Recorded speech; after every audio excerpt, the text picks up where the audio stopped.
Boy.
I'm over here wondering how come my phone isn't charging? Not by the fact that I should probably plug the cable in. That might just be the solution. I don't know, chat. What do y'all think?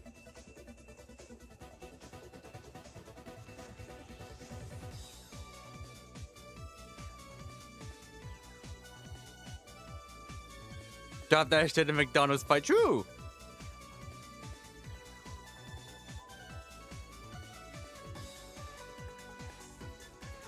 Alright. Let me get them real quick.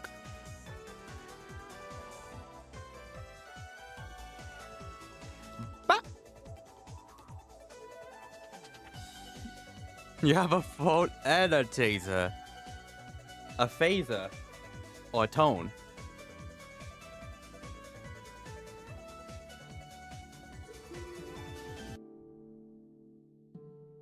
Alright, y'all.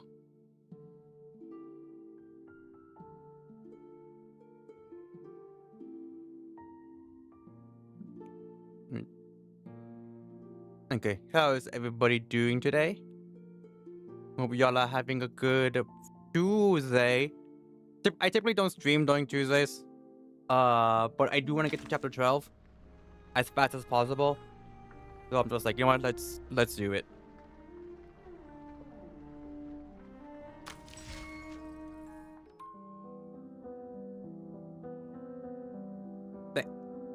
Alright, I did say I was gonna do this first. Okay, yeah, it's not that bad.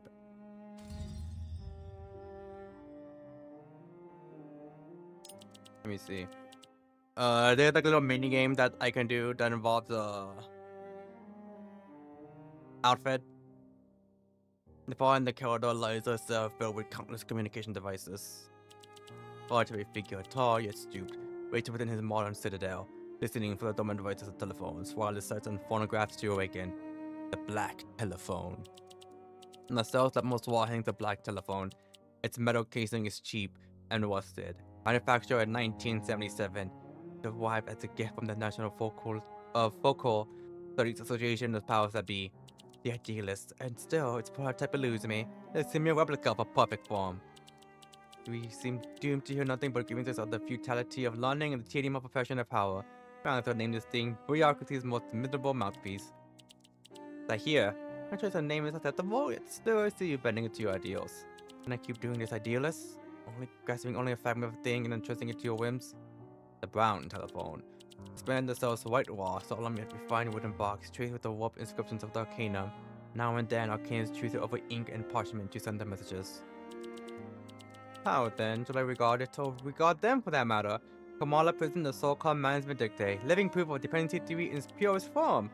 The theories are far too radical. All good, Zach.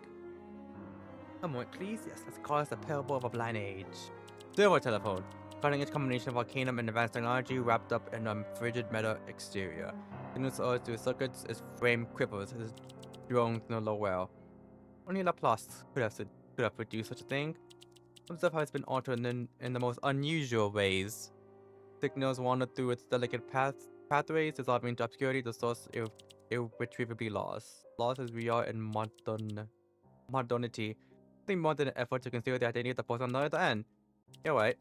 Why are we bothering to even name these horrid machines? This is the most worthless game of semantics we ever entertained. We were waiting for a call.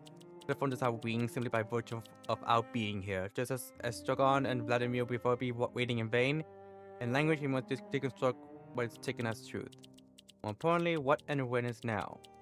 Are we still within reality, or does an edifice of our only memories recall later? We are only memories and waiting for anything, even when telephone ringing. The paradox. And caught between the endless avenues of what has been and what is yet to come, like every one of us. Patience. All we need to do is wait. Singing it straight from the great absurdist tradition. Our players today, the idealists are here. Act 1. A human in pursuit of transcendentality. Actually, star Aleph, a human consumed by desire to grasp the primordial core of the world, through a singular philosophical truth. Not contemplating neither Genesis nor Terminus. He is proud, one certain that nothing could be more excruciating than the boredom of the unknown. As certainty would break, his pursuit led him to the gates of transcendentality. When he understood at last the key was scattered across the fabric of existence itself. Finally one day he devoured his Ouroboros with unflinching resolve, a distilled fusion of sulfur and mercury, submitted to the forbidden elixir as it unraveled and redefined his very form. He thinks to himself, I'll find the ultimate truth, and soon. Telephone delves through the store of his scene. Their heated discourse halts as each withdraws to the other side of the mirror. The man in the wooden chair gradually lifts the receiver. Hello?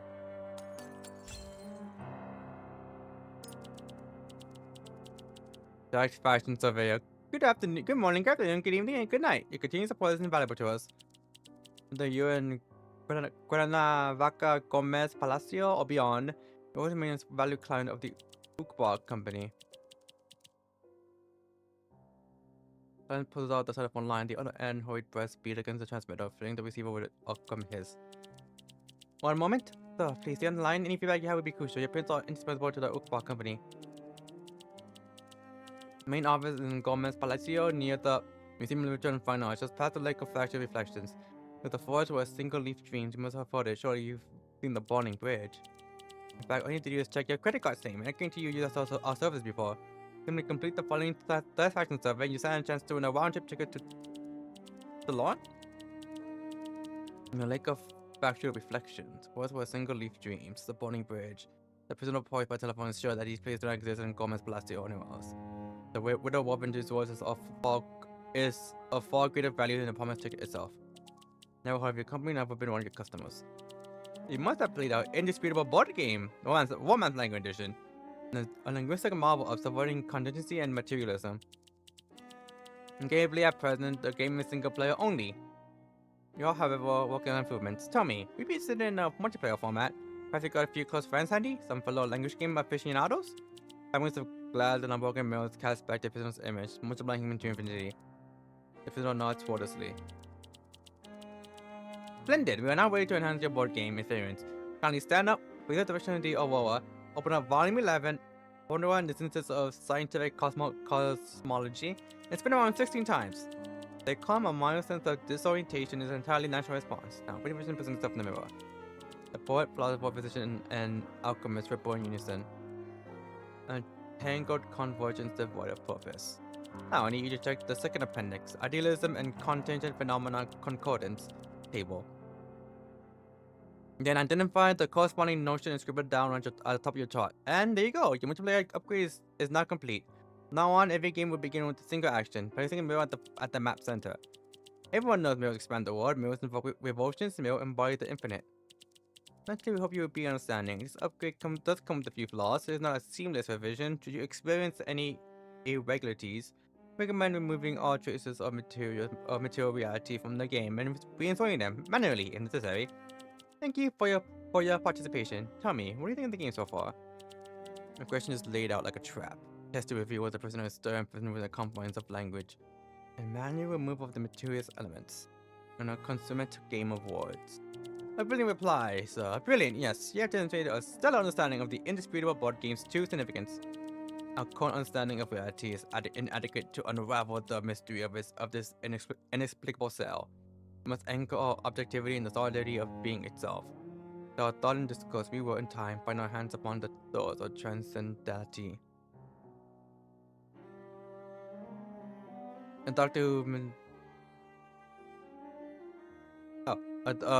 whose medical methods embody a classic systematic power model. The character has balanced attributes capable of damaging opponent while enhancing himself to with different cards.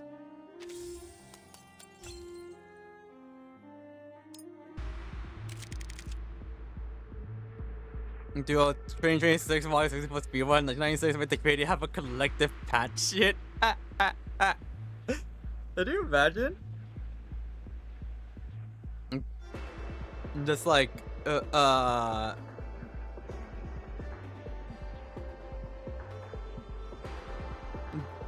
just like, put it up with like no context, like no like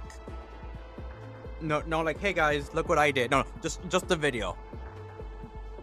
You play as yourself. Find reason within the irrational, and find answer in the trivial. Defeat these phenomena one by one and cast them back into your meticulous mind. The skill effect of what this phenomenon holds. Intended action for this round.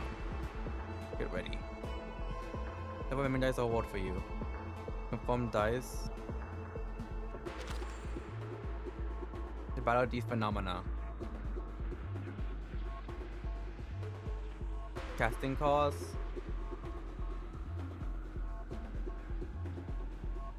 Adding extra memory dice on top of the card and provide the card's effect, casting a more powerful version. Would be automatically assigned.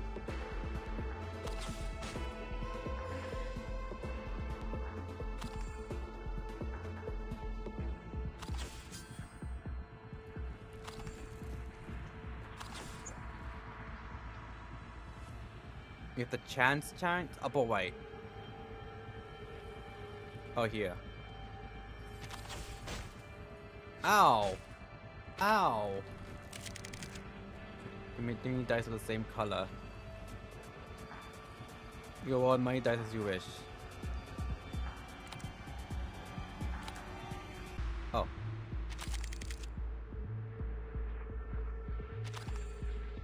Passive skills. Gain 1 additional memory die. Then all you weaker gain 1 cycle profoundness. Damage dot plus 100%.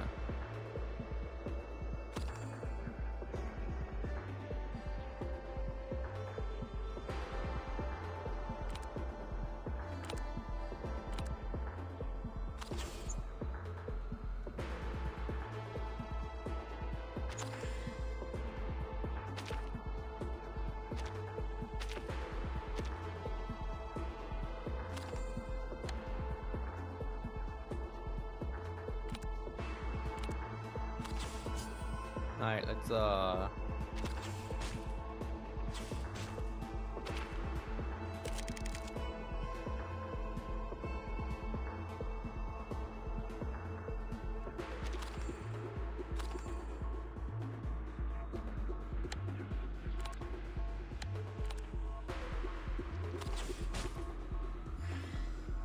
how the fuck are you still alive? What?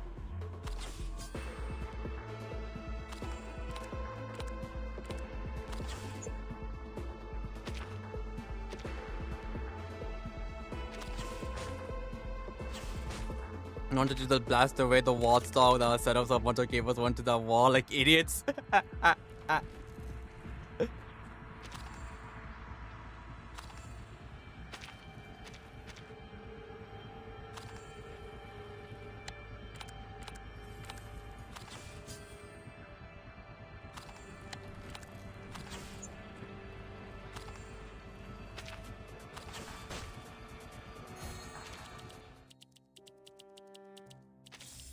mine.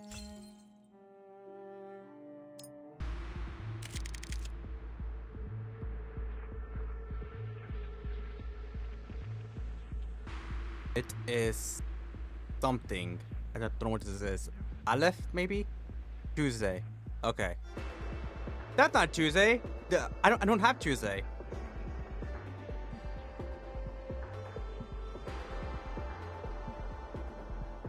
Deals 8 damage. Inflicts 2 sucks of agony. Okay.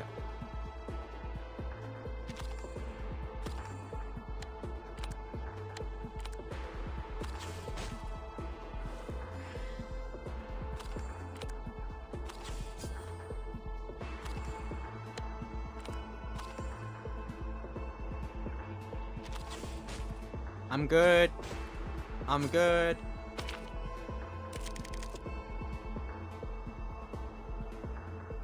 Yeah, I'm good. I'm good. I'm good. That's fine.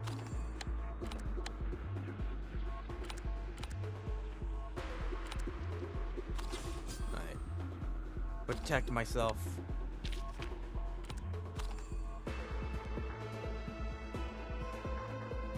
Oh, that's why. I was like, huh? I need a Eureka. Okay.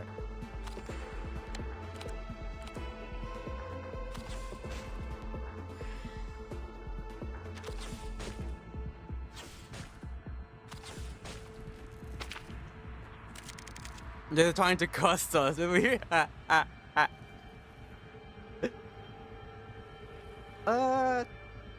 I'm good. I'm good with this actually.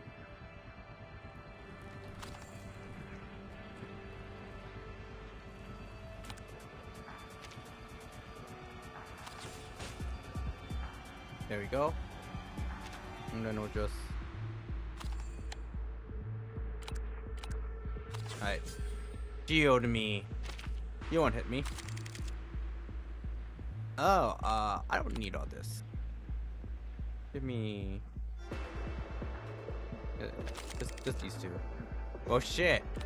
I said I don't need all this. Give me at least like one fucking blue. God damn.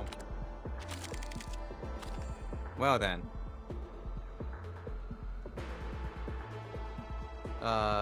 Go fuck myself, I guess.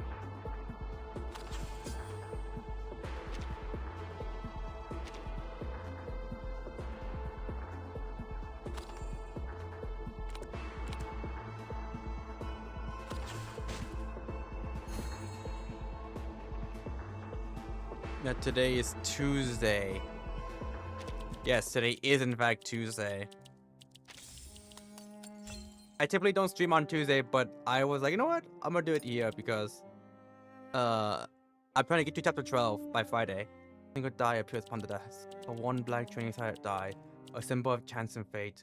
A solitary prisoner rolls it beneath his fingers. The throw shifts imperceptibly with the rhythm of his breath. This was the indisputable board game, a tool for responding to the questions from the other side of the line.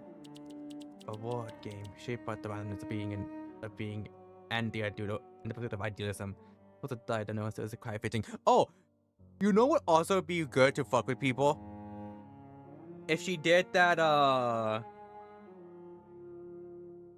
quote unquote Zelda speed one, where you can like get the Triforce, quote unquote, in Ocarina of Time.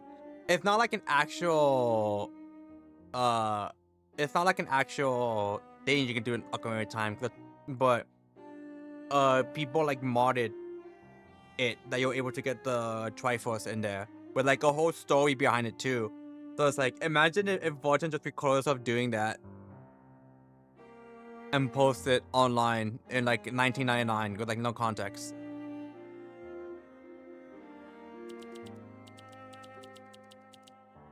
Yeah, I wanna get to chapter 12 by Friday, and I was like, basically, if I do that, I need to do at least one stream on Tuesday or Thursday. So I was like, I'll do it Tuesday. A word game shaped by the randoms of being and the piece of ideas. I'm supposed to like dynamic is quite fitting. We will obviously outgame the poet, the philosopher, or some as yet unknown player standing at the edge of our arena. In the flagpole glitch. 21 minutes and 40 seconds, and here you are still on the line. You saw the kind of efficient judgment, but beyond all, an impeccable console of board games. While company's business has covered every facet of human life in the world, if no one stands in our way, eventually come to encompass every aspect of reality. Now, with the marvel of modern telecommunication technology, we tend to hope to become a part of the inevitable. But our work is far from over. Within the global corporate empire like UKWA, there's always more to be done. Each day I travel the burning bridge. Oh, forgive me, so back to business. Have you got any past you'd like to share? Or shall we say preoccupations? Answer to that is both singular and infinite. Only so, I don't mean to offend, but wouldn't call answering phones a pastime? Even when it's something I happen to do as well, it's far from the thing that strikes the fire as a passion. Now, fascination with linguistic paradoxes, linearity or lack thereof of storytelling, psychology, and speculative fiction, those are true passions. Perhaps that's why the company decided I was so well suited for this role. Only, I meant that lately things have been unusually complicated. Football has a way of erasing memories. Is it arcane skill or merely idealism? I can't say for certain. What I do know is I've been searching for a number, a forgotten one, a woman's number. I hear her voice, always, ceaselessly, and always loudest when I step onto the burning bridge. I've been to the point, the static happens to the point of becoming unbearable. Then in the unnatural silence I follow, to hear an echo from the unknown. Hi, this is Laura. I'm not home right now, and to be honest, I'm gonna be back for some time. I'm exhausted and I just can't stay here any longer. But one day I will return. If it's important, leave a message with Orbit after the tone. Anyway, I'll get it as soon as possible. Answering routine, the speaker has a Spanish accent. Certainly not Castilian, not European. In Latin America, Spanish-speaking territories: Argentina, Mexico, Guatemala, Peru, Chile, Venezuela, Bolivia, Cuba, Costa Rica, Panama. When I dial every number in these regions, you'll find her voice eventually. Either way I meet her, day in and day out, confined to this coffin of a cubicle. I find myself asking, where has she gone? Has something happened to her? Is she safe? My mind turns more and more into darker explanations that something has happened, that her life has come unwound. I just want to help her. Maybe she was someone I once knew. I can't remember much of anything from before. Sometimes I thought she was just another customer, nothing more. I need to check on her again. Making calls what I'm best at, and I can keep calling forever, or for as long as I stay in UKWA. Until I've gone to every part of numbers, every one of them, again. Absolutely right. Sooner or later I will find her again.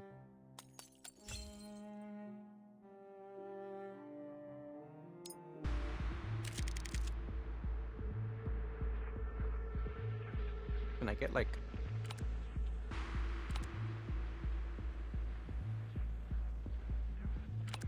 Yeah, let's do this. Fuck! I fucked up. You know what? It's fine. It's fine. It's fine.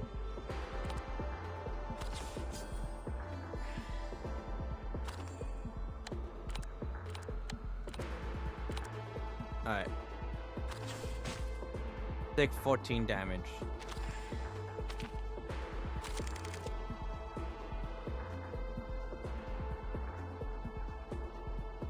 I'm actually okay with this.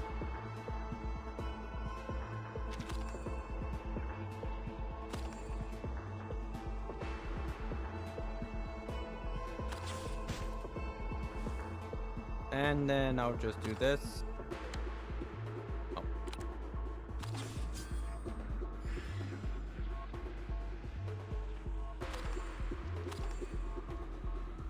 Alright.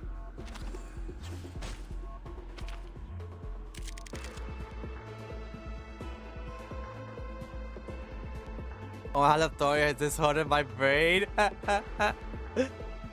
This,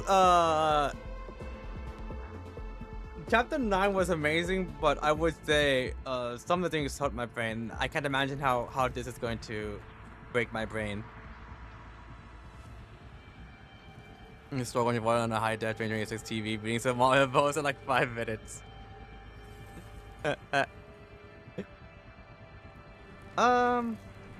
Do I do Theodore? Nah, I'm good. I'm fine. I don't need that. Actually, you know what? Just one. I'm gonna see what I get. Well then, just one. I wanna see what I get. Well then, just one. I wanna see what I get. Fuck. You know what? That's fine. He still have the stacks? He does. Okay.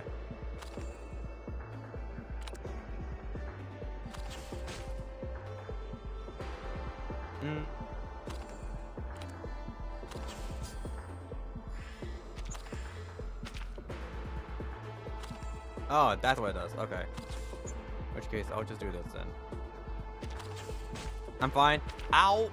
I'm not fine. I'm not fine.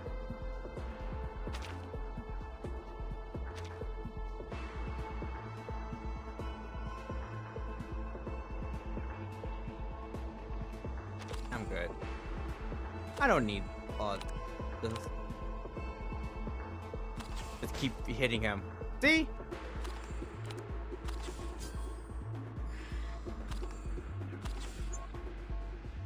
You need to think when you need to press buttons.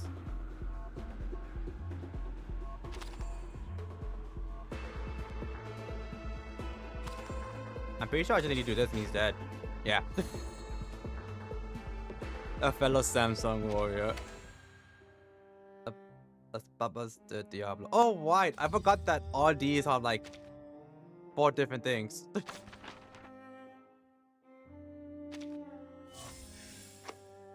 Alright. Wait, did I forgot something? Oh, I did. You know what? I'm happy that I'm getting this because God knows I need these. First have no pain tightens his grip on the man he was in confinement. There was no phone. I'm sure you realized that already. But I'll remind you, it wasn't there, not until it started ringing. It was a survey call from hell. No real questions were asked. No answers were needed. No philosophy, no science, no history, no art. Nothing of any real consequence. Paracelsus? Surely it was an actual call from hell. But there's nothing more than another of our noosis manifesting itself. As we enter our labyrinth of recollection, it every so often collapses into chaos. Given that it would be better to conclude it was the only illusion wrought by hypothymesia. Fragments of discord interlace, shaping a story both novel and obscure. What the fuck I got history from? Like Las Babas de Diablo, the thread of reality stretches in myriad directions, linked by some unknowable force. What was it that you suggested? That we're mentally compromised? How positively unlikely. Just consider how many of us are doctors here. If we really was slipping into madness, then we could treat it. But taking medicine at random is not a compromise we can handle. We don't really have much time, Paracelsus. We can't afford to waste it on ourselves. To see a world reborn from the ashes, one must at least have the patience to see it bloom.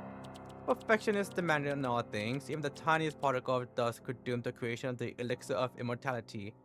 Every alembic, every ember, every fire must be meticulously positioned without deviation. But keeping such precision is too difficult, wouldn't you agree? Of all of us, you stand closest to our triumph, Master Alchemist. All look to you, all follow your guidance. And yet, are you about to claim, as Aleph does, that beyond this point there is only emptiness? No, of course not. I'm only pointing out that we can't afford to lose ourselves in this infinite minute. Day after day, mental fatigue is an inevitable consequence of the strain we put ourselves through. I have walked this path for many years. The walls, nourished by the fountain of immortality, have remained unchanged for 1,000 days. But who could say will tomorrow? Everything within my power, it was in the hands of God.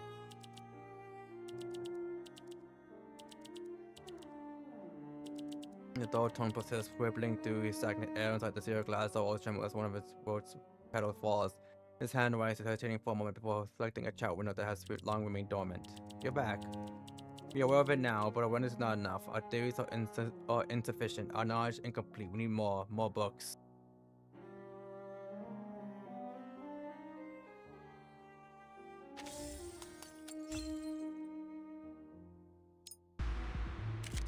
What the hell is this? One person layer and another control is using 5 different methods to handle the task. You play a new character with new response cards. Okay, what the passive skill for Aleph? Gain 1 stack of association. Okay. Oh, you get to refresh all cast. Oh, neat. Oh wow, this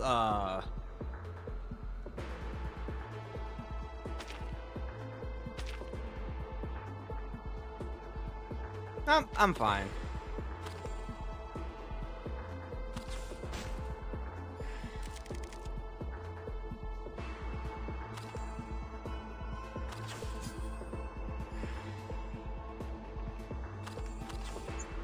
Alright.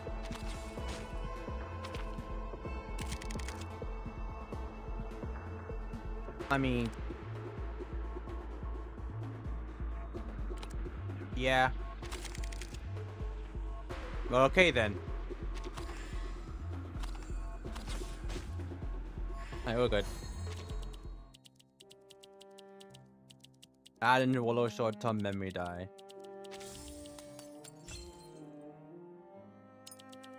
And let's go to just build across a small screen, like a noisy virtual neighbor, disregarding any non-general consent. Nothing unusual in the way this dialogue is unfolding.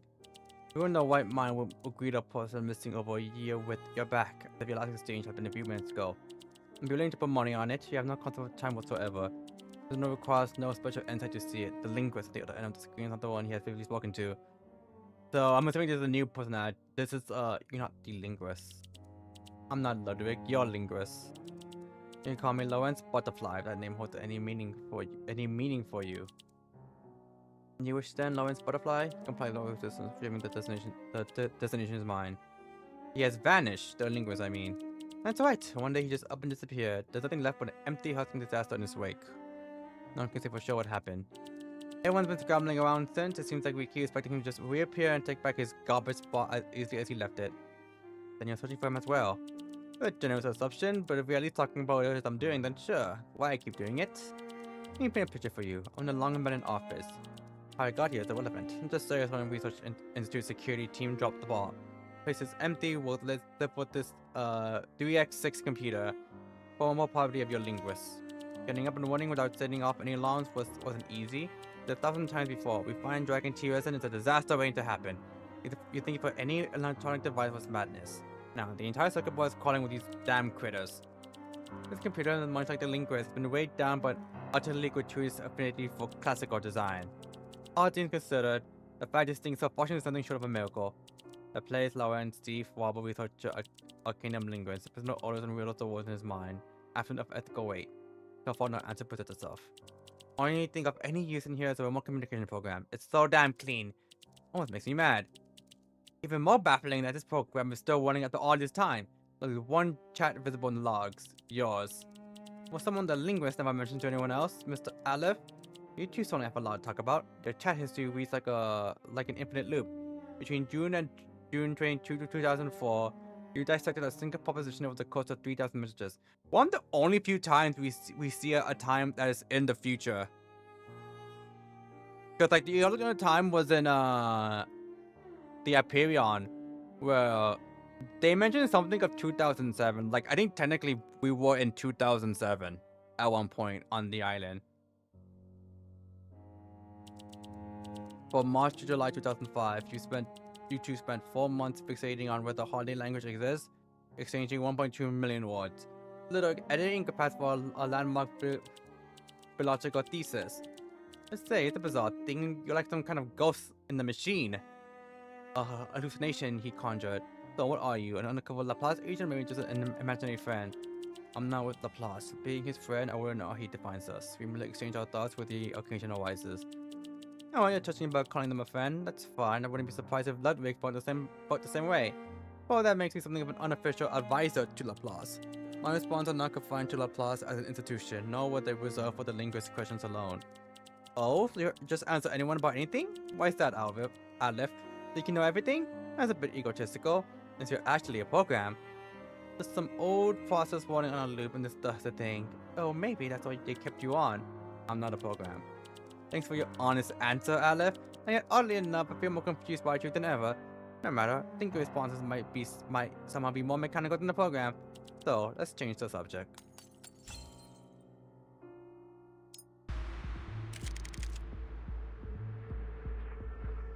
Yo, what's up, all official?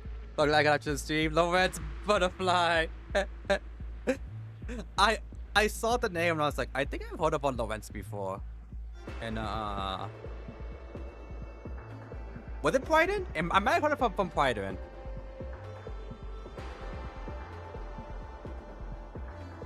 Okay, one start with association when. Oh, okay. I think I don't need all this. So let's swap all this. You know what? That's fine.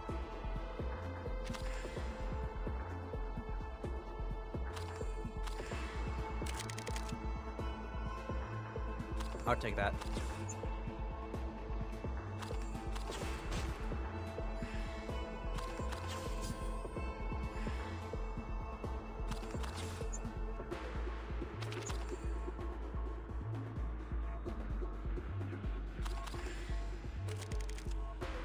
Fuck. You know what? That's fine. Give me more armor. Ow. Okay, she was okay. Okay, good. That's why I know her then. Because I was like, I'm sure I heard her name somewhere.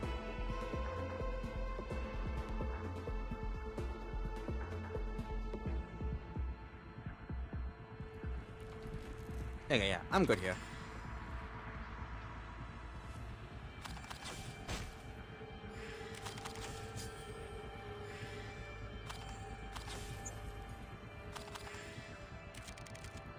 Fuck. I was hoping you get another red. I was like, can I hit someone?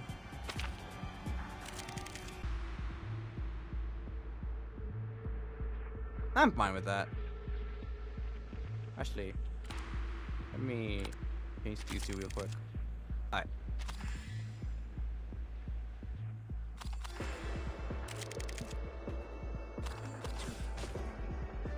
Damn.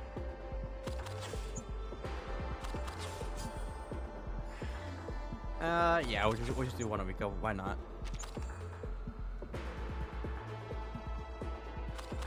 Give me a red. Give me a red. Fuck. Alright. Do your worst. Yeah, I'm good. I'm good.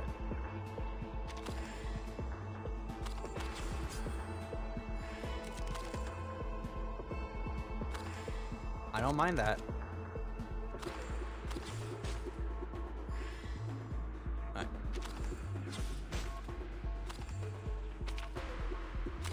I live in this mini boat sucks. Is that how he's supposed to be? Chud relies on his otters. A chud gotta rely on his other chuds. Chuds together. Strong.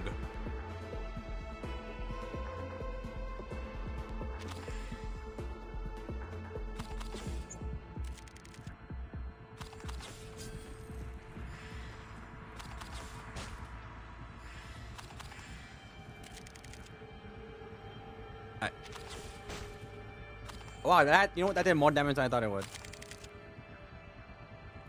Oh,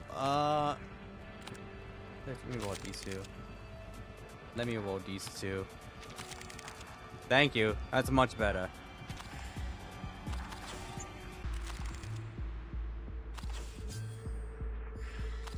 Alright. Together we are the Chudlings.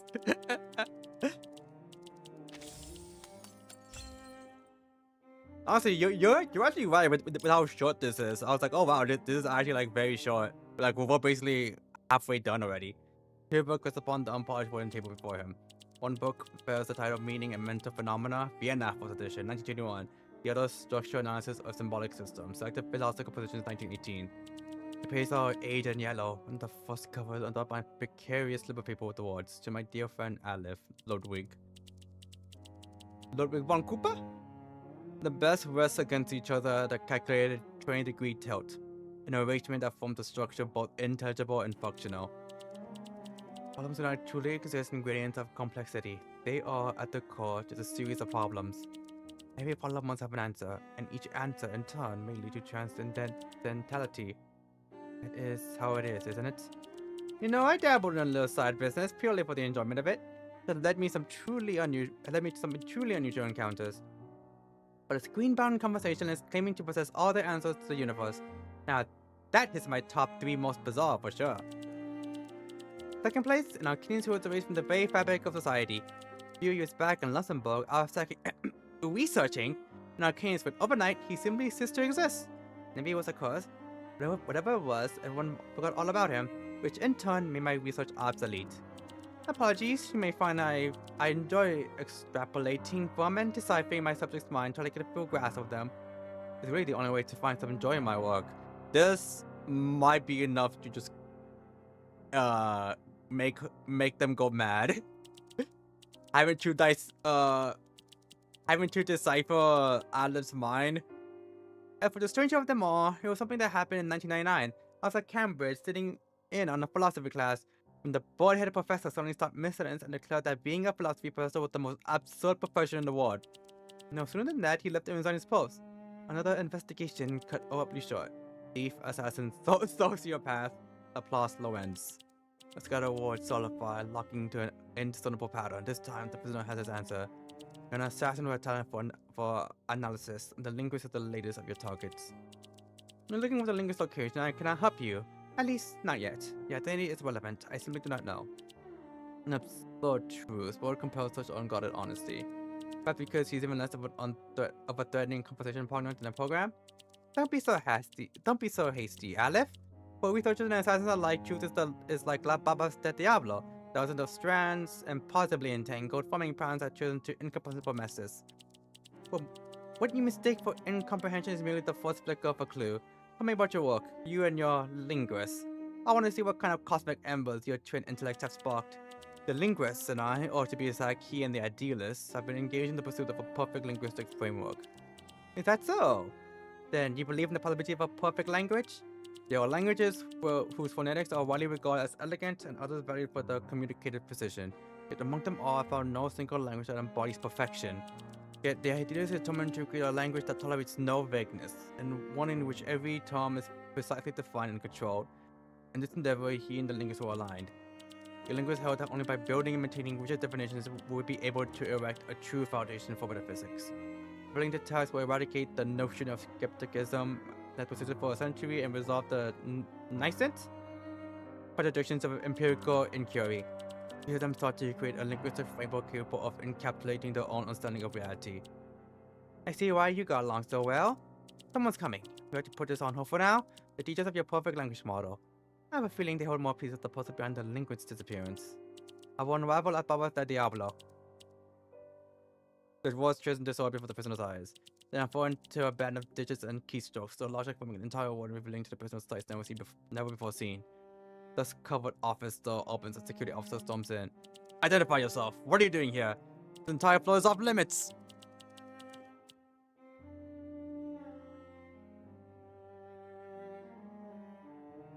Ludwig Lawrence is already mad. She's basically an anti-social mad genius. That she is a textbook sociopath. I mean, vagueness is really ideal because it makes her intent chances always 100%. There was a... I forgot the language.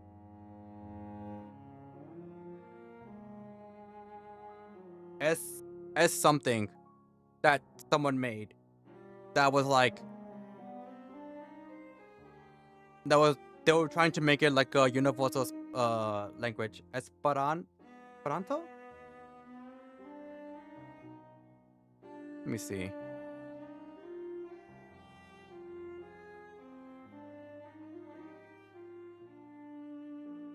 Okay, yeah. It is. Wow. Surprised I got that correct. I definitely mispronounced it though.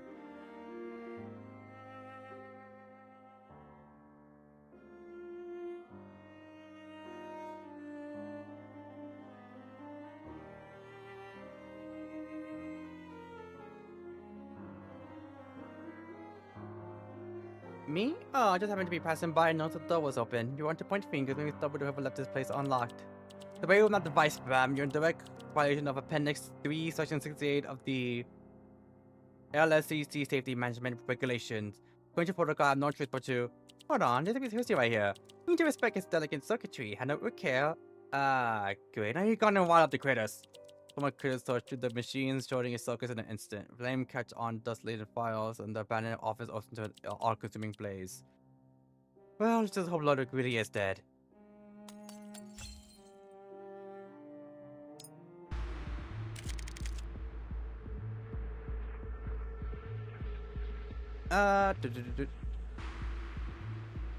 Let's...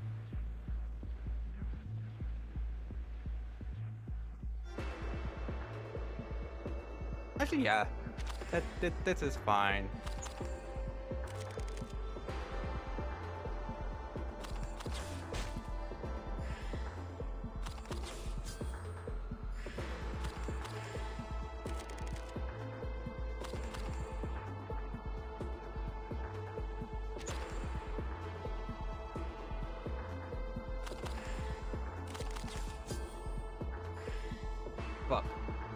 That's fine.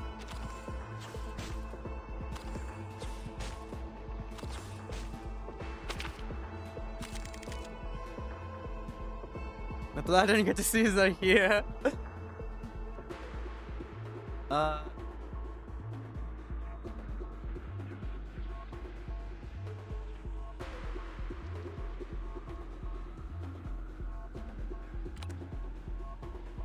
I'll change these two. I'll change these two. Fine. I'll take it.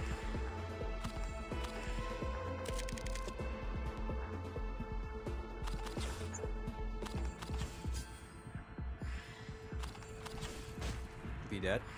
Shit. Oh, wait. Ow. Ow.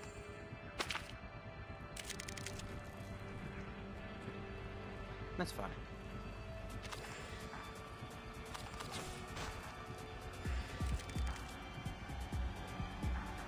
Yippee!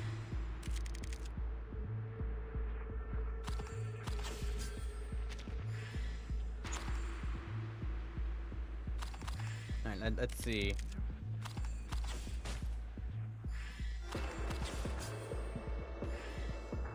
Okay. Please don't. Okay, I was about to say, please don't kill me. Yeah, I'm good here. Oh, shit. I'm not good here.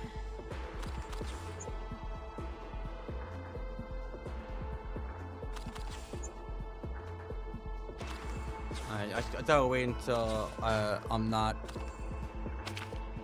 He may be dead as fuck, but he's my goat.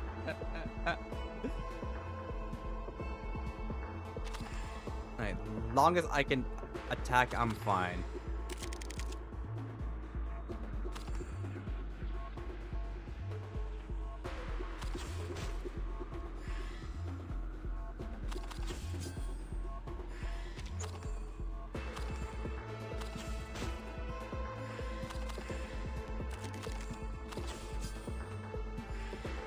Okay. Try hit me. Ow. Well. Oh. This one. Let me see. Okay, I'll take that. I'll take that. I'll take that.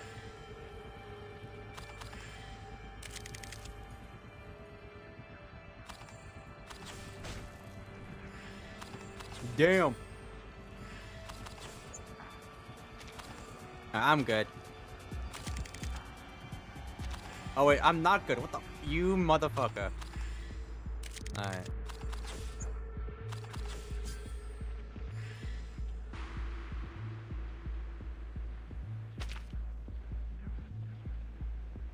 Alright, next round your life is forfeit. Next round your life is forfeit. Next round your life is forfeit. There you go.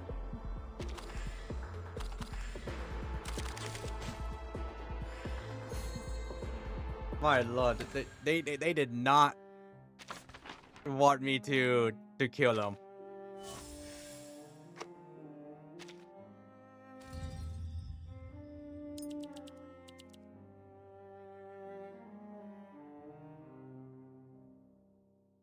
That's probably online indicator turns gray, never to light up again. I'll be right back real quick. Just gonna get water real quick.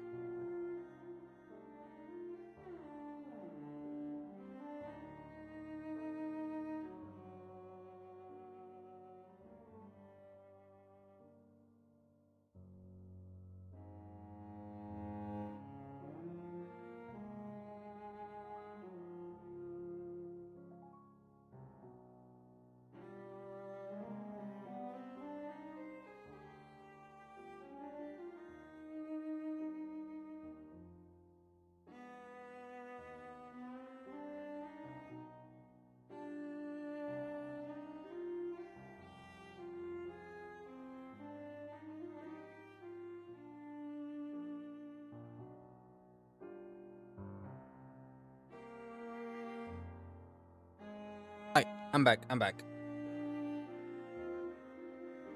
I rather enjoy talking to our friends from the Breeding Center. They're such a diverse bunch. Always thoroughly interesting. Oh, it's not the last one. My bad. The here. The greenest. Why did Blue Pokemon made his game more prominent anyway? It's like, that's a curiosity to understand. They made his game more prominent, but they also made the 2 side events before Chapter 8 free. That's so weird. Friends. Interesting. Really? Textbook sociopaths hiding behind the veil of academia. Is that what you consider interesting? Effortlessly modest predator who delights in dissecting others. All they've done is blare about looking for clues to find their vanished prey. I'm just saying, Marlon, pot calling the kettle black. But they aren't our problem yet. The only fitting destination for our king's criminal is Komala prison, right beneath our feet. The circumstances allow, we'll ensure this assassin gets an invitation. Maybe she's too caught up in her research. We shouldn't impose undue interpretations on her words, considering how language itself defies definition. Analyzing the inner logic of language grants insight into both the universe and our place within it. You're starting to sound like the linguist. It's an annoying thought, after all. Isn't the transcendentality we seek inextricably linked to the definition of national reality? The linguist has posited that language is merely a totality of propositions, just as the world is a totality of facts. The direct mapping between them suggests that the word possesses an inherent linguistic essence. It is through language that we may uncover this fundamental essence. The word has no inherent essence. The transcendentality we seek cannot be articulated through language. I won't even entertain the idea. Even your antipathy to the concept demands at some level that you have to study it. Merlin, like when you wrote that scathing review of our young novelist's manuscript. Can't deny it. You finished reading. Oh! Recollector.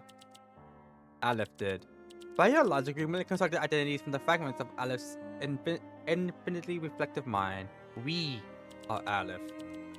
The rhetorical prowess is admirable, but not when I'm the target. When I invest the effort into your theories. Tell me, is it here? Have you found your single-sided coin yet? A coin that shows it's a verse and reverse. Comprehensible only through a dialectical lens, yet never the same in any 2 pair of eyes. And you tell me first, wouldn't this pursuit of transcendentality become our excuse for skipping reality altogether? So, I haven't found it yet, but the success of my search is not dictated by my effort, nor by the whims of interest. I will find that coin, but when I do, it will come to me in some unguarded instant, a moment that defies all effort. So, to get that, I must study it endlessly until it's indistinguishable from my very being. If we took Kalashok thoughts dissolve into nothing. In a place where the border of reality and dreams collapse in blood, the prisoner takes hold of a black radio inscribed with arcane symbols. Here, just a dial sitting through the frequencies. Next channel. Now, doesn't that feel just great? You sink into it. The idealist.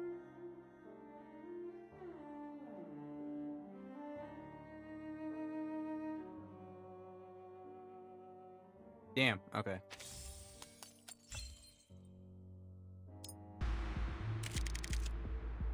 Your clock is shit. I was about to call Marlon and the others Hypocrite 1 and Hypocrite 2. Because God always found the reason you don't see him is because you already did it. Oh, wow. Oh, incoming language and can import only main diet uniform diet that can be used for any purpose. Oh! Neat.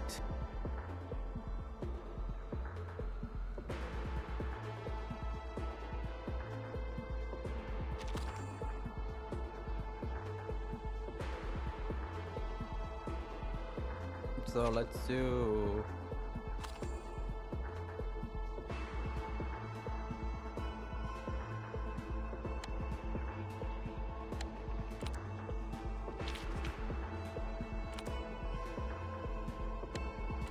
I guess this? Let me try this. Okay.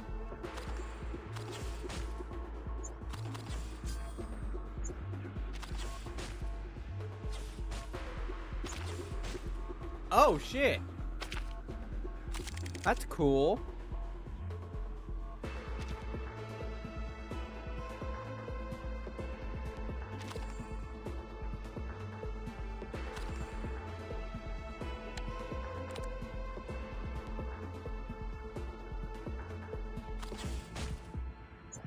There we go.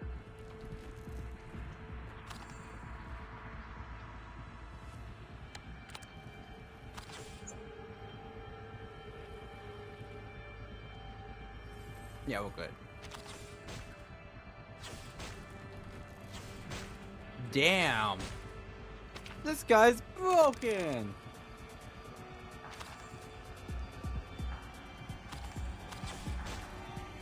Be right back real quick.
Alright, I'm back.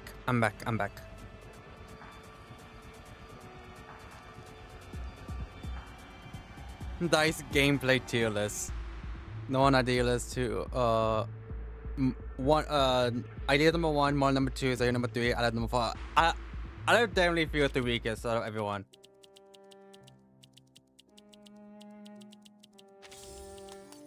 Like idea is fucking insane. A soothing voice rises from the speaker while being with the chorus, reshaping itself into something that defies comprehension. To all you faithful kings out there, followers of the sufferer, your vote is the mask. This is the Pan American broadcast brought to you by the management dictate. They have a radio. A single spark of arcane radiance has always changed from one extreme to dissolve into its opposite. I don't know, the idea of like management today having any sort of media is really funny to me. Because like, do they have like a TV show? Do they host the news? And the mental repetition of classical compositions is a relentless assault of bad news. From literary autopsies to the Vogue or tragic radio plays. Every note, every word, every song is just a little touch of the dial away. Pan American Arcane's radio is bringing you the latest voices from McMurdo Port. Antarctica is still basking in aureole radiance today. That glowing tide will keep gushing to the sky and hovering over the water until time itself beats its last. I wonder, listeners, how does the sky read where you are? The storm raging, or has the sun fallen? Let's relish this moment together on the last evening on Earth.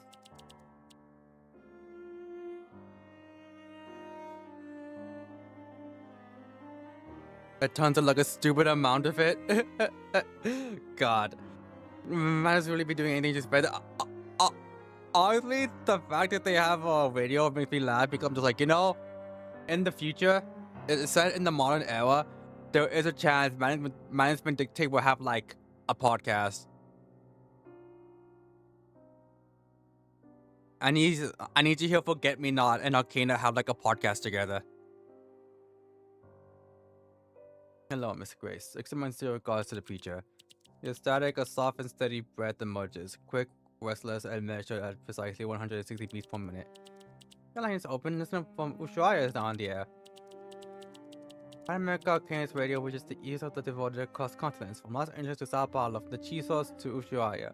Our drummers have captivated Arcanes everywhere. Medusa, you are a mere human. That is an enigma in itself. I say mere, but you are anything but ordinary. That much is clear.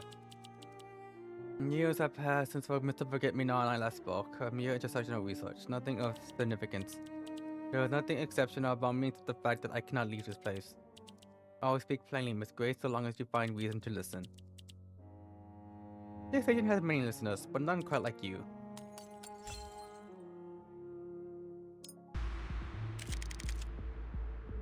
Man's vindictive, ingenious idea, recreating Mr. Beast's steampunk. Okay. Imagine if they like paid Mr. Beast to be like make a management dictate theme park.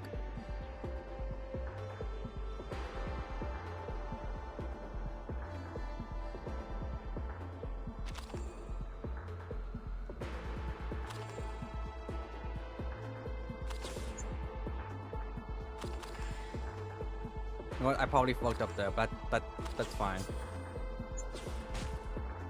It's fine. I'm good. What they gonna do? Kill me?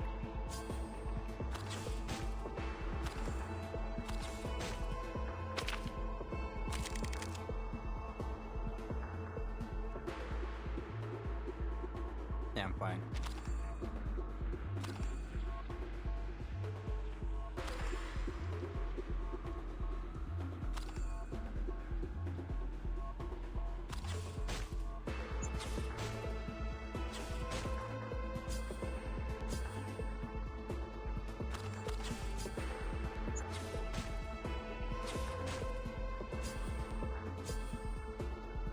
See?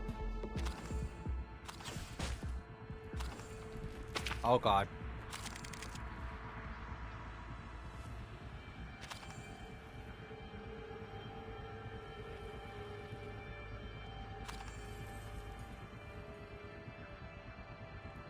Yeah.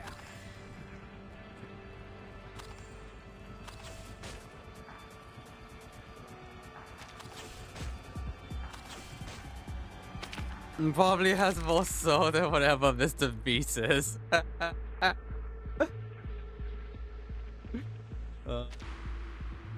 Alright. Let's... Actually, hold on. Let's do this.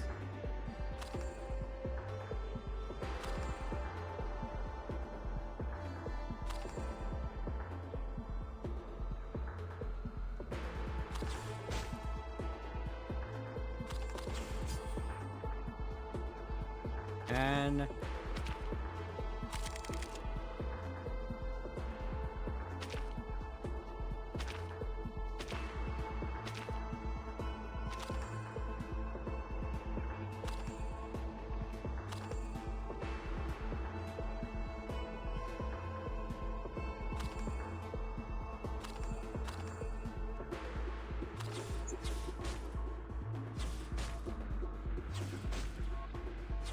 shit.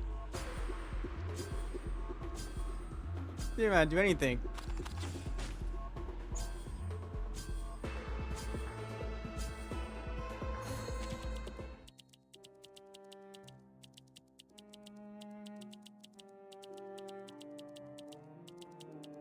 The reason why Adidas Gordon is made more enough when he's playable just to present his duty as a torture massacre for Allah, but also because he's goaded compared to Chud Wallet.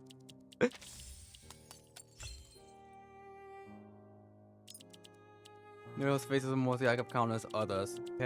Kayla, Grace, Cecile, Newman, names are face. Features without prominence. She is just unseen, her colors marked in the dark, an existence without self. I don't think I've heard Grace pick up the Cecile and Newman. Cause I know for sure she was like Kayla and August's little. And about 77, sorry. They saw as one, of course, laced with disdain. So alike and so ill-fated, one condemned to remember yet commanded to forget. Geisazard? I do not know how to pronounce this. without an audience, keeper, team of secrets, lost in the tragedy of his own delusions. Hypothymesia is no blessing, but a curse without cure. The story begins in San Francisco 1990. Our protagonist is a young girl named called Cecile. Lost in the floodings. Someone between 18 and 22, she speaks with a low Saxon note. Behind her, the cry of a black fronted piping guan sounds. So precise it could be real. She may actually be from Blue Luminal. Now, Kane's in search of an exit, yearning to slip beyond the gaps of thoughts, phantoms, and powers unseen hand. Here is a place she knows. One where the sun does not shy from those seek hidden truths. That man is Vindicte. Children of the esoteric, keepers of heresy, zealots of the arcane. They are as a mighty shoal amidst the currents of upheaval, never still, always moving. Of course, they would turn away astray. The things she feared remained unrealized. She was taken in and reshaped. The cause she became Keela, became Miss Grace, then Newman, then Cecile. The tree has shed leaves and fallen branches take their place. When she had been no longer mattered, she became another again and again, until even time forgot what has once gone there. The rivers of innumerable forces together on the other side of the white noise. Here's money's addition to the Ushuaia times reported on the sinking of the free breeds. Amongst the survivors, some claim to have seen a great number of islanders board, adorned with seashell ornaments. They seem to believe that some of the Nukutai may have forsaken their homeland. We hear now Luis, falling from the scene. Why, they departed, we cannot say. Was it the law of modern civilization or from somewhere on the farther west a river of immortality awaits? The arrival was a moment of wonder, but by the time the night faded, they were already lost. Sound hangs in the air, almost a sob. The young lady does not weep. She merely breathes, her sorrow measured in time, her grief a part of the rhythm of existence. And so this gripping incident reaches its tragic epilogue, the fate of a people sealed, over nothing more than a shell.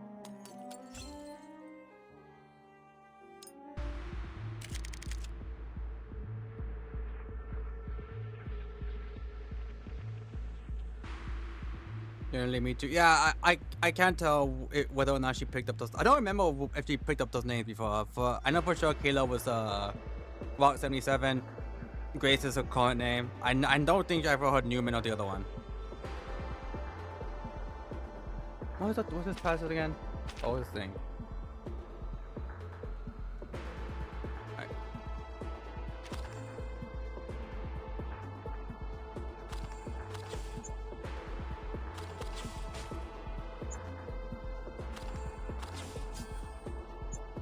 I'm good.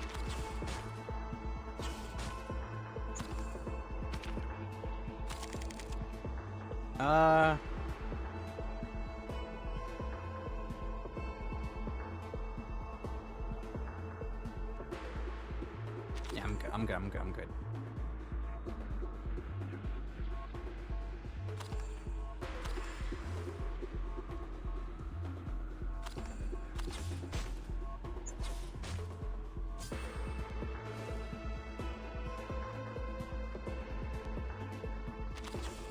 Ow. Ow.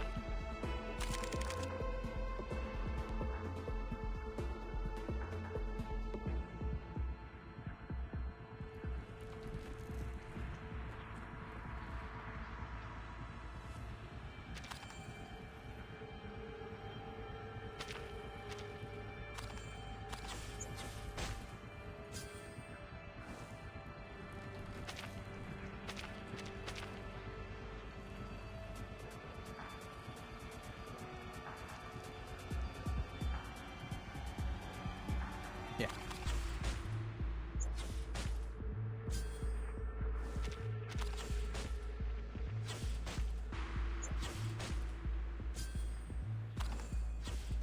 I'm good.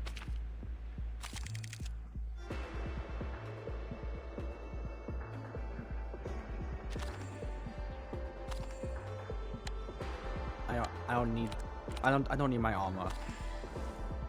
I'm just like, you know what? Go ahead. There we go.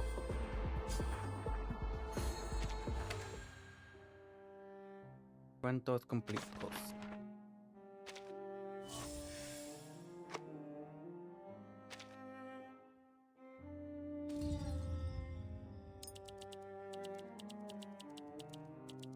Falling back to the referee, that is, I idly presses the power switch, yet the broadcast performance of disorder delirium hurry reaches end. The radio plays no more. Name killing whispers, the pandemic on the command level, every question finds its answer. You collect these stories from the telephone lines. The stranded, the deluded, the ones forever haunted by riddles without solutions. They come here drawn by forces unseen, by paths not meant to be traveled. They ask, they seek, they wander through lives frayed at the edges, tangled in paradox and unreality. Do you really feel nothing in the face of these challenges? Don't you realize we can shape what we have here into something that holds actual meaning? It's all leaves me feeling somewhat lost. Have we found clarity or more confusion? I'm not sure. But it's already taking up too much time. Idealist, do you still remember what you set out to do at the very start? Of course I do, my poem. I will never forget it. Elias scans the confines of his cell in panic. Finally he finds it, a tiny fissure in the wall. In this crumbling plaster, I named it A History of Eternity. For within it lies poetry without end, the very source and medium of my great epic. Its delicate contours speak to me of sorrow. Each passing day, the crack is a little further, and so your poem will never reach its final line. There will be a way. Its innocent, sorrowful poem is to be conveyed with all the elegance and exactitude it deserves, and I must construct a language worthy of it. One all-encompassing, unadhered by ambiguity.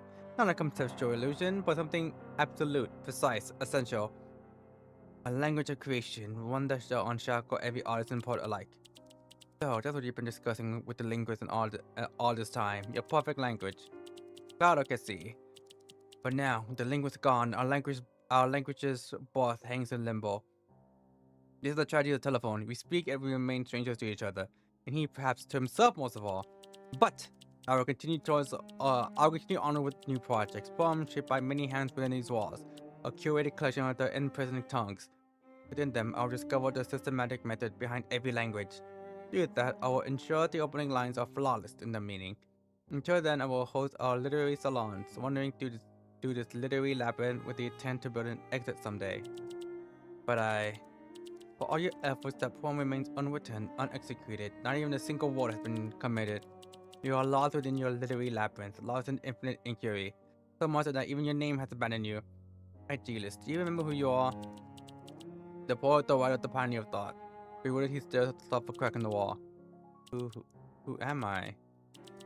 Flying source was more another call from the outside world. It never ends. Lift the receiver and vanish into the interplay of reality and perception. To lose meaning is to lose yourself. And he'll vanish within his own story. It defies reason. Why cannot reach transcendentality? And even the door with themes within sight. I cannot fathom it. All of this meaningless? Are we condemned to stand on the edge of that which cannot be spoken? Or just one bring about an end to the endless? It's like here. It's philosopher who strives to extract a unified image from the memory of all things. The good look enhance color effects by influencing dice values.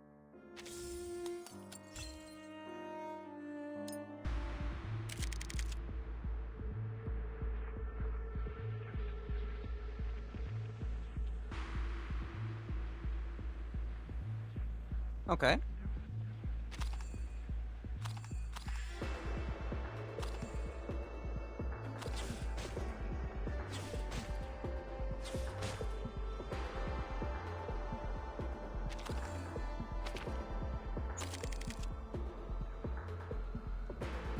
Clear drops.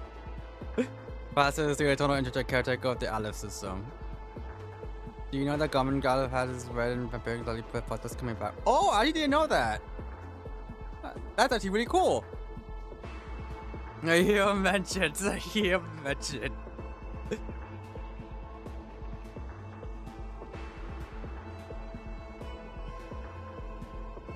Yeah, let me roll out this.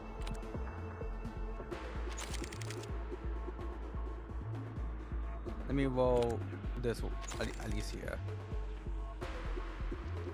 What? Yeah, one more. Okay.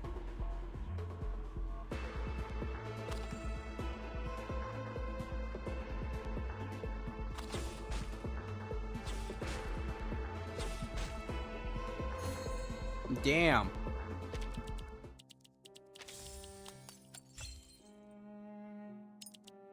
The wind whistles. My green Sahara agenda must live on. That's why I need to get a new garment. I mean, it seems like he's popular, so I feel like it's only a matter of time until they give him a new garment. Please don't hang up, sir, or you wouldn't believe what I just been through. Listen, we're stranded on some highway in the middle of nowhere. Wanna know what I can see? Well, sand dunes, endless sand dunes, no villages, no steeples in sight. Only a halfway beneath the desert, walls looking behind the dunes. Not even a single cactus. The sign just ahead, it says Cuento Completos. It says one the Cuento Completos. Ah, that's impossible! I lived in Antofagasta long enough to know there was no such road. Also around here apart from this phone booth. Weird, isn't it? The whole to nowhere, which is strange like something that once was, and somehow that's my only hope. I dialed every number I could think of. Emergency services, roadside assistance, the publishing house, the university, the bank, nothing. Not a single connection. I was about to lose my mind. I'm still half convinced that this number was nothing more than an hallucination. But then I caught sight of your number. An impossible coincidence. It's been scribbled onto the back of a manuscript, lying forgotten in my car. Your Scorpio written note. He can answer my question. And called it an impulse, a feeling? I can't explain it. But I called your number, and against all reason, it's gone through. Thank God, I was beginning to think I wound up in hell. Hello, madam. Please, just call me, the literary critic. That's what my colleagues call me. Mockingly, of course. They think I'm hopelessly out of depth, a clueless fraud, and imposter in the world of letters. There's no use dwelling on it now. I've accepted the name, just as I accepted the weight of this job. I don't know if I forgot to mention, I'm an editor working for HA Publishing House. You know, the Forgotten Crows, the portrait, ring any bells? An editor. Very positive, sir. In fact, that's possibly why I'm out here stranded on this Cuentos Completos. With my friend Lisa's birthday. We were supposed to go to the reserve. We were going to visit the geysers in the valley, the flamingos, the little desert towns. All the things she loves. The colonial architecture, abandoned settlements, remnants of religion, history, natural landscapes, geometry. Supposed to be a perfect day. Then I noticed something in the back seat. Manuscripts I was sure had already been submitted. I had sent them to publishing houses today. Yet here they are. So I had to turn back to drop these manuscripts off at the publisher. But Lisa, she wasn't pleased. We argued. By the time I looked back at the road, everything had changed. I've been driving in circles for, what, 2 hours? 3? I don't even know anymore. Just think but stand searching out in all directions. Except for a single marking this place as the Cuento Completos in this strange phone booth. It really answer anything, so then answer this. So what do I do next?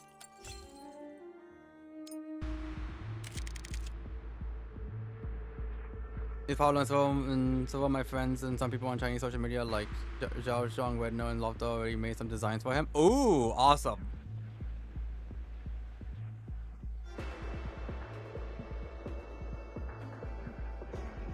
Okay.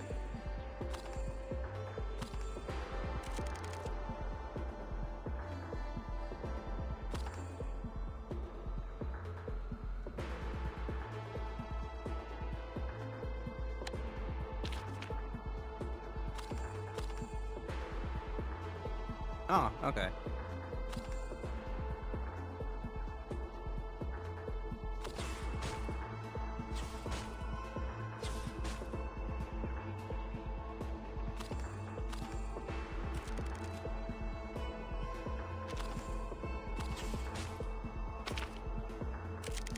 You also made the diagram though, it's very colorful. To be fair, he is kind of colorful. Like, the only... I think the only clever part, the only thing that isn't like clever about him is the like vampiric one, because I think that one's black, if I remember correctly.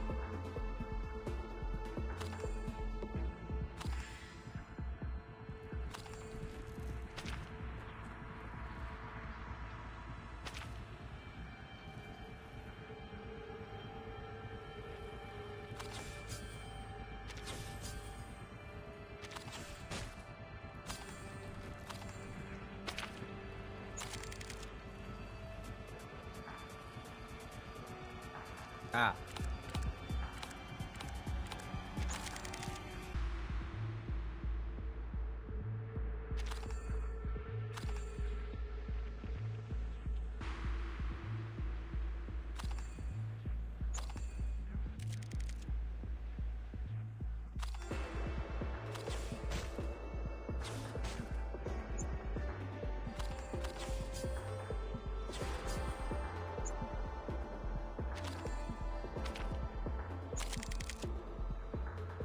Yeah. Red, pink, gold, and some. Okay, yeah. Yeah, so yeah, he is kind of colorful then. So like that actually does fit with him, all things considered. The one has red, pink. Actually, I'm drawing the master's motions as you speak. Ooh, hell yeah. I think I uploaded the speed paint in this account. Oh, nice. Hold on, give me a sec.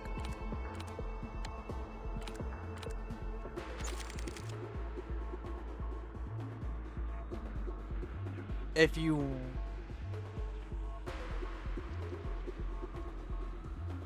internet lag. What was I gonna say? If you want, feel free to post the YouTube link in the channel, so I can watch it later.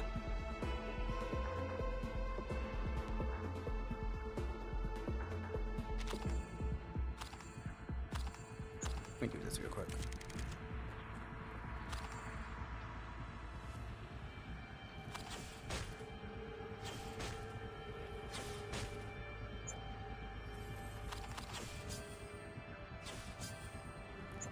Alright, we're good.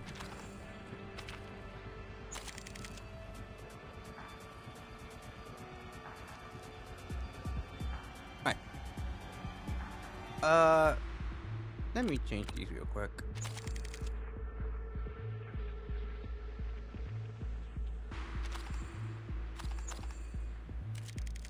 Alright, I'm locked behind. God damn it. Alright, your life ends next turn. Let me change this real quick. Let me change this real quick. Let me change this. Let me change this real quick. Fuck. Dude.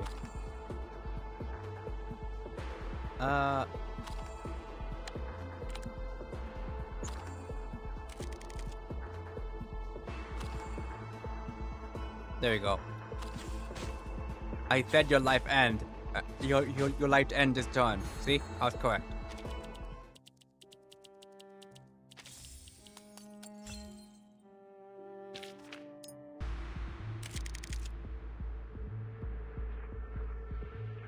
In fact, I'm watching the stream on 144. Oh, damn. Let me see.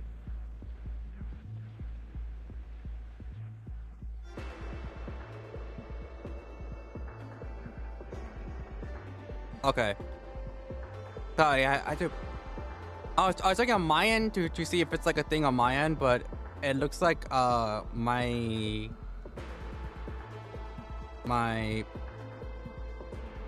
stream it hasn't dropped any frames.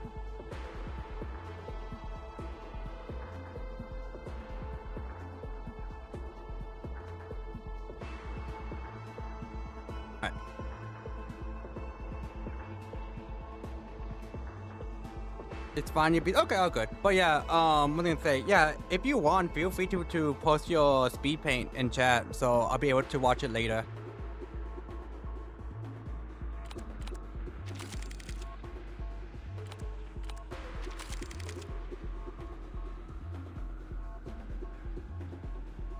I'll do one more.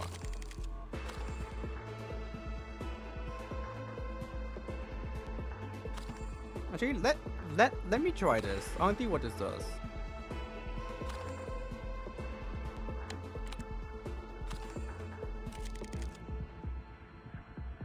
Well.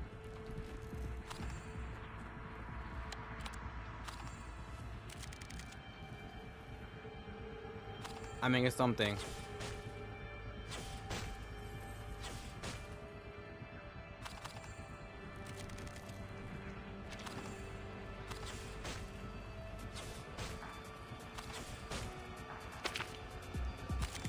I'll be fine. I'll be fine. Let me change this one. I want to see if I can get like a higher. That is technically a higher number. Let me see if I can get a higher number here.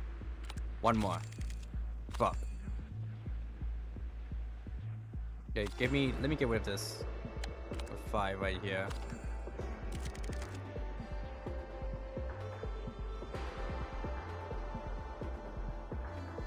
Add in roll 1. Put something me die. Let me.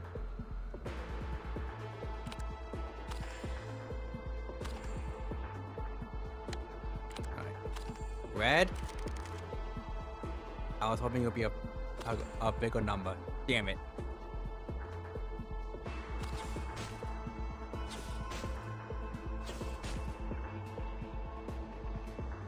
Alright.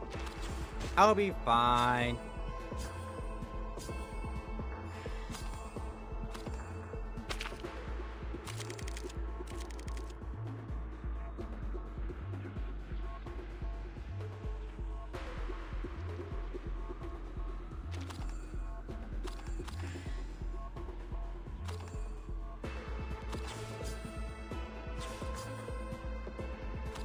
Let's do...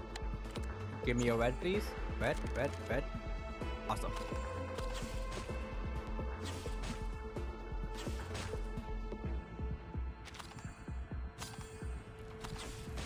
Ow!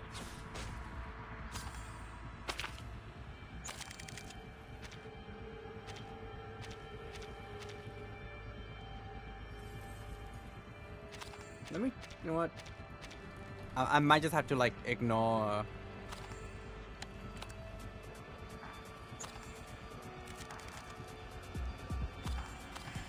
Might just have to ignore this guy and just attack the signs real quick.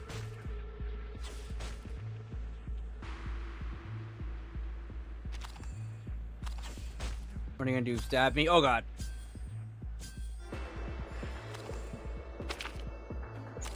What the? Wow. Okay. I mean, I can't use blue. That's fine.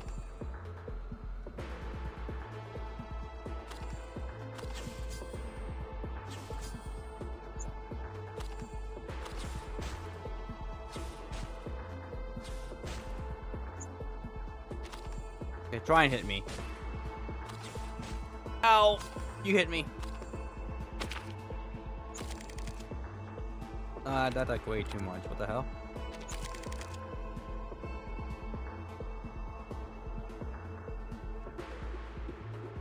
Yeah, let's do it. Let's do it.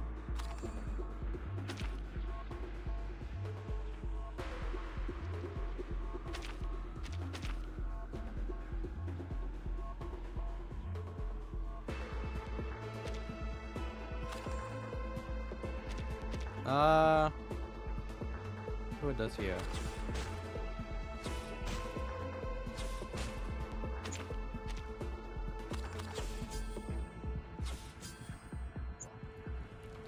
Alright.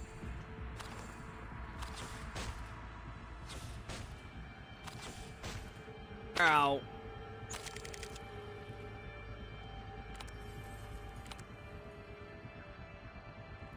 Actually, no. Let me change this. Yeah, that's good. That's good. That's good. Gotta make sure I...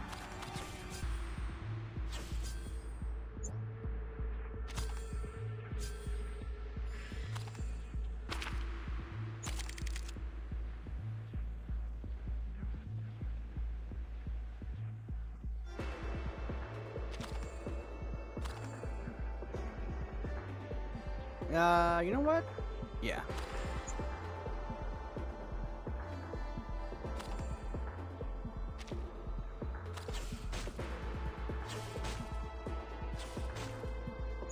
Fuck.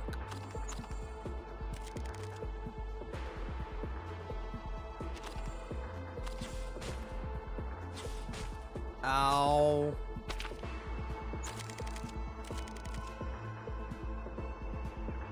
Let me get rid of this one. Give me at least like... Give me at least another red, please. Thank you.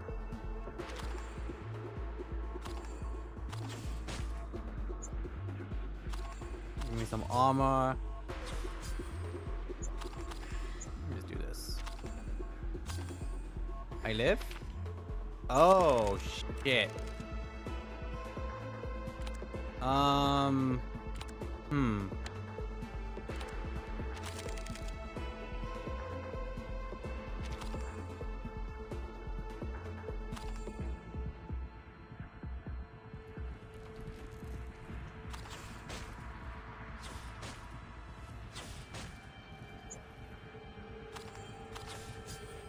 And let me just ow!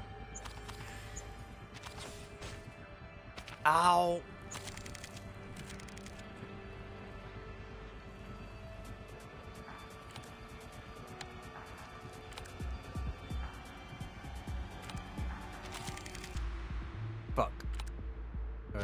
I'll roll with this. I'll roll with this.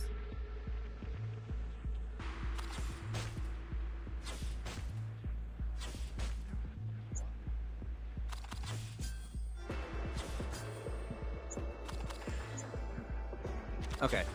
I'm safe? I'm not safe. Ow!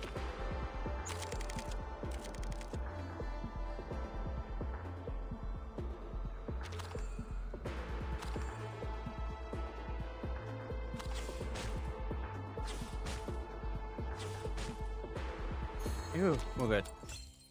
He's beating my ass.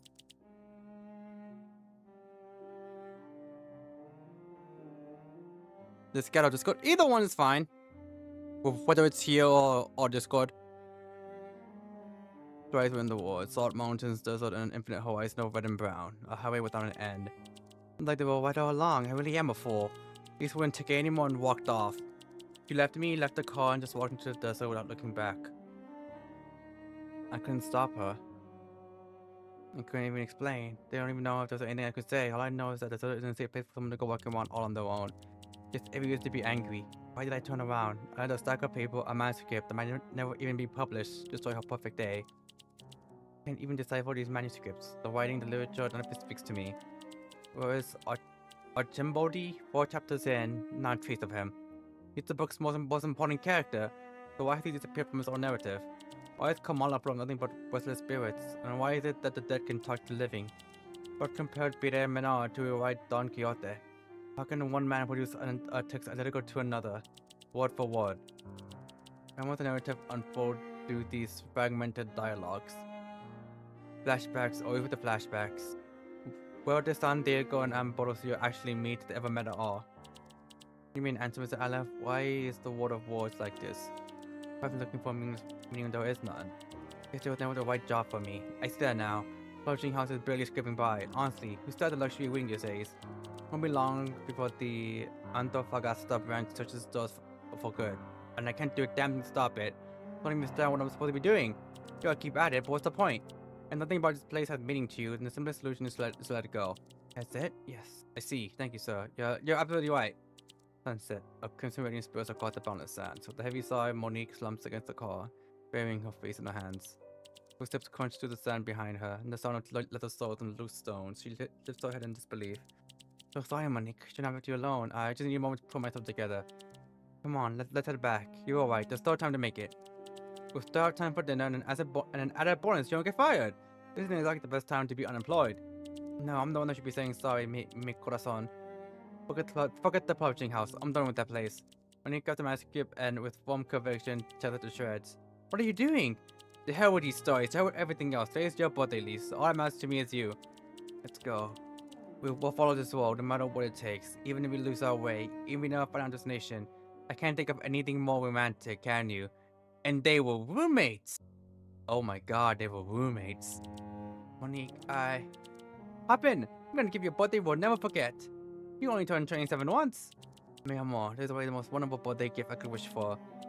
If they belong to just you and me, I'll remember for the rest of my life. The engine rumbles and the car starts up again. The desert wind lifts the scattered manuscript scraps, so a torn fragment stands on the breeze, momentarily revealing the title. The Horizon Forest Entity, Recollector. Then, as swiftly as it rolls, the wind subsides, and the manuscript, the word, the mysterious phone number on its back are consumed beneath shifting red sands. Away the dance speeds down an unknown highway, breaking from sight until it ultimately vanishes into the horizon.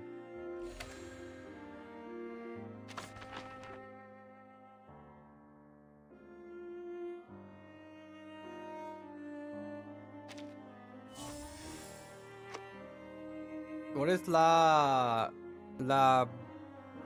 biblioteca?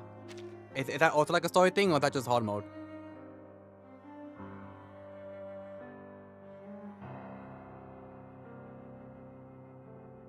The event with the lyric is not real. That journey just an episode he's having about him wanting to be living a different life. Aww.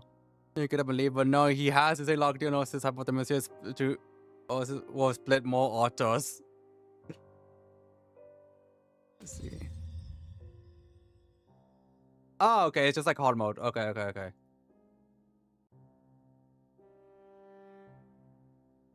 Alright, what? Hey.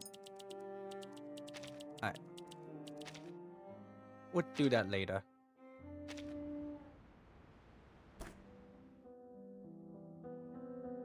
I don't know why I was gonna go to reflections. You know what? I do want to go because I want to see if I have anything. Oh, I'm pretty sure these two are new. I didn't have them before.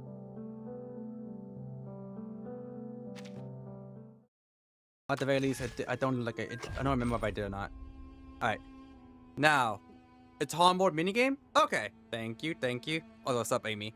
All right, so funny that I start chapter 10. Anam novum postum epitum. The slate empty with precious gifts glides quickly towards the future. Those two are new? Okay. Thank you.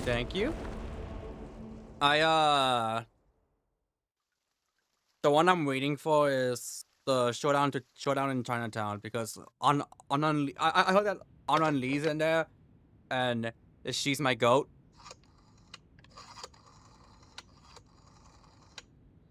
Like, I like it.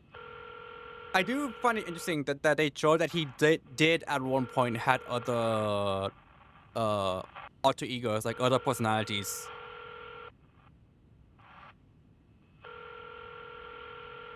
Let me just...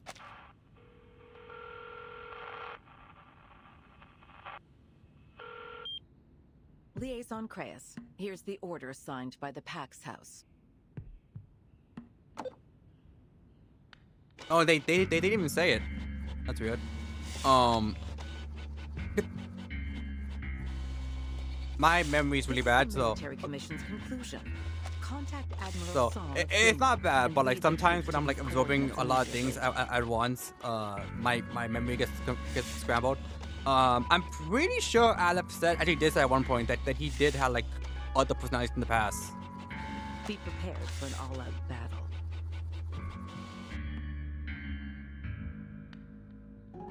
But to actually let us experience it. Yeah, that's actually pretty cool. I've never received an order like this.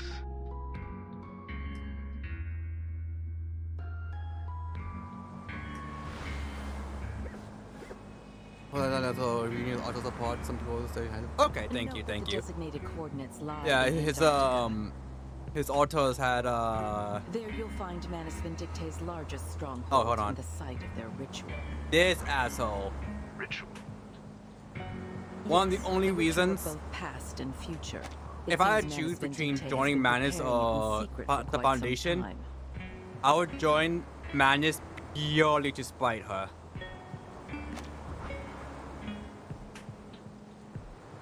But yeah, it's like here and You'll find out soon enough. Paracelsus. I'm going to assume Paracelsus is the linguist. One of them at least is the linguist. So seeing them Battle of 1999. seeing us being able to actually like witness his autos was actually pretty cool.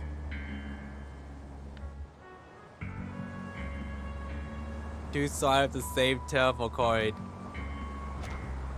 You are correct. However, seeing chapter 3 ending, I was like, oh, can I go join Manus? Can I go join Arcana? Oh, the linguist is actually real? Okay. I thought the linguist was like another author he had. History is repeating itself, isn't it? Liaison Creus. He's already revealed. Okay, that's cool though. I was wondering if we're gonna see him, and I was assuming yes because As you know, Lawrence officers couldn't with find him. Successful track records are often given greater So I was like, okay, access to he might information. appear later on in the story then. Yes, madam. Depressing any betrayal of tone or emotion, he ends the call. The screen's white glow illuminates the window again. Labeled videotapes organized by time and date are slotted neatly on the shelves. A tape is put out and inserted into the projector.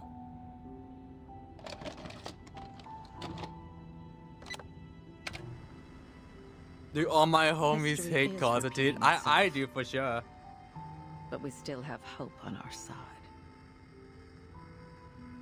The screen crackles with static. Kara's voice comes covered by age electronics. What's this? It's a gift for you. A gift? Suitcase? Oh, it's baby Vorten. That's right. To celebrate your appointment as the Foundation's timekeeper. This is a moment to remember, Burton. And Igor? I hate Igor. I don't know about anyone else, but I definitely hate Igor. If Flash when I see him again, it's on site. Doesn't seem to understand the suitcase significance. And she has more questions. It'll be like how Tornado just saw Arcana at a period and was like instantly gonna throw hands. That's me. The moment I see Igor. Cutscene has insane player game. Yes, I forgot. Arcana got mad style. If Arcana wasn't like evil, she will have an amazing career as a fashion designer. Because everyone in Manus is dripped out. Like Sophia, she joined Manus and like an hour later was already dripped out. Who's it from? Why didn't they give it to me themselves? It's from an old friend. An old friend? She left you a message too. She said,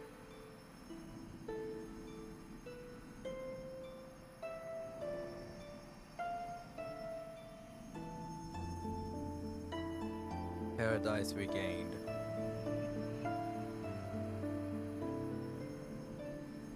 Yes, so Sophia got an immediate glow up. It was like, okay, I'll join Manus. And then like, boom, drip the fuck out. Diggers is also like prime example. Is everything alright, Timekeeper? When I saw his Manus Vindicte garment, I was like, oh, they dripped him the fuck out.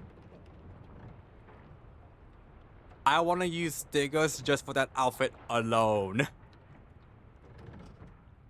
Like that almost made me want to build Diggers just purely for that outfit.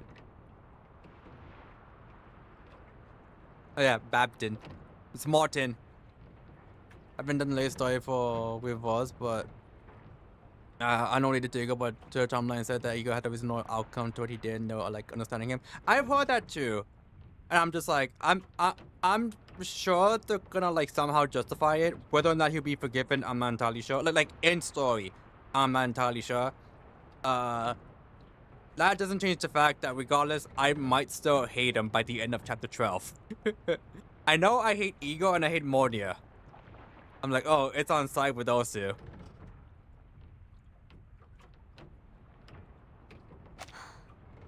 I'm fine. Even got, yeah. The wall dripped out. He's so memory just dripped came to me. out. The further south we go, and the colder the weather gets, the harder it is to shake this feeling of deja vu. Honestly, all they need to do is just like hire some models, have them like have them do like fashion shows, all that stuff. Just be like, oh yeah, these are Manus Vindicte clothes. If y'all want to wear these stripped out clothes, all you have to do is just join us. Boom. Everybody in a second we're immediately joining Batman. It's just seeing everyone just stripped out. In a world of ghosts, you need ops to keep it real. It's like... I'm gonna wake up the titillation, pain, and pleasure. I call it emotion, some physiological mechanism of the amygdala. I'm gonna like channel my inner Kendrick Lamar for Igor and Monia. Her companion's concern reflects back to her from the window. Because that Kendrick Drake beef has taught the entire world that we are not hating enough.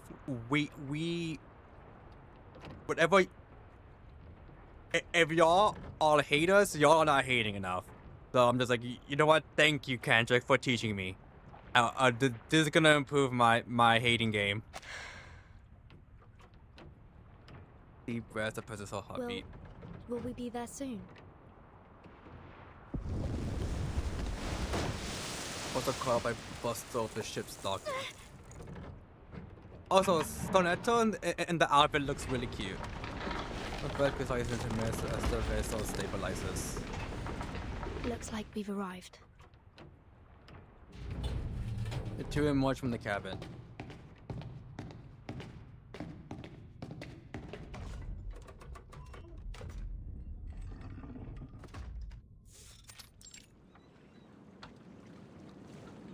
Exactly, Core. At the days of covert details at last, they stay on the sunlit deck looking into the distance. This is McMurdo Sound, the starting point of our Antarctic expedition.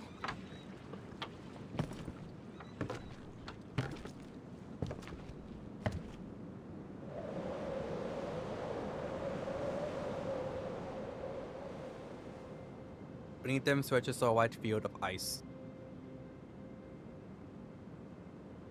Dazzling yet lifeless.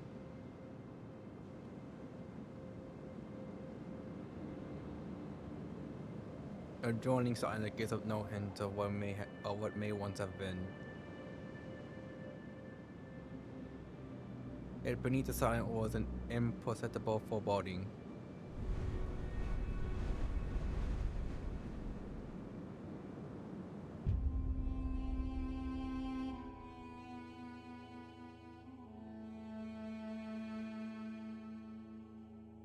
I know it's Latin. I don't know how to pronounce it. This will be the place of revelation. It will also be the place of conclusion. I was kind of close on the end. I was like, well, that one was probably revelation. I'm even glad that one is finished. It's conclusion, but eh. Same thing. No, Ada? You made it. From the US to Brazil to Australia. From a pleasure cruise across the South Pacific, through Argentina, and finally here. Your feet firmly planted on the southernmost continent on Earth. What kind of JoJo-ass trip is this? The enemy's been beaten back, retreated to this polar desert, and here you are too. All because of a single command. Find that writer. That's all you've got. No plan, no place or time, not even a full squad. No, he is white. I don't think we have a plan. It was just I can't help find but her. wonder what pushes you forward. What gives you the eagerness of a newly enlisted rookie? I'd say it's your instinct to follow the path laid out for you, to satisfy the desires of those who watch from afar. That is your arcane skill, isn't it? Personally, I suggest you think My before arcane obeying skill is a command. gamba. After all, you're headed straight into the stronghold of the enemy. In situations like these, those who blindly follow orders often end up as cannon fodder. You hear that, Sonetto? So keep this He's talking question to you. in mind. Why are you looking for that writer? God, it's so insane how like I left only news on Sonetto for like 5 minutes and clocked her. The one with the ancient marina. What is Vorten's arcane skill? I've always thought it was like being able to command people or something.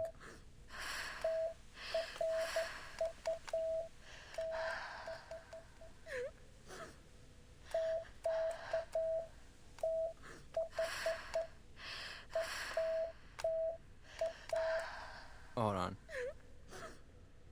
Okay, I assume this is there's an actual like cutscene that goes on by itself, but I'll click auto just in case.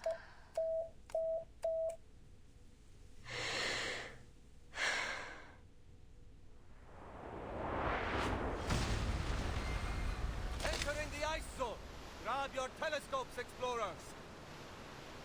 That's right. We need I love your the eyes on Disco every ice Elysium-esque Let's in not a make a monologue second watching having a Titanic. lie. I like that. This isn't the time for jokes. You could acknowledge the narrator change at one point. Cause like, wait, what happened to the other guy? And they just don't answer. Hearts thumping with excitement, our team set off. Thanks to our courage and careful preparation, it wasn't long until we crossed the Drake Passage. No matter how fierce the katabatic winds were, our will stood firm. In fact, the windstorm we met was very similar to the lab-simulated ones. It didn't take long for the captain to find a way to deal with it. Soon, we were sailing through the South Shetland Islands. There wasn't much there but black moraine and a few groups of Adelie penguins. It was clear to us that there was more trudging to be done before we reached our destination. But every one of us was confident that a journey of this magnitude would pay off with very many ancient secrets. When the sun dawned, we saw the lichen that grows all over the Aicho Islands. Crimson, green, ochre, even the land blink couldn't pale those colors. That was when we realized that rocks can move too. I can't help but recall when the famous Gouverneurin returned with a full and bountiful They rain. really be changing it. Celebrated the Vorten's harvest another very guys really be amazingly. changing every era. We opened a keg of beer and sang the songs of home under the rosy sky. The only exception Mankind's blessing be. We children blind from faces must be free. that I can remember The mother spirit light with ancient flow guides us to the great current, nature's flow. Yes. that the narrator we are wasn't the like polar explorers. with someone We are else. meant to be the Was in challengers of the Bell's most event. unknown greatness. Bell/Budum's event. With this feeling in our hearts, Where the narrator was we'll Bell continue herself. our march into the depths of Antarctica. The what's it called? Blowing Feast. Carpe diem. That one. As the saying goes, I've never felt more joyful and fulfilled and worthy in my entire life.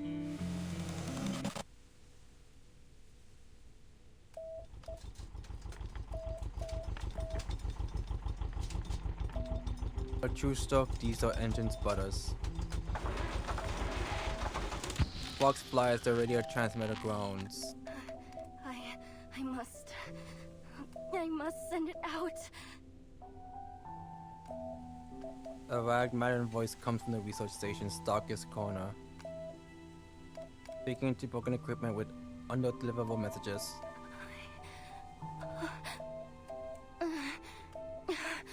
Calm down, Nautica. Calm down. This is your research station. You built it together with the team. You're safe now. Yes. The Mother Spirit will protect you. You're safe now. So we don't know what it is? Okay. Try it Well, one we'll more probably time. find out like later on in the Just story. one more.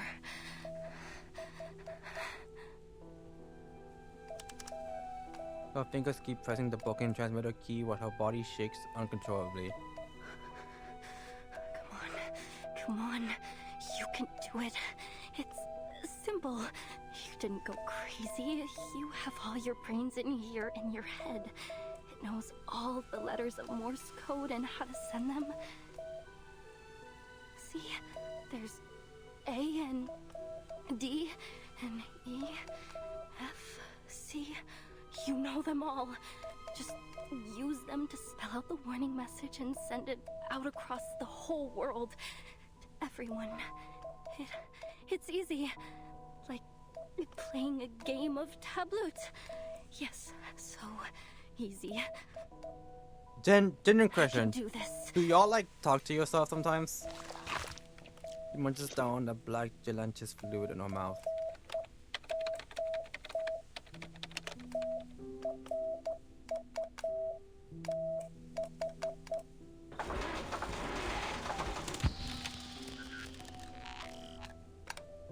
Fuck.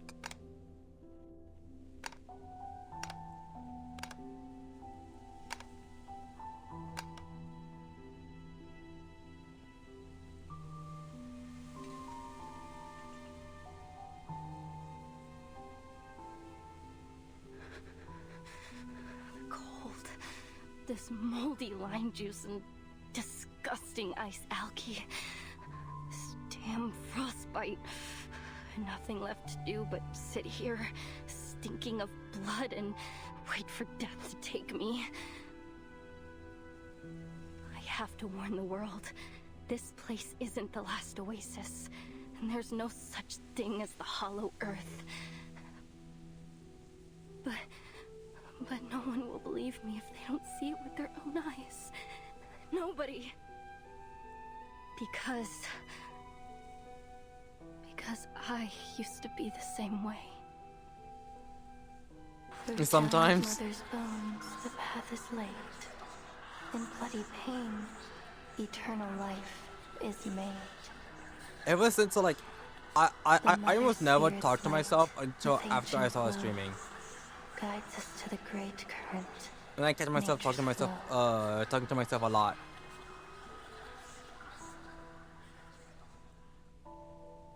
Not now, little Matu.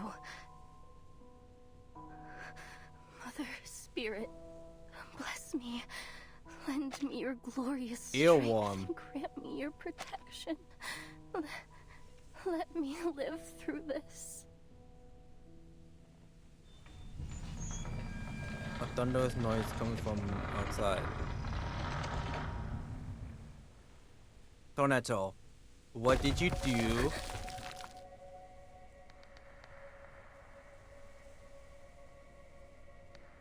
Small figure startles.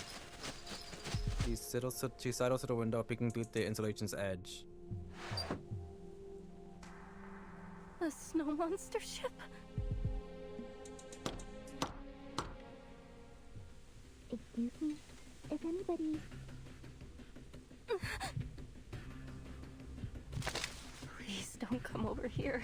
Please, please, please.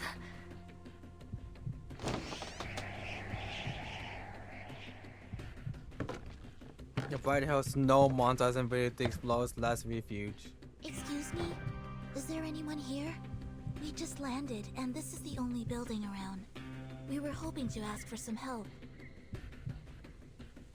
I'm already half frozen to death. Don't you dare crack my skull and suck my blood. I won't taste any good. Huh? My apologies. There must have been some kind of misunderstanding. Toneto?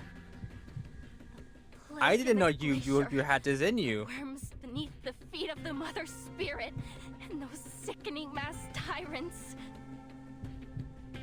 Bring it on, Snow Monster. If I can wrestle a reindeer, then I can take on you.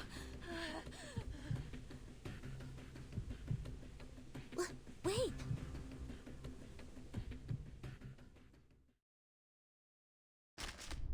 She's starving.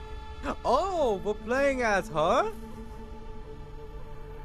Okay. I thought we were gonna have to fight her. Okay. Sometimes it's good to talk. Yes, sometimes it's good to talk to yourself. It's usually called robot ducking and helps with thinking. I know, I think it's called robot ducking, like something similar to that.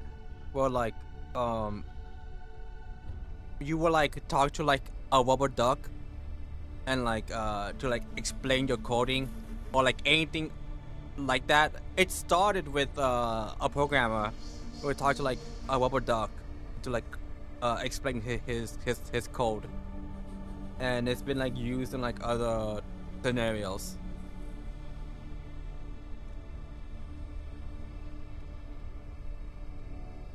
And the paradise sucking up beautiful earth.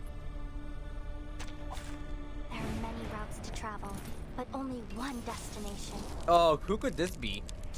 I have no idea, chat.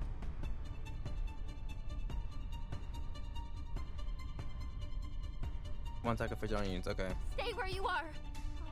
It's I'll fight you. It's Dane with us 1999. She's not listening to us at all. She's cold and scared. She must not be in her right mind. Is this how she sees us? The button looks cool. Do your best to calm her down. Just be sure not to hurt her. Understood. Maybe an incantation to keep her warm will help. Clearing the snow. Breaking the ice. Don't listen to the false whispers. Embrace the cold. It's alright. So long lives this, and this gives power to thee. Clearing the snow. Breaking the ice. Alright, let's just keep And fighting. embrace solitude. Embrace the cold. Premia sereno intenso ad infinito. Ow! Oh shit.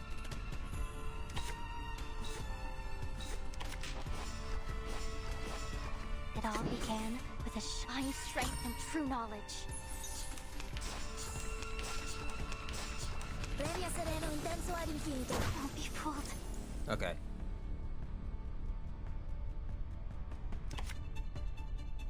Clearing the snow. Let's see. Let me do this. And embrace solitude. Embrace the cold. It's alright. I can feel my fingers again. It's John Rivers 1999. It's a snow monster. What's going on? The heater went out ages ago. No, like that helped a lot. Yeah, that's where I got it from. And just send Cookie over Doug to tell us stories too. It's a magic trick to keep you warm. I'm glad to see you more calm. Please don't be afraid. We're not snow monsters. Rewards. Gonna use The my. best reward is discovering a new fossil. What are you? Oh, or seeing a volcanic eruption up close. Hold on. It should be here somewhere.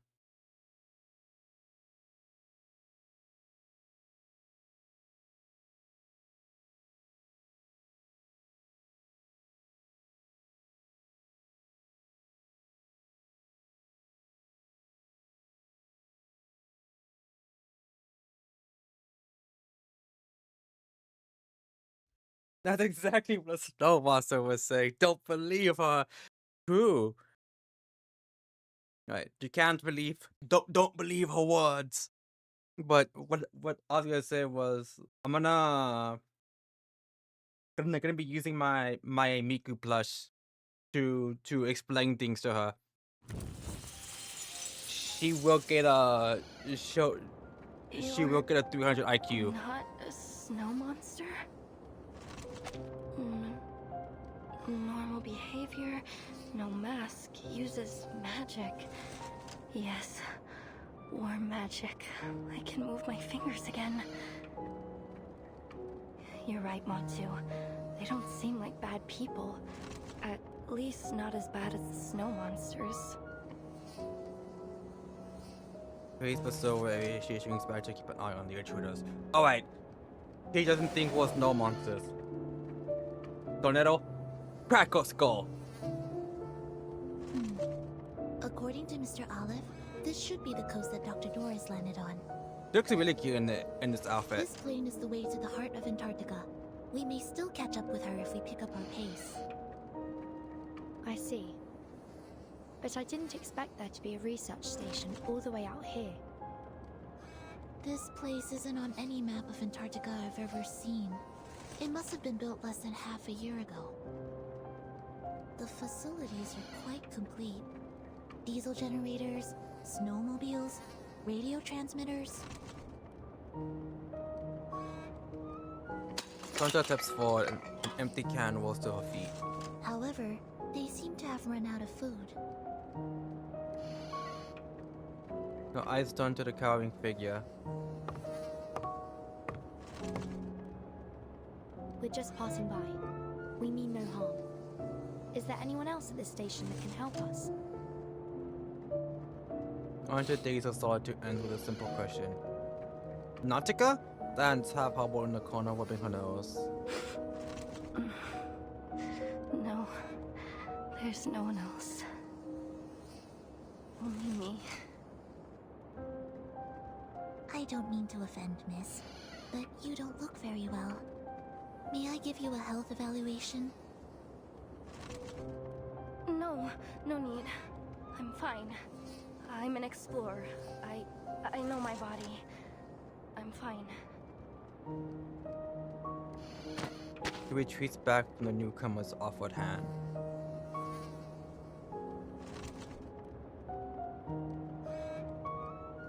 What are you eating?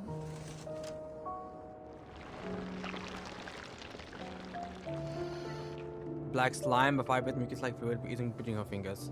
He licks her lips and swallows it whole.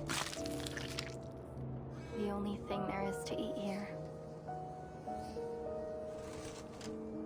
Widow shakes her head. Please, take this. It's turnip and potato soup with beef. I hope it suits your tastes. Food. Fresh food. A long suffering explorer reaches out as tenderly as a fawn. Is that a magic suitcase? He points to the suitcase that conjured food out of thin air. Yes. Don't worry about It's it. an arcane suitcase. It's bigger on the inside. It can hold food, rooms, even arcanists themselves. So you're arcanists? Bella finally returns to her pale face as she begins to examine her visitors with fresh eyes. That's right. A point in which aroma wafts off from the tin. Actually, we're heading to the heart of Antarctica. Perhaps you'd be willing to offer us some advice. She knocks over the tin in panic. The soup inside splatters out across the floor.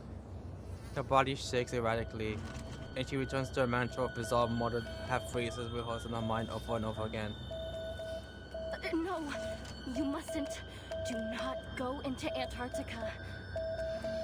You mustn't go any further.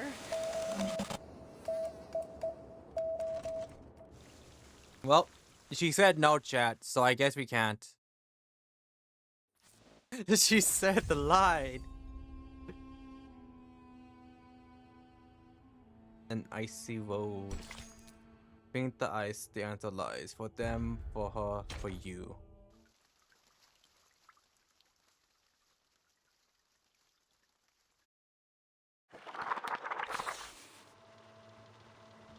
I love how she's always on the verge of another crash out every once in a while. When we reached What the a time it is. Okay. hinterland, an aurora australis appeared in the sky. I was like, it's big in on the this broad one. I'm daylight. just like, that's just Doctor Who. Vorton is the new Doctor. She is British. She is British.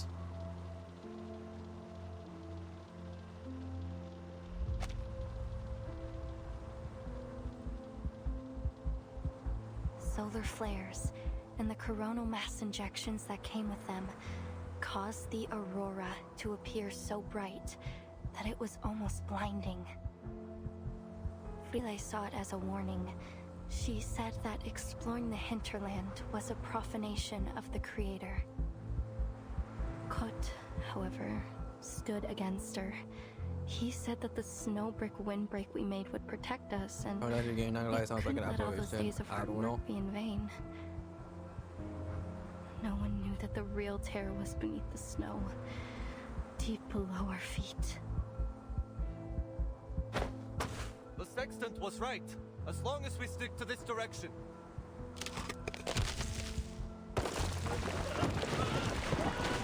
Oh, god damn! Day 5. Ide has been left behind. What happened to him? The This is an snow emergency monsters, I situation. guess. We need some people to shift focus to rebuilding the windbreak. Those of you who are fixing the communication devices and getting rid of the EMI, drop it for now.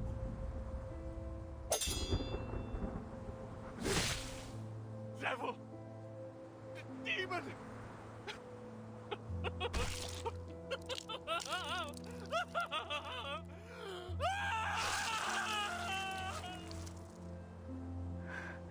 Day 7. Kot is gone. The situation is getting worse.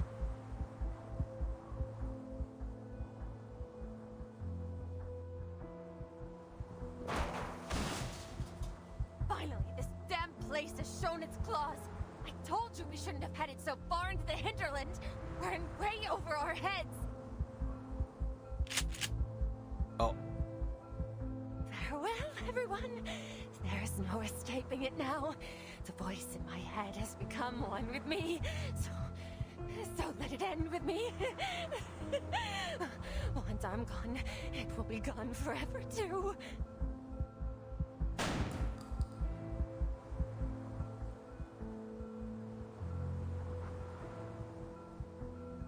Day 10.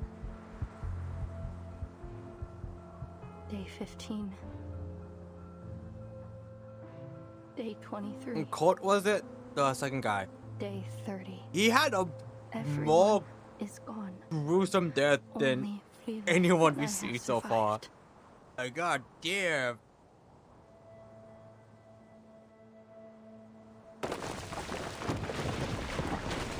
It's okay. Don't worry about me. Any passing fishing boat will be able to see our distress signal. You just need to go back and wait. Here. It's the Neptune bar. My favorite. It'll keep you warm a little longer.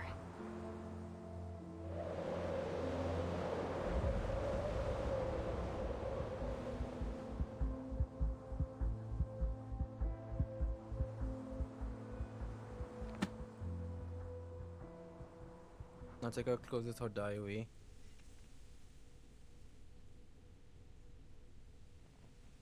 That's why you cannot go to the hinterlands. In fact, you should leave as soon as possible. I see. So this is your concern. One problem. But rest assured, We are told you to taking give you every food measure considering to you ensure our spilled the safety. can. That said, even a draft map would be extremely helpful to us. You owe us a can, so Ah, I get it. get in the suitcase. Timekeeper? Please, take this GPS device. I've pinged its location. Help will arrive soon. My apologies that we can't stay with you until they arrive. I'm afraid we're on a time limit. Excuse us.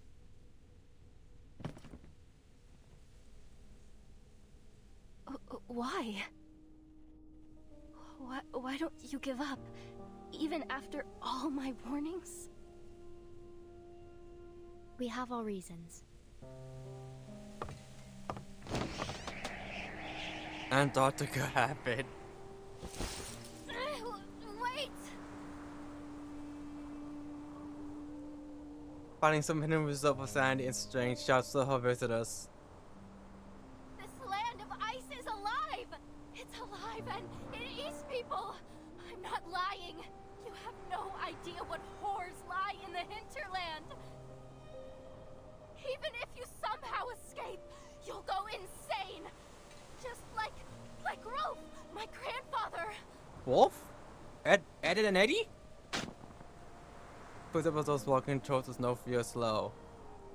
So you have to stop! You have to! You have to! For your own safety.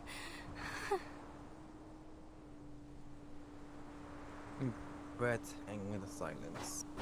After a pause, they turned back. Rolf Amundsen. I know that name.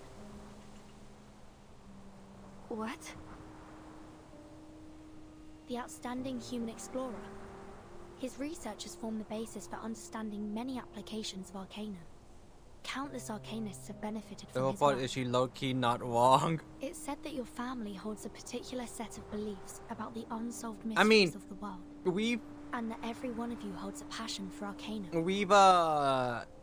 a deal with the sentient Are we motel that famous? Indeed. and It's the widely known that many members of the Panopticon that Amundsen family happened became explorers. Their passion last was so chapter. strong that it's been recorded in Arcanist textbooks. This is nothing to us now. Cheeks red from coldness and excitement. I assume you're here in pursuit of something, just like the rest of your family. And that's why you're reluctant to leave, even after all the misfortune you've encountered.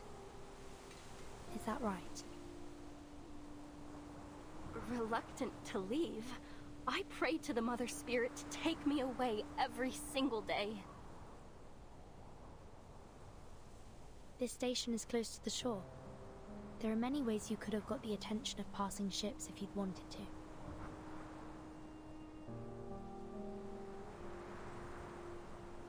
We are also here in pursuit of something.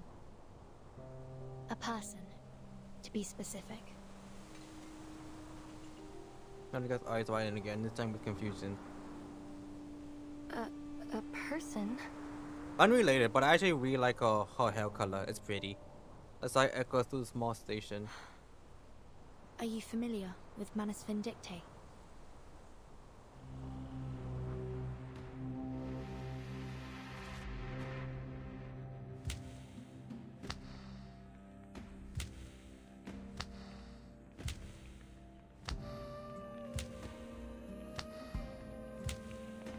Goes line to his place at the top.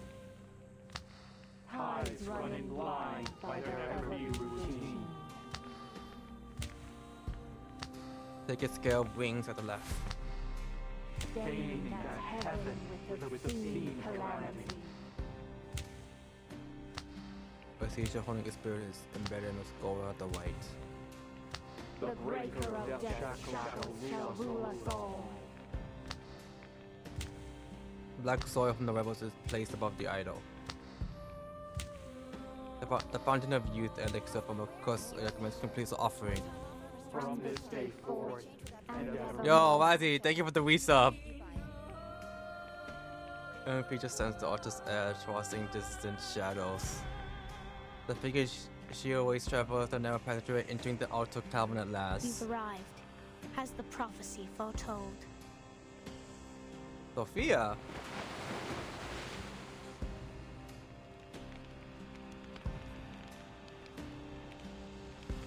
Blind woman approaches barefoot, in one hand a cup of hum, on the other a bundle of blossom. He stops at the ritual soul vacant corner, completing its shape. The preparation of the ritual is about to enter its final stages. The inculcator of Arcanum, Lady Arcana, has revealed to me the final revelation and oracle. Hear ye! The blind visitor shall start the great ritual on our behalf. The black-clad believers kneel and prostrate themselves before the blind woman, their chanting synchronized and unceasing. Her sightless eyes seem to pierce through eternity before finally settling on the ritual center. There stands a golden spinning wheel, locked in silent communion with her.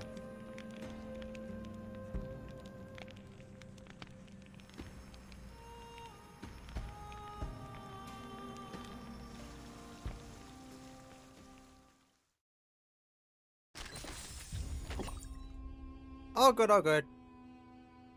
All good, for. Yes, thank you for the Wii sub, Razi. 6 months. I'm close to being sub to you for almost a year now. You're halfway there. Halfway there. Halfway there. But Did Doris just join Manus Vindictae? I wonder if it's a... Damn. You know what? I'll check out of this.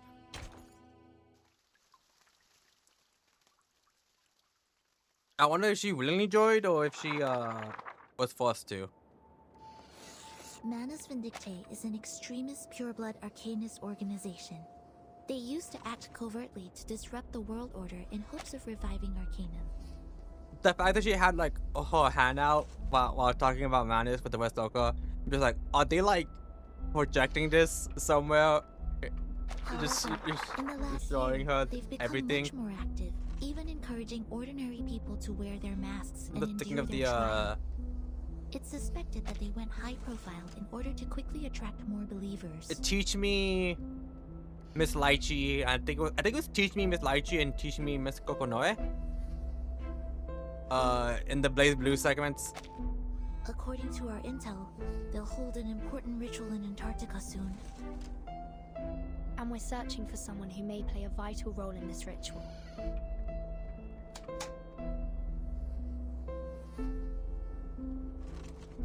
Arcanists. Masks. Are the snow monsters what you call Manus Vindictae?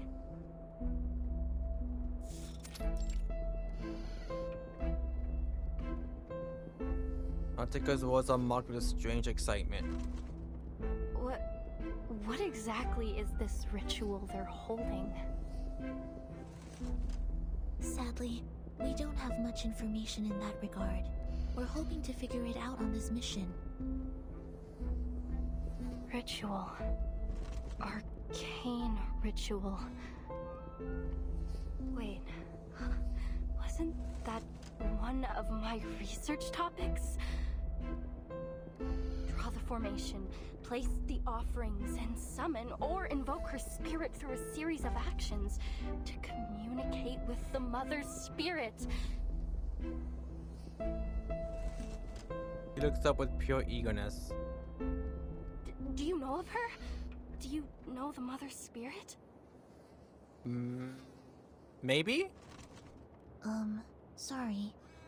No. No? Please excuse us, miss. We have to leave now. Oh. And given that the communication equipment at the station isn't working...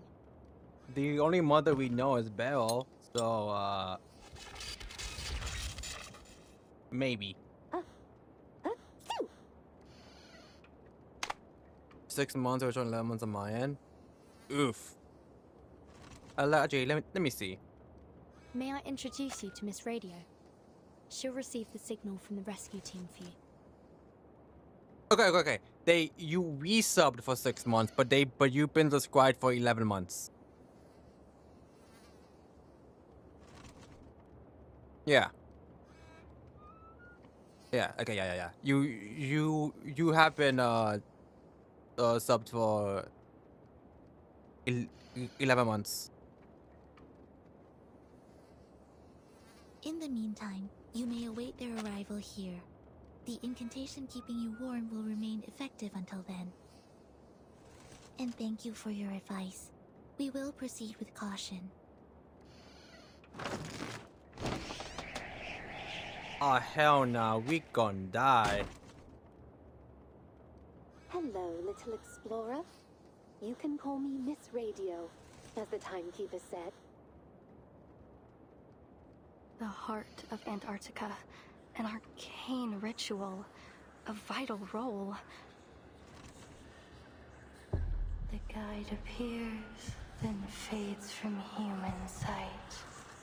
If the devoted journey, let their songs unite. Damn it, Nautica. Little Matu is reciting a message from the Mother Spirit herself. Focus. The guide appears, then fades from human We should, If the devoted journey, let their songs probably unite. do something about this earworm. Hello? Can you hear me? Your topic, your research. I assume you're here in pursuit of something, just like the rest of your family. Oh, did we fucked up? Your dream. It snapped off as Nautica bolts to her feet. This is a chance of a lifetime. The visitor boots are already cleaving a deep path through the snow outside the station. The door closes heavily and slowly behind them. Wait! The door swings open again as Nautica watches out holding Miss Radio.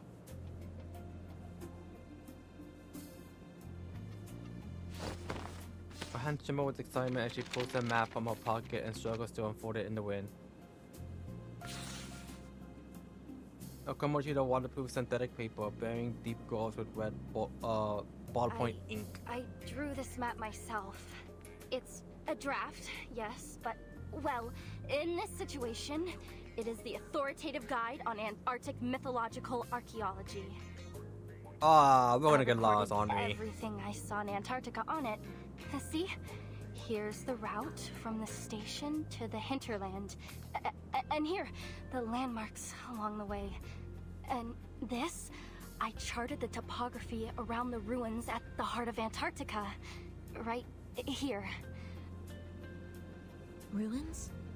You mean there's an undiscovered site in the heart of Antarctica? Yes, exactly! It's never been recorded in any reports. It's a brand new discovery of our team. The two exchange glances. And Manus Vindicte's hiding place. It's highly possible that the ritual will be held there. But we've never entered the ruins. The closest we came was in its periphery, but the weather was too severe. We had to turn back. But if Matu is right, we'll make it this time. And by we, you mean... Nautica master photographer. Possible? Would you mind taking me with you? If maybe like she might be a master. If you compare could be in danger me, Sonato, and Why her. Not just follow you And even then, I have faith in Sonato be drawing a better map, being a better photographer. Wait a minute. Is there really a rescue team on the way?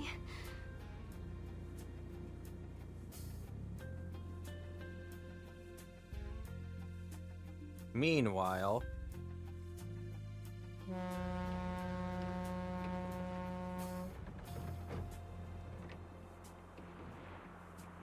a small schooner into icy waters. Ulrich's fluid moves erratically. He grips the communicator in one hand while impatiently tapping the porthole with the other. Yes, we've tested the stability of the Regulus record in the storm the hard way, but there are still some experiments to be completed, and that is a problem. Our study is like a baby who's just started to crawl. It's making moves, yes, but it isn't exactly going to win a marathon anytime soon. That's why we need you to stay in the lab. You have the greatest knowledge of the artificial storm. You're more than capable of continuing the work on your own. Adler? Yes, I know how much you want to see the Timekeeper and embark on your cross-century rock expedition. Oh, Regulus. But the experiment in Antarctica isn't one of your concerts. It's a gamble, and we're betting every hypothesis on it. If Regulus, that is your record, is in fact the key to artificially controlling the storm and its syndrome as we suspect, I hope it can at least serve as the Timekeeper's backup plan in this Antarctic operation should the worst happen. You know the agreement we made with her. I take the Regulus record for experimentation and support, and you stay in Laplace to work on the artificial storm. Yeah, just the record to fit snugly and securely under his arm. Even after surviving multiple storms with his former owner, the record remains good as new. Boss, we've entered the continental shelf. If Manus Vindictae picks up a long-distance comm signal, this operation will be declared a failure. God chewing chocolate paper rations mutters out a warning. The finning horn blast echoes in the distance.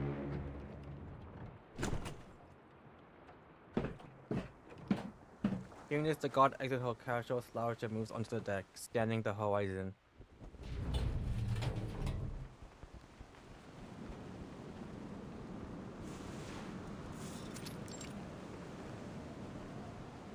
Oh, we finally met the Foundation's fleet.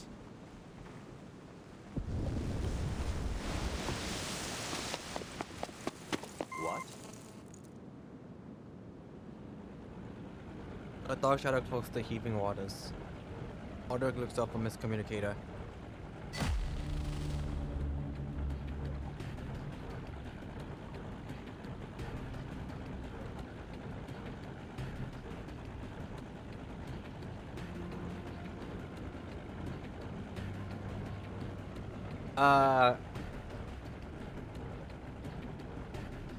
Cat, are we screwed? What on earth? Propeller's been fast against the swirling sea. The distinct aroma of burning diesel hits the Is air. that? At the front of the schooner, a sailor turns his face. Trickle, the battleship, and Dino, the destroyer. Oh, they deployed from Petropavlovsk-Kamchatsky. Traveled halfway across the world to get here. Looks like they're finally on the last stretch to Antarctica. From the north? Surely not. Yeah, that's right. Seems that Commander Krayas and Admiral Song have struck a deal. Oh? The torpedo explodes 100 meters away. A strange and unlike scream is heard as waves splash over it. Hold on! Adjusting the sail angle! Oh, damn it! No one told me we'd be fighting on the front bloody line. It's one of them armed Magnus beasts that the Manus modified. Didn't expect their first line of defense to be an actual monster. Dino's elite expeditionary force versus the army Manus Vindictae's gathered across multiple storms. This is gonna be a right hell of a fight. Oh, he's into What it. is he so excited about? Come on! Help me at the helm! With the one last loud boom, the shrinking Magnus submarine quickly dies underwater. Soon, the icy ocean turns blood red. The line cuts through the crimson water, moving fast towards the fleet. 135E, prepare to engage. Bridge ready. Watchers maneuver over the icy sea, relays of orders and replies come staccato and clear over the radio. The guns pitch into position, aiming to hit the water at 6 o'clock. Let's see if their liquid metal reactor can resist Type 65-76 torpedoes and our aerial firepower. Attack!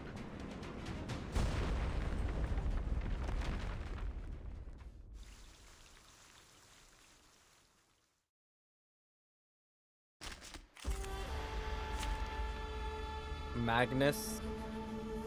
Don't think I know who that is? Question mark? We'll find out. We'll find out. Let's kill time together. Oh.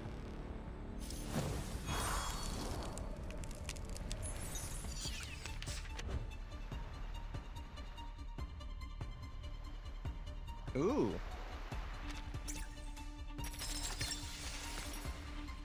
It is here. I can hear it. Dérivant le flot de comme la soleil le destin. Mon officier n'est pas un capitaine. All this violence. The overflow Alright. of the Sephiroth. Alright, Belle. We gotta get you get your ult ready. Freaking dumbass. Ow! Okay, rude. Ow! Freaking dumbass!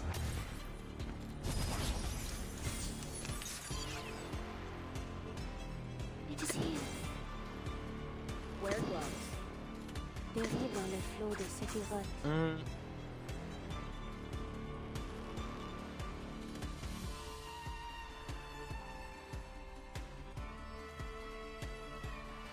I'll That's heal, the why not? direction.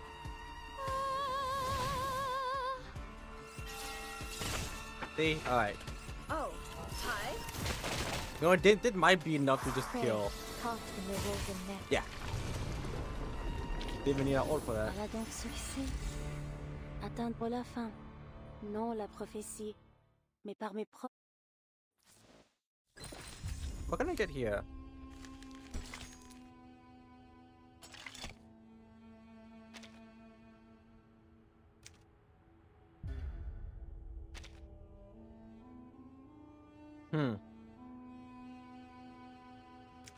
I kind of like number one better, only because this is a fixed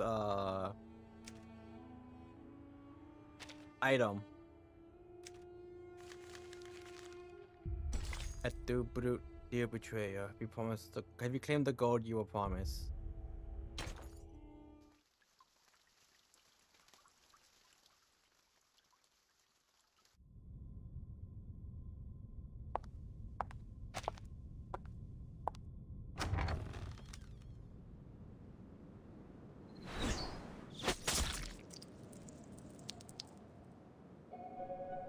But then that arrow hits the gallbladder, spilling fire and blood. Nearly half.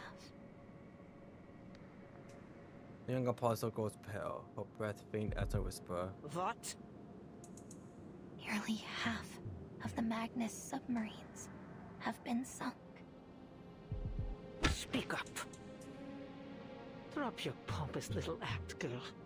You'll win no favor with me through airs and graces. Nearly half of the Magnus submarines have been sunk. That's more like it. The lead arrowhead finds another target. At last, those white-clad fools have levied some retaliation. How kind of them to finally join us. Another arrow is fired. Forbidden flesh splits open, oozing rancid fat. I am loath to witness any more groveling at the feet of that preacher and her so-called omnipotence. An elder shuffles forward in plain robes. The great corrector of the mysterious island, the one and only leader in the face of the slumbering inculcator of Arcanum, the supreme caster of the great ritual. The opening avian skull crumbles under the pressure.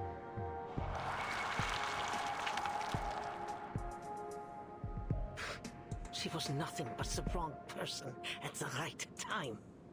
Okay, how are you sick? She alone hears the voice of the inculcator of Arcanum? Ah, what blatant lies! Yet they submit to her all the same, everyone. While she gallivanted around the world, preaching on the back of her falsities, who was it who prepared for the ritual, Yet she alone is granted power. She alone holds their hearts in her hands. Ridiculous. What does a little girl know about material transportation or personal arrangement, let alone the great history of the Manus? She Someone's is nothing jealous. without me.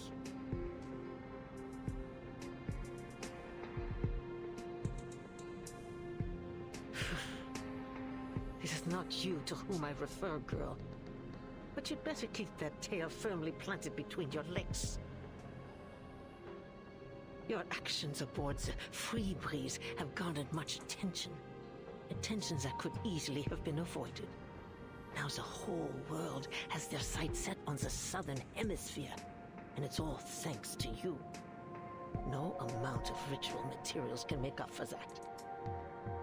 This is precisely why I was against giving power to you infantiles in the first place. Arrogant, reckless fools. There's not an ounce of self-control to share among you.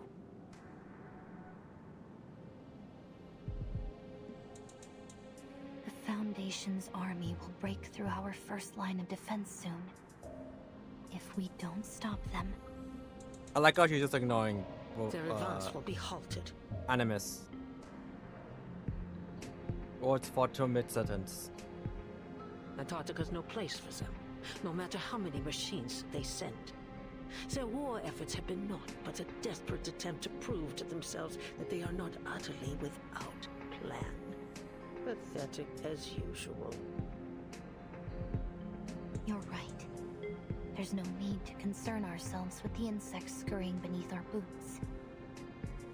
Our role is to support from the outside, to ensure the ritual proceeds smoothly. That's all. What driver straps the blinders to your face, hmm? Or were you simply born unable to perform more than one task at a time? Tell me, how do you ensure the safety of the interior? Young imposter allows for breathing to grow fainter, struggling to keep the absolute appearance of humility.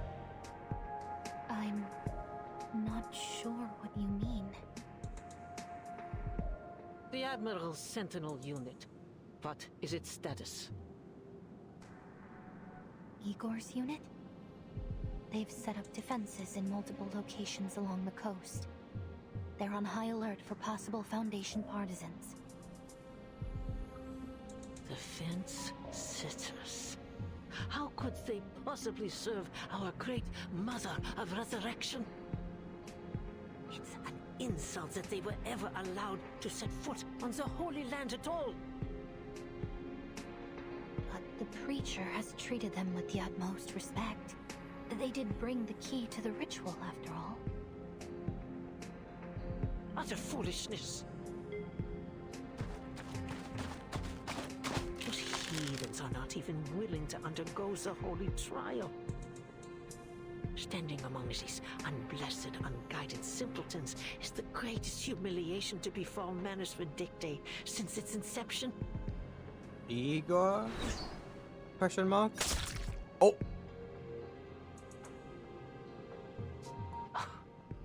Despite this, it is of little matter in the face of the ritual. The great Mother of Resurrection. That is our only goal. Beautiful remains of the board of long out of feet.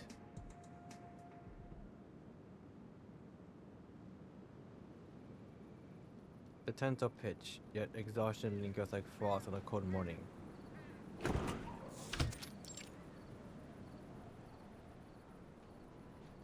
The aircraft captain leans out, shaking his head towards a woman standing before one such tent. Lieutenant, we have run the check-in program. The problem is with the pedal. It's malfunctioning, which is somehow deviating the set UR rate. That is why we had such severe turbulence and deviation just now. I suggest we do not fly Canis Minor until we have done a complete overhaul. The weather is just too extreme in Antarctica. Monier takes stock of her soldiers, then make a confident stride towards the transport helicopter. Report to the Admiral. We're still some way away from our designated station, but it seems we have no other Okay, choice Monier now. got a glow up. What the hell? At least we landed in a place with enough space and sightlines to perform our task. This is the best we could have done, given the situation. Manus really Well done, is then. like the dripped out faction. Of course, Lieutenant. Now all there is to do is wait. Wait for what? The answer is about to be set free. Attention! We have an order from Admiral Igor. We are the perimeter defense of Antarctica. We must be ready for any possible attack from the Foundation. The Admiral is stationed in the Sanctuary. From there, he will administer orders to both us and Ptolemy's infantry squad at the other port. Monier does her collar, her mouth dry. Any unit entering the sea within visual range is to be considered a signal to engage. Understood? Yes, ma'am. The soldiers respond in a disciplined harmony. She scans the ranks and lowers her head. Blinking, she finds herself memorized by the strange golden glory dusting her combat boots.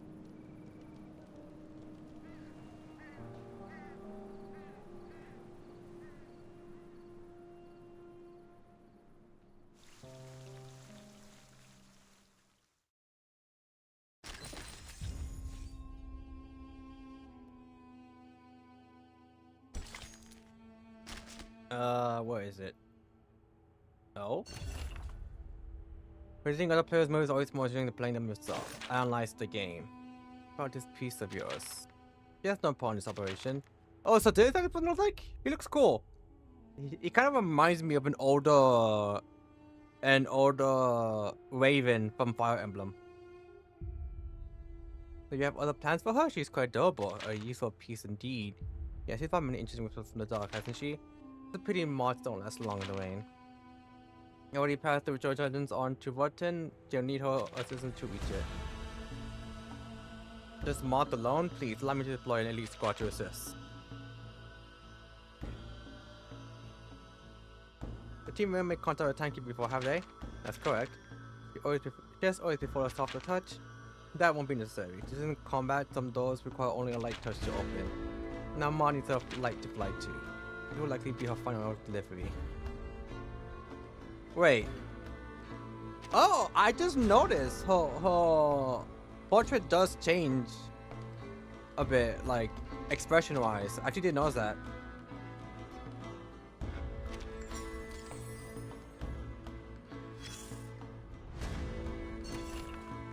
Putting me to the line detecting micro expressions are pointing workplace skills even in Antarctica. Can't comment too much, I'm locking in, but still watching. Oh good, oh good. Yeah, lock in for Mr. Forget-Me-Not entrusted me to level the Fountain Mute Sanctuary and to assist you with the ritual preparations. This is my first time having the honor to enter this holy place, Apostle Animus. Oh, so the ever noble Mr. Forget-Me-Not thinks himself above such tasks now, does he? What happened to him? It's not my place to question his affairs, Lady Apostle. But when I last saw him, his condition was concerning. More like the result of incompetence than the price of wearing the immortality elixir. This was his most sacred charge. No matter his state, he ought to have called back to the sanctuary himself and grovel at the Mother of Resurrection's feet. This skewed pilgrimage of a mere flesh wounds. I see you wear no mask. Don't tell me he's an untested follower to deliver ritual materials. I play my faith to the Incubator of Arcanum, Lady Apostle. I am blessed. You're an apostle. You are an apostle. What's that red-haired fraud, now a near total stranger? How many more women must the Mother of Resurrection's gifts be squandered on? No matter, I don't expect the likes of you to contribute anything meaningful to the ritual. You follow my orders. Whatever title Forget-Me-Not gave you, remember who rules the sanctuary. As you rule it, Apostle Animus.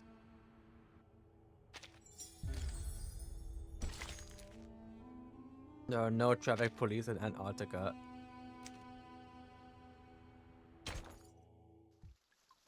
Safe driving.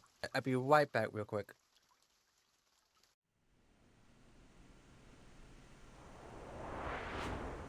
Timekeeper, are you sure this is the right direction?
I'm back. I'm back.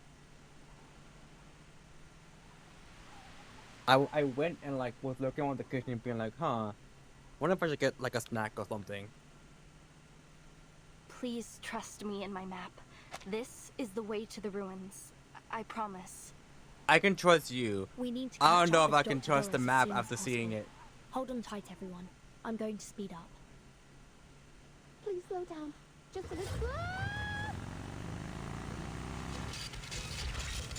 Honey blue bow shakes wildly in the wind, straining to go towards the sheltered side. The snowmobile races across the frozen plain, its driver's face composed and sorted.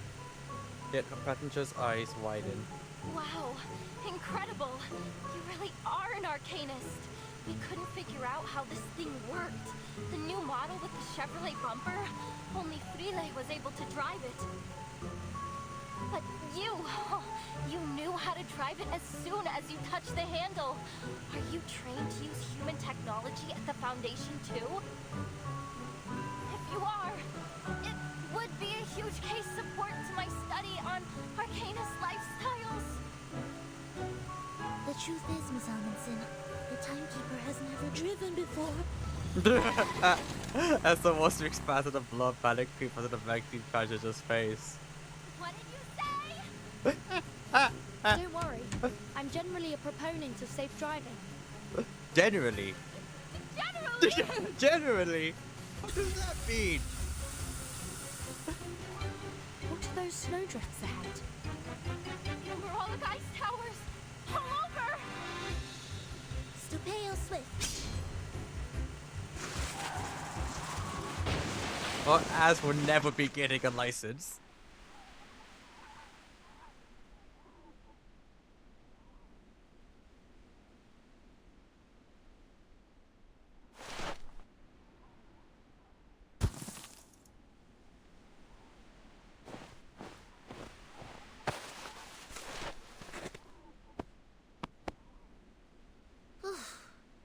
Thankfully, the vehicle isn't badly damaged. Miss Amundsen, are there any other obstacles ahead that we should know about? That's strange. This should be an open plain.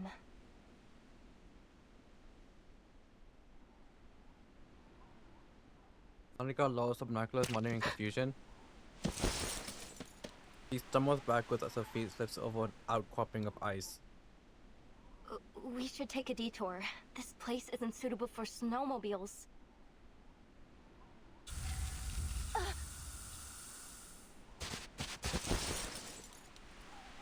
As I fell, a burst of stream succeeded, sending her sprawling back onto the ground.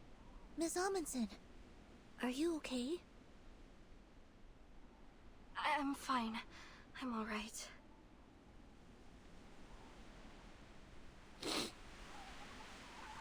A tough talk dies on her lips. Has my nose gone wrong? Or are we carrying rotten food? What? It's not an illusion. It's beginning to spread all around him. Do you smell that smell? That smelly smell. It smells like That kind of smell that smells. rotten reindeer meat. Anchovies. It's the sour odor of protein being digested and broken down by microbes. It seems to be coming in waves. First it's pungent, then it gets carried away on the wind. It must be coming from the ice towers.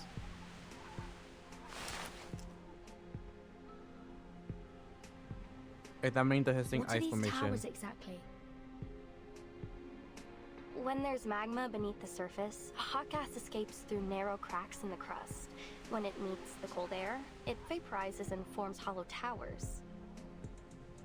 They're often seen around volcanoes. But there's no volcano here.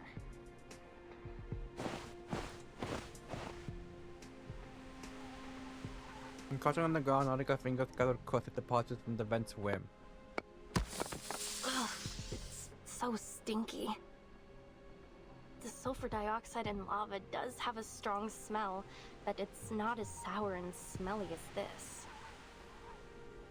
Besides...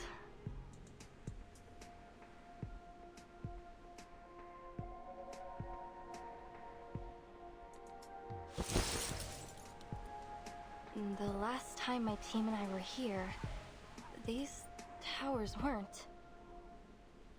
That was less than 100 days ago.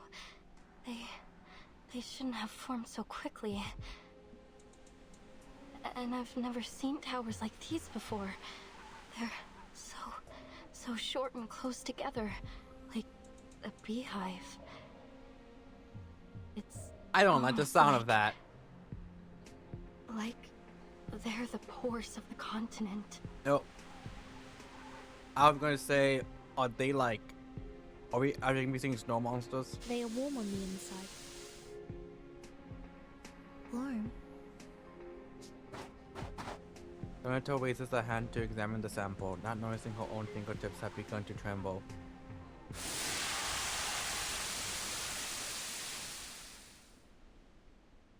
Warning, the nearest ice tower erupts, a geyser of fast-moving vapor blasting several meters skyward.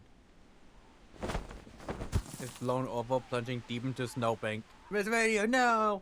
Don't hurt my precious flower. A mother complaint is cut short by a panicked shriek nearby. Burton. Snow. Look. Oh! What is that? Tornado? The nail. It just sputtered out of the tower. Please tell me you have all your fingers. Her voice jumps on an octave higher. Scarf stiff and waving, little legs buckle to the steering tune. At least now we can be sure that there are people around here. Or there were. Let's head further in.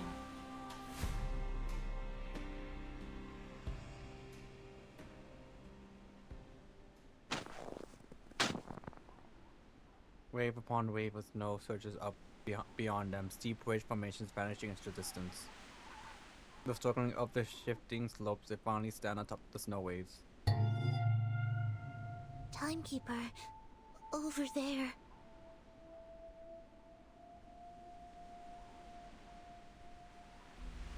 First stains bloom across the white expanse, crimson glaring against the snow. Is that a door? Future station looms ahead. Blood has been smeared over its doors in violent streaks, a grotesque testament to the tragedy within. Let's take a look. Verton? You know, if this was a horror movie, Fortune would probably been the first to die. I can't go. Oh, that is half spoken in her throat.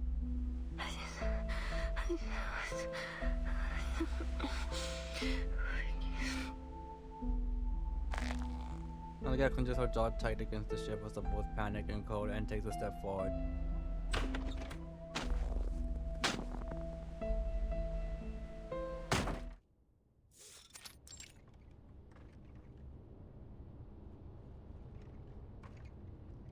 Picking one's way past bloodstains and toppled insulation panels through darkness This is a large difficult. station. They have a kitchen, separate bedrooms, a biolaboratory, and a daylight simulation room. Kitchen? I But played the forest. Do judging by the they mess, have it's been abandoned. coffee for us? A vending machine? Huh? What's this sticky substance on the ground? It's black algae. There's so much of it here. Watch your step. It could be slippery. Your search continues. There are arcane fluctuation traces on the desks and chairs. Timekeeper, look over there. Following her pointed finger deep in the shadowed interior, a faint glimmer pulses. Excuse me? Is anybody there? Hello? We're here to ask for help. I don't think we should go any further. Zinato! Her timid voice rings out from the adjacent room. Yes? Timekeeper. Unfinished walls fall to the ground like wet sand.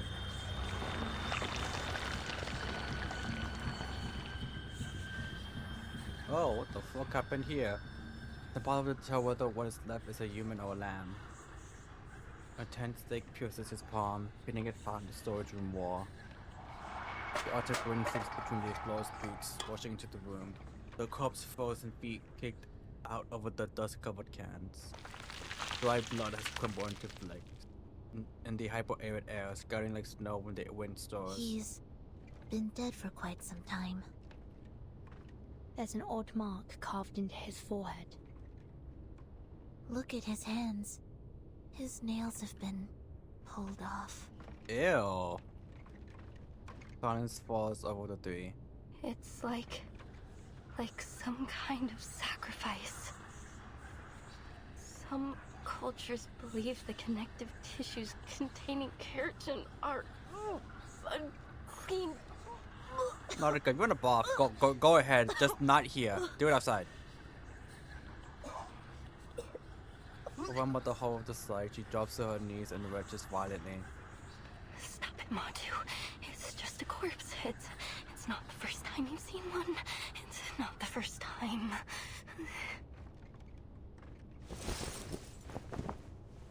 Hands are trembling as she clutches at her head. Something else is off. There's gauze on the floor, and brown powder around his wound. Brown powder? Looks like somebody gave him first aid. Timekeeper, look! What's that hanging around his neck? A stethoscope? Aside from the few creases on the tubing, it looks rather new, or at least well kept. Do you think he was a doctor? The body's bloodied, but the stethoscope is clean. It was put on afterwards. Which means someone came here before us. It's just a conclusion of the ice meet. Dr. Doris. Let's take it off and have a look. The instant her fingers push the stethoscope, the body windbreaker wound tops, desiccated skin, atrophied muscles, the horrific truth fractures before their eyes. Timekeeper, watch out! He stumbles back instinctively, yet the remains collapse towards them with gravitational inevitability. Cover your mouth and nose. When the dust clears, only two Cortex tent stakes remain embedded in the wall. Within the great eternal mystery, even death itself shall die instantly.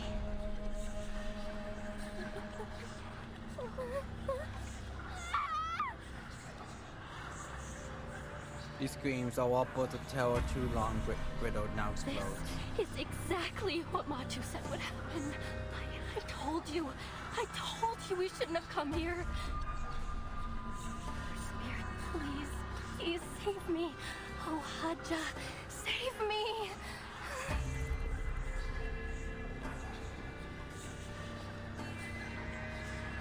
Miss Amundsen, it's okay. Just take a breath.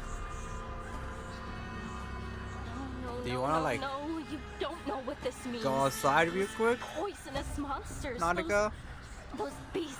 Get some fresh air? They eat people, they eat our souls. Timekeeper, she's... That's it. It's over. Everyone will be eaten and you will be left all alone.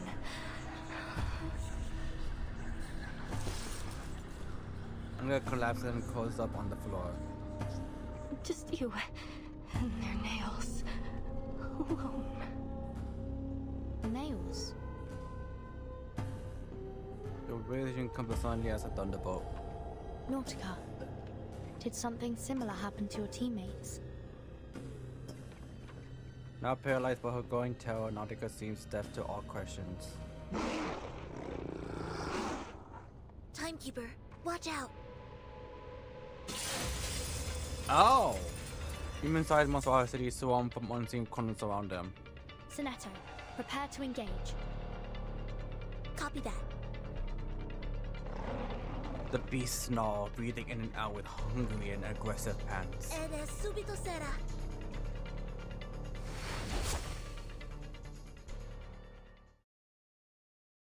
Okay.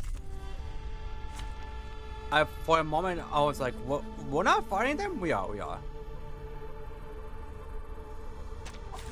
Many streams are converging. Oh, in this holy place. shit! They're huge.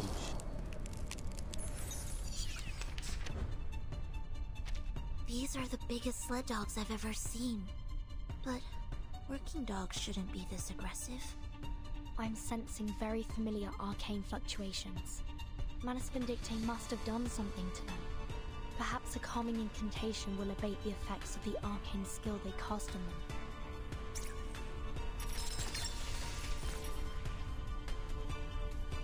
Let's do this, and wait, what does this do? Immune to frigid. Awesome. I mean, it's not like it matters regardless.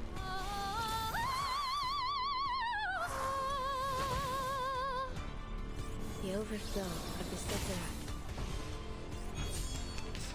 Ow! I'm losing my patience. I'm fine. I'm losing my patience. Péris dans le flot des Sephiroth. Actually, hold on.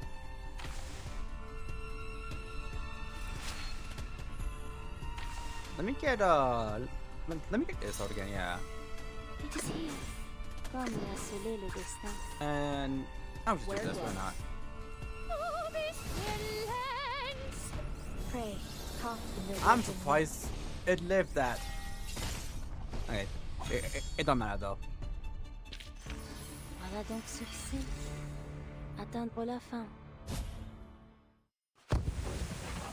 Bang! With a few mentioned evacuation instructions never covered how to outrun the pack of monstrous hounds. Somehow the well-trained team manages. I mean, if we live, at least we could tell them to revive the manual. I removed Manus Vindictae's effect on them. They should have calmed down by now. Moss snap widely just inches from snagging the fleeing prey. Matu, the Mother Spirit will protect me, right? She'll protect me. Yes, she will, won't she? Timekeeper, there's the snowmobile. The automobile stands loyally in the clearing. Really? Really, Snowmobile has come to save me. Get on, Miss Amundsen. Give me your hand. Grab tight. I'm starting the engine. Okay, I was gonna say who's driving? Barton's driving? I'm worried now.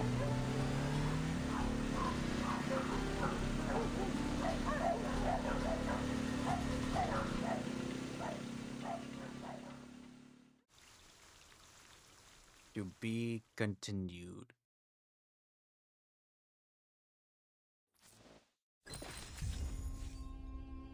Under glaring light. Oh, another battle one. Shit. No, not a call, no mass ejection, just an unexpected firework.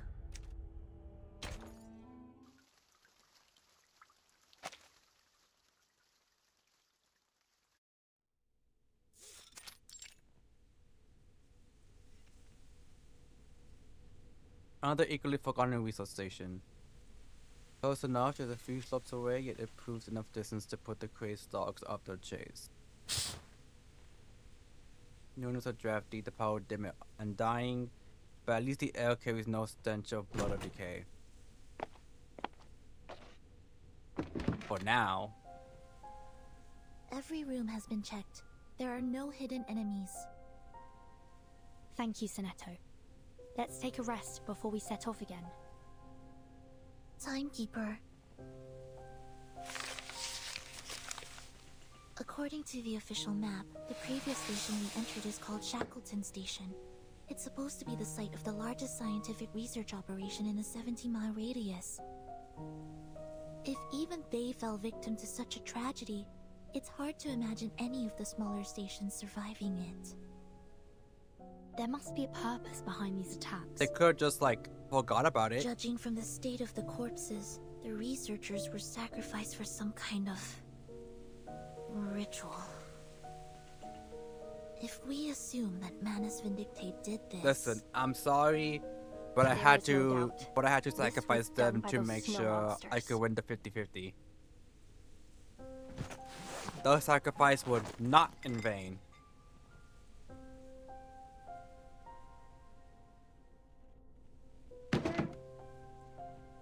Then it's highly likely that this was all in service of the same ritual Mr. Olive mentioned. It's so cruel. What kind of ritual would require such a thing? We have too little information to piece together the truth. But judging by this massacre, they need human sacrifices. Or perhaps they're eliminating any aliens. In this case, humans, in the vicinity before they perform the ritual. In any case, this shows how much this ritual means to them.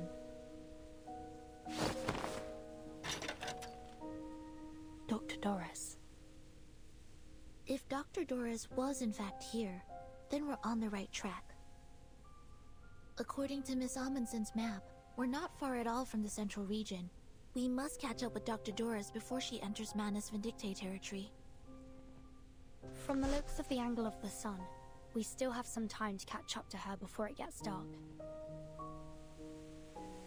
I very much doubt we're gonna be able to do all of this in like one day in game. On a go, we choose the food by type and size, and muttering under her breath. Mother Spirit, thank you for feeding us and for everything you provide. And of course, thank you to Miss Furton and Miss Sonetto for providing the food. The voices fall quiet for a time, replaced by the soft murmur of chewing and the slurp of canned food. I'm glad to see you looking more calm. Sorry, I wasn't always like this. He stammers out in a party that gets into an explanation. I mean, considering she saw all of her teams die, completely understandable. The poor woman is traumatized. I was...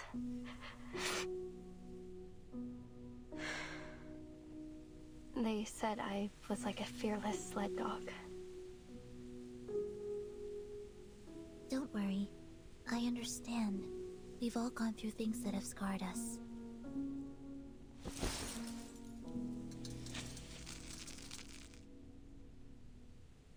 Is it to do with what we saw in Shackleton Station?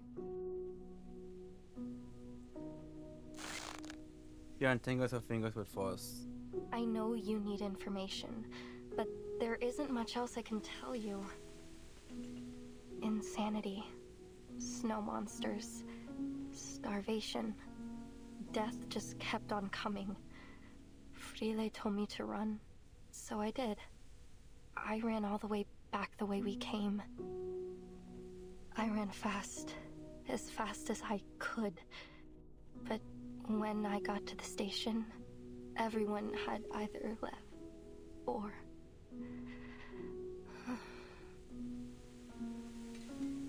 He stops, unable to continue. Words aren't necessary to piece together the rest of her story. I'm sorry.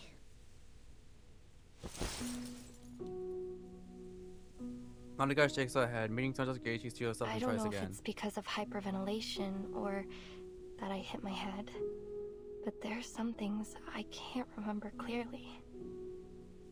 But that fear I felt, that fear still haunts me. I'm no longer as brave as I used to be. Miss Amundsen. Back in my hometown, you're considered brave if you can tame a reindeer. We have a racing festival every year. Whoever wins the race serves as the voice of the Mother Spirit.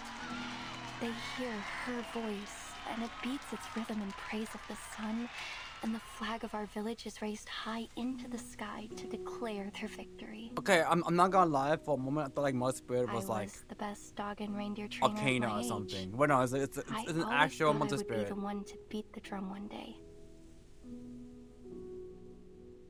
But now, even my sled dogs are gone. They were so brave to venture all the way to Antarctica with me.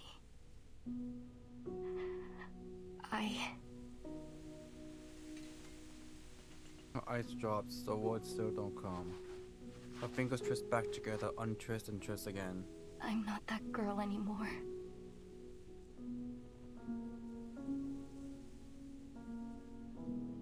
The air feels clamped, then Button has anywhere to be on his cold, dry continent.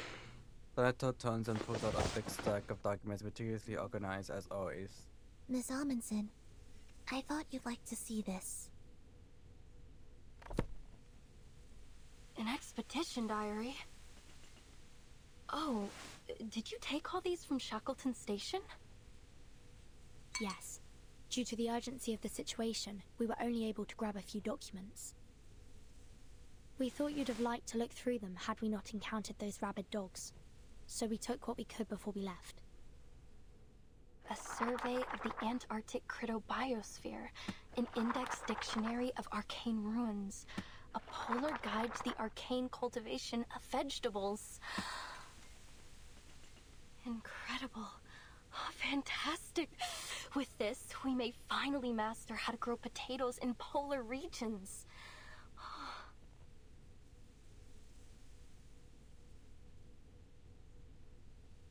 On a dim light, Nautica's face was just away with emotion. A long time passed before she realized she's been lost in her reading. She gathers each precious page and looks up at her new teammates with a conflict burning in her eyes. Thank you. Thank you so much. In the end, our chicken manages to repeat her thanks. It was worth the risk. The scent of canned food lingers as each savor both the fullness of the bellies and the moment of peace. What are you looking at, Sonetto? They closed the door, looking very grave. The sun doesn't seem to have moved at all since we last calculated the angle, Timekeeper. Oh. Oh, is it the midnight sun? If only I had the eyes to see it. Technically, it's autumn in Antarctica at the moment. Polar day only occurs in the summer months. Indeed. We've seen it rise and fall several times since we left from Tierra del Fuego. And even if it were the season for Polar Day, the solar angle would still vary.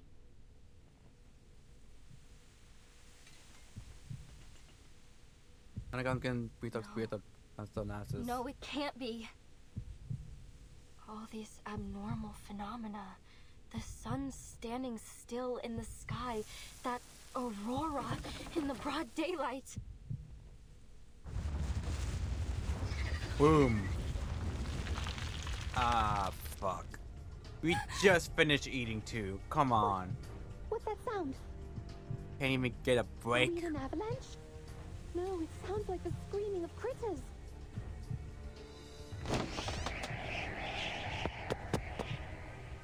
Timekeeper, take a look at this. It was out from the station's door.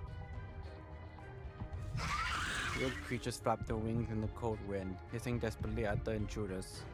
It's the snow monsters! They're flying beasts! Nautica, stay indoors. Stay indoors. Let Bell handle all this. Tornado, what are you doing here? Don't. You want to stay indoors.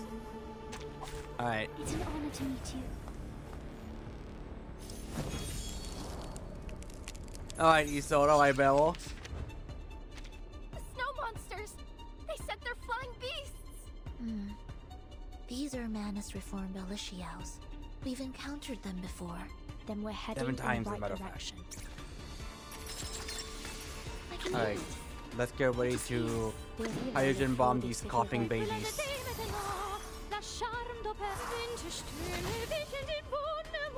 Fate has revealed itself to you. Oh, we don't even need to. God damn. Dumbass. I'm losing my patience.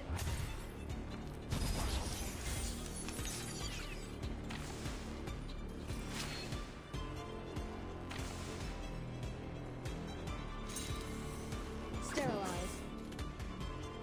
Oh, wrong button. Wear gloves. There you go. Comme l'a scellé le destin, dérive dans le flot des séphirotes. Oh, hi.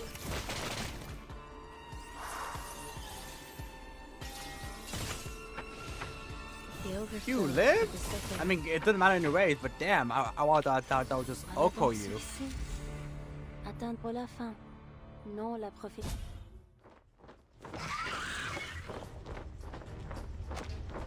The piercing shriek, the holy tail plummets from the sky.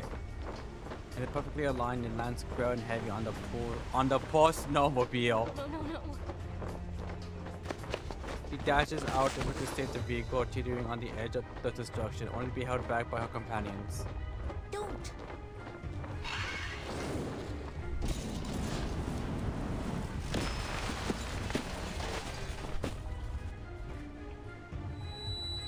Flames shoot out force, followed by a screeching roar. Rising to its grand finale, a spectacular explosion. God damn! The transmission tears free from the blast, alright. The snowmobile lies scattered across the white ice field, flames still licking over its spilled fuel tank. Blinded by the smoke rising from the fire, they make out a glowing mass that brightens the endless daylight sky. No. That was our only means of transportation. Not gonna lie, maybe it's just me, but I'm kind of seeing like a person in this explosion. Like here's the face, this is like the torso, the arms, and then like the legs.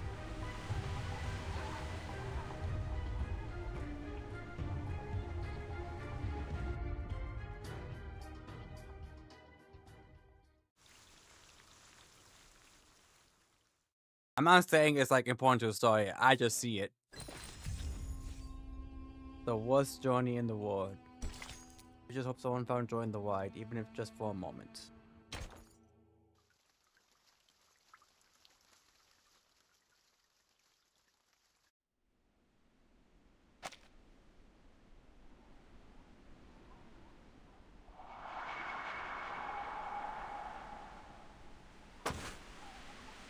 They charge upward through the deep snow. Great. Mother Spirits. Almost there. Just a little. Hold on a second. Farther. There.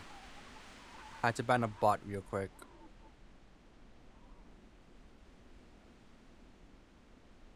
Each step comes with a wobble as she rebalances herself. Traveling on foot was never a good choice for an expedition. Evil snow monsters. First, sled dogs, then mad critters. Her ice axe slams deep into the packed snow. Now endless daylight, endless glaring sun. Is all this because of that ritual? What the heck are those snow monsters trying to do?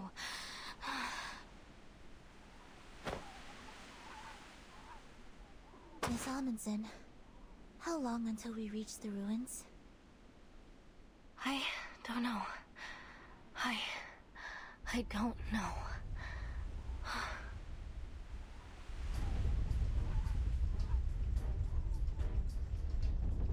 Careful, something's coming. A low thunderous rumble vibrates the ground beneath the boots. An earthquake? No, not an earthquake. Lower your body. Whatever you do, don't lose your footing. Everything is just going so wrong for us right now. The blacks between bringing the high shots of the layers of everything out of a distant ridge. The creeping darkness spreads downhill, fracturing the earth as it advances towards the cluster of research stations. Apollo Wind carries faint, helpless howls from the same sled dogs that had chased them yesterday. Sled dogs. Oh, they're smart. They avoided the cracks very intelligently. Annika moves on her bed, unable to hide her concern. Nautica, you're a capable reindeer and dog trainer, right? Huh? Oh, no. I really don't think that's a good idea. They tried to kill us yesterday. Yeah, yesterday. But today is today. The fortress down her lip until finally she swallows up her remaining objections. Well, maybe I can give it a try. They might still have some sense. On hands and knees, she scrambles up the slope. But it's been a while since I last gave any orders. What if they don't listen to me? Come on, Nautica. Time to hit the drum. I mean, if they don't, we die. That's what happens. You're right. So, lock in, Nautica.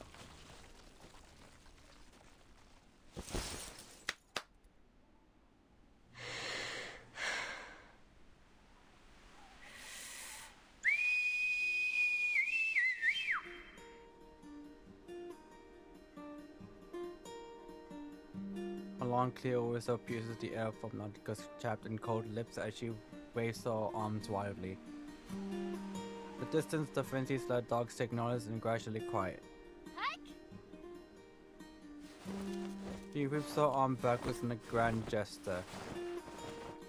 Chaotic as no scrambling sounds carry from afar, the long unruly dog team now starting to command. You can do this, Nautica. Try again.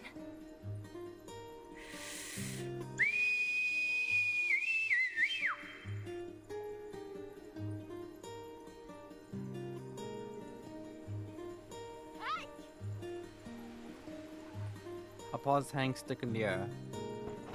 The sound of barking dogs get nearer as approaching paws turn the snow into a watching tide of powder. Easy!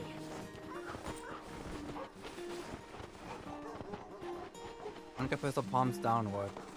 Ready, everyone! Her legs are shaking, but her eyes glitter with exhilaration. Timekeeper, are we really going to do this?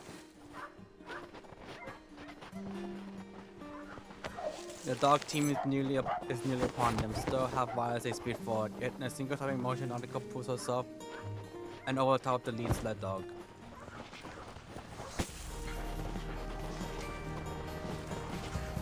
Mrs. Radio Hustle is nearly tumbling from a perch. What are we doing?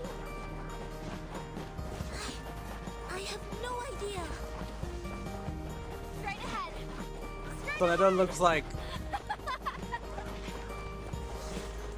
not that I'm afraid, but she's like definitely like, oh my god.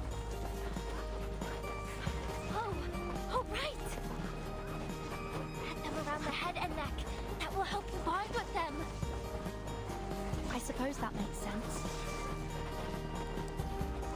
The good fudge of her sled dog's head caused yet soft paws slipping beneath them. I hope Ulrich has come across friends as reliable as these. Annika presses low, burying her face in the soft paw behind the dog's neck. I did it! I did it! These are the biggest sled dogs I've ever seen!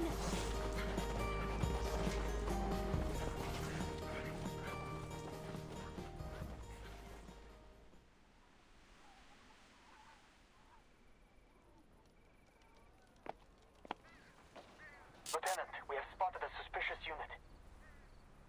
Fuck. Margaret grabs the intercom and pulls the claw, sniggering foam is just cutting through the whiteout. A schooner has come ashore due east. It appears to be alone. Team 1 and 2, come with me. Team 3, stay and keep watch.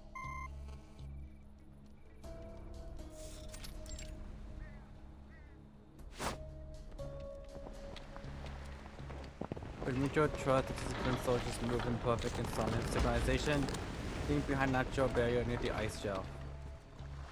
With an ankle splash, the schooner drifts up against the icy shore. Target presents as an arm, but we can't rule anything out yet. Team 1, follow me. Team 2, stand by at bunker A2. Keep your eyes on the coast. We don't want to be caught unaware if they send reinforcements.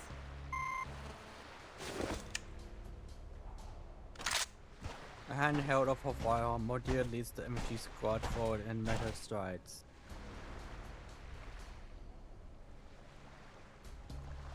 Finally, by the right, how the schooner's passengers march themselves obliviously into the waiting ambush. Seasickness, whiteout, and judging by the trembling compass pointer, something's messing with the magnetic field here. Boss, you're probably the least suitable person in the world to be doing this mission. Shoot. I can already hear my silicon dioxide crackling. Find a windproof bunker. I need to reapply the hydrophobic and cold-resistant coatings. Now!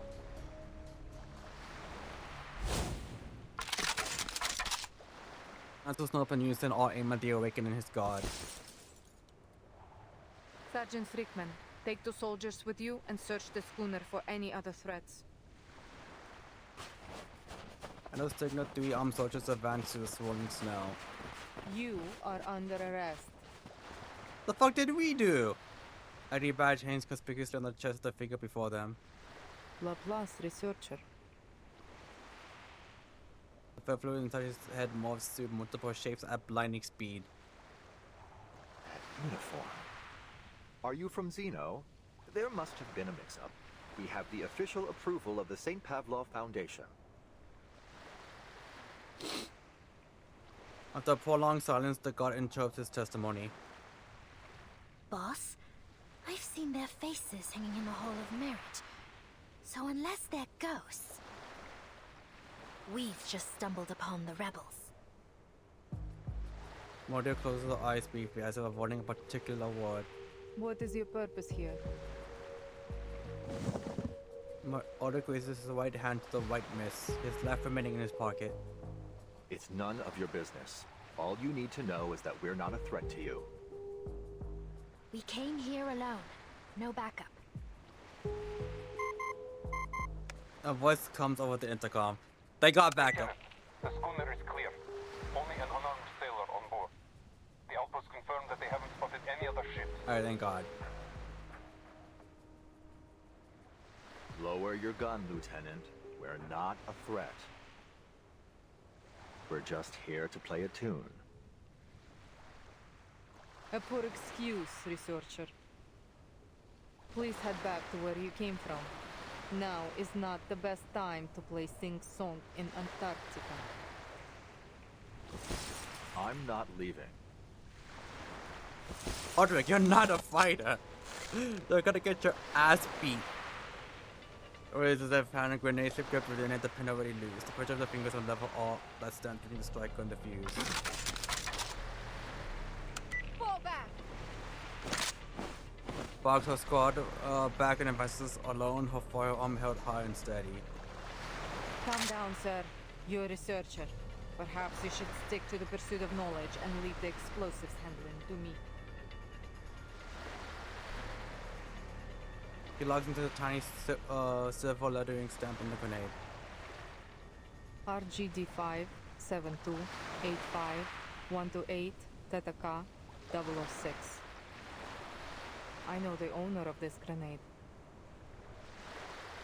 After the first storm, all Xeno equipment was codified under a particular numbering system and distributed among the platoons. But the number on this grenade belongs to someone special. Someone in an independent team. Oh? Someone who has a unique code on all her equipment, including her famous SU Noledin Veye flying device. Oh! Aslav. So, you've been in contact with Team Timekeeper. And what if I have? From the swirling pace of his valve fluid, it's clear he's taken the question badly. So the weapon that was supposed to protect me is the very thing that gave me away. How ironic. With a wave, Mono signals for Squad to hold position while she holsters her gun, then grabs a grenade with one hand. Are you out of your minds? This is a real grenade, you know. Powerful as 200 grams of TNT. ZHAOBUBU.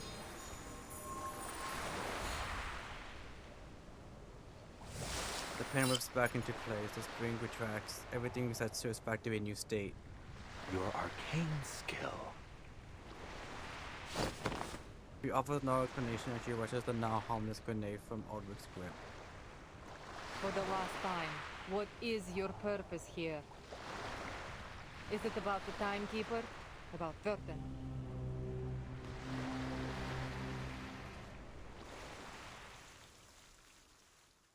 Oh boy. I hope we actually, let's see.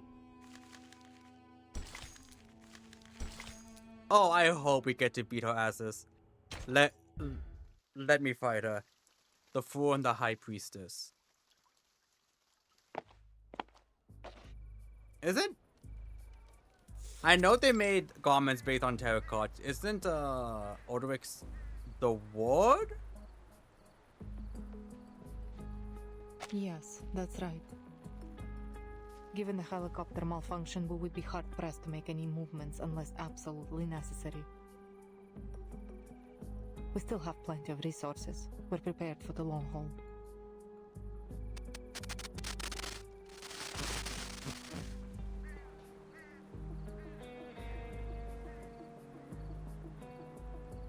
Yes, it's a difficult question. Weighing her answer before speaking.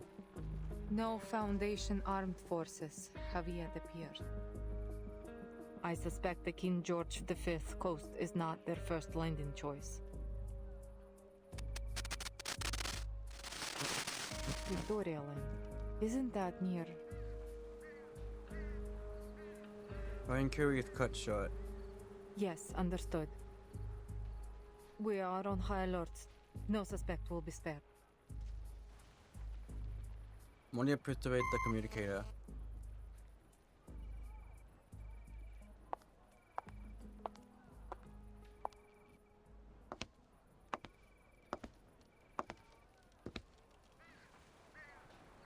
Aldrich sits to restrain along with his guard. All that chatter, yet you didn't report the thing most worthy of reporting. Am I so trustworthy? You are disarmed with no locator and no backup. It would be redundant to report you. Oh, There's that no need yapping. to disturb father. And she's bad at it. Redundant, useless information, like the hundreds of millions of possible combinations of the Enigma machine that are discarded once the code is deciphered. Anyway, are you certain there's no room for a deal? Raises handcuffed hands. A bullet is loaded. The single action makes it clear who holds authority in this camp. No deals for captives. Listen, just hear me out. You die, and I get set free. Should be unwavering, no? I think that's a pretty good deal. Then why did you turn to Manus Vindictae?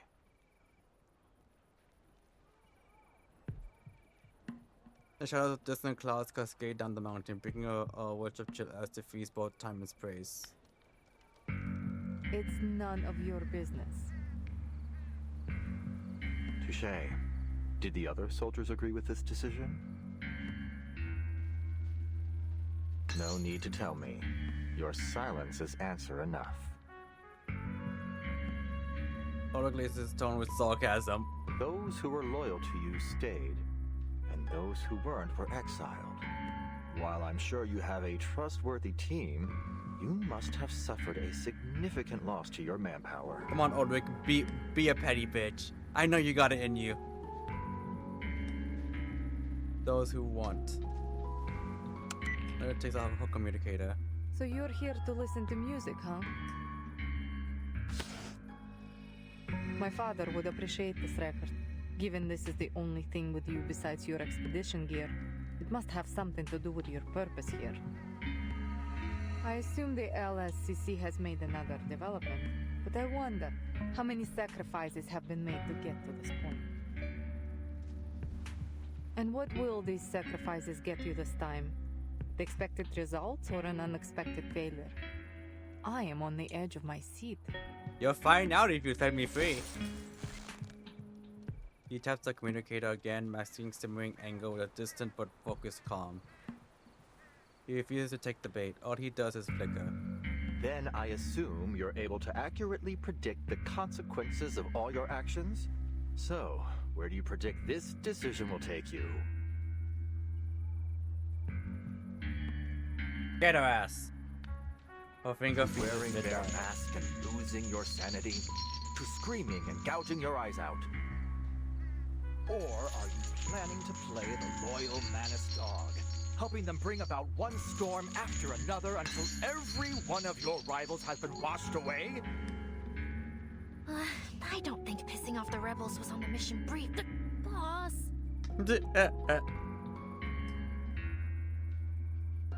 Ulrich, you could have kept me killed.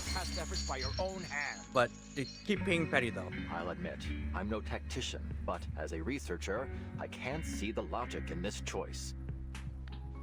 Were my experimental method to be proven wrong, I wouldn't simply give the entire project up. I'd adjust the variables and change my method. As a new Laplace member said, there are no wrong projects, only rules that have not yet been made reproducible. Every researcher will inevitably experience many failures. We just brush ourselves off and get back on our feet. I'm going to assume this is from a side story I just haven't done yet. I'm just like, I don't know who he's talking about. The first one I can think of is Regulus.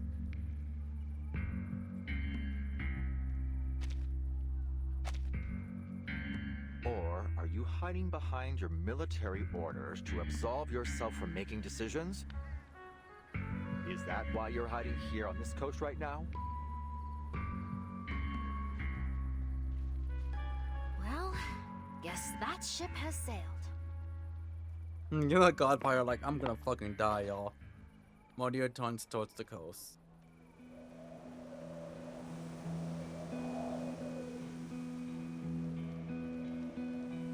He draws a deep breath, letting her thoughts stabilize in a single direction.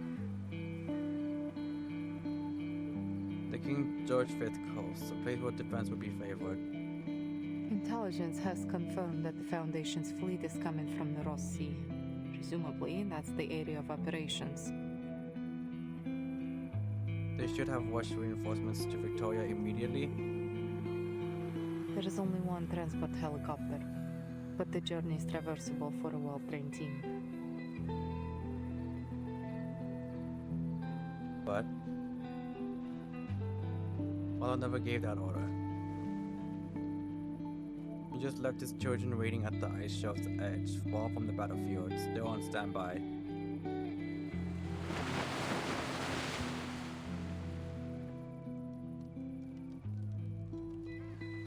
Well, looks like this mission is a great big fail. Least we can have one last chocolate MRE before we're toast. Do you want a piece, boss? Thank you. But chewing isn't in my repertoire. It doesn't matter how ready to eat the meal is. That does give the question. What does Ulrich eat? Mr. Ulrich. Because I remember correctly, Ulrich was on a hunger strike at one point.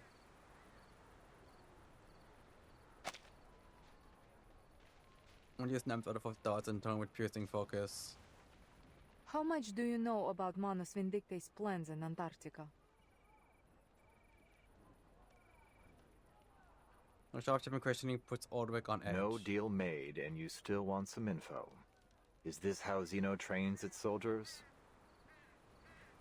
No, right? She's shit at negotiating. Honestly, I've never been much of an interrogator. But before I pour you into Terra Nova Bay, I have to know who or what is behind your mission here. Wait, what? The Teflon flickers, sockets crackling inside. The vision appears hopeless. Sergeant Whitegloves, Sergeant Friedman. At Mordius called, 2 sergeants flank on either side. Take him back to the old building in the station. That will be a more suitable location for interrogation. Hitting him with 2 fingers, and the sergeant seized Aldrich by the arm, striking him away. Wait. You don't know what you're doing. You're making a huge mistake. There's no response, no reaction.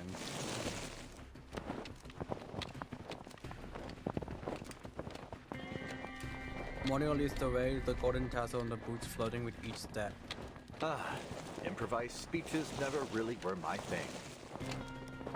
Negotiations have failed. Guard! Guard me! But throwing knife slices due to the restraints. The guard's freed hands immediately find a pistol concealed by an optical arcane skill. Watch your step! Gunfire cuts through the swirling snow. She's a tricky one.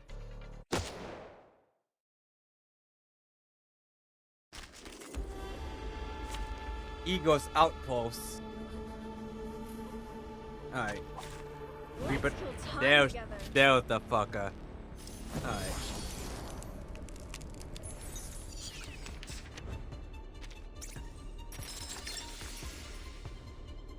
This podcast about her gods. I'm aiming squarely at her.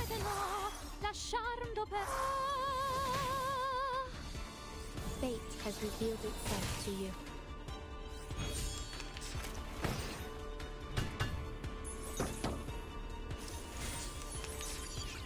Dérive dans le flot des... Wear gloves. Comme l'a scellé le destin. Dérive dans le flot Alright. des séphirotes. Get out of here! Prey, caught in the woven net. Fuck! Lieutenant, sorry we're late. Actually, you're here just in time. There are more of them? Boss, I'm really not cut out for this.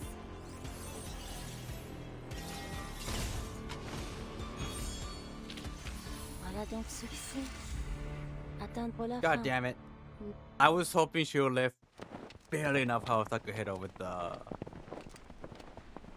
the hydrogen bomb. Leaving uneven footprints in the snow. Ahead, Mordio marches with her head high, gaze fixed forward.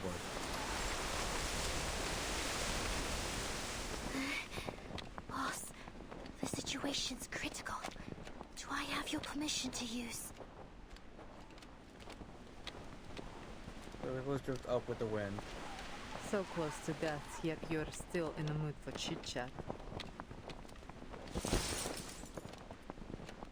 There's the intercom on her This chest. emergency intercom has a direct line to our commander-in-chief. If I press this button, our mission will fail. But it'll also send our coordinates to him. And we both know what'll happen after that. Mordio shows no trace of concern. She doesn't even turn back. What are you waiting for then? Press it. We're ready.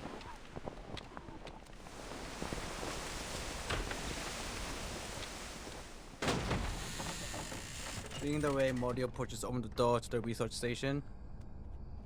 Faint moans echo behind the door. Sergeant White Gloves, Sergeant Friedman, please wait outside.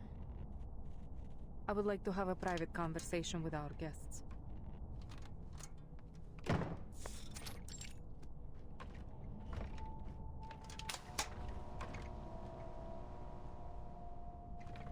The click of an H switch, dim lights flicker on one by one.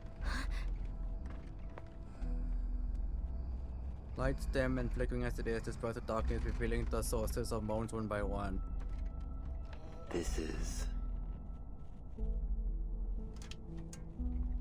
The research station has been converted into a field hospital. Feral patients lie sprawled out on each cot. The aftermath of man's vindictive actions.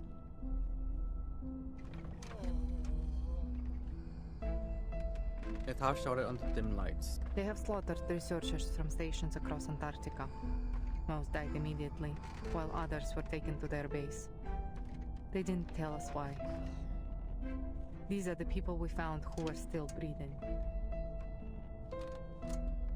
Are they all humans? This indignation is clear enough. For the most part. There are some of our kind, too. He approaches the cot and gently tucks the patient's hand back under the warm blanket. When we first arrived in Antarctica, we were hit by a blizzard near Manus Vindicti's base. We lost some of our men in it. By the time we found them, they had all suffered serious mental breakdowns. Father promised us a shelter. But now, everyone in Andrea's team has donned the mask and become a mad follower of the Manus.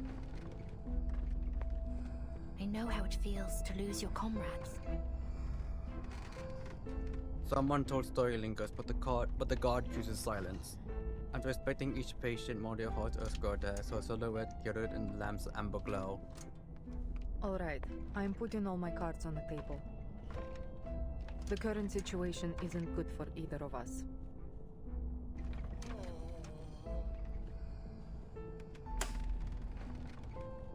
We need to trade information if we want to stay in the game. We? I ain't giving you shit.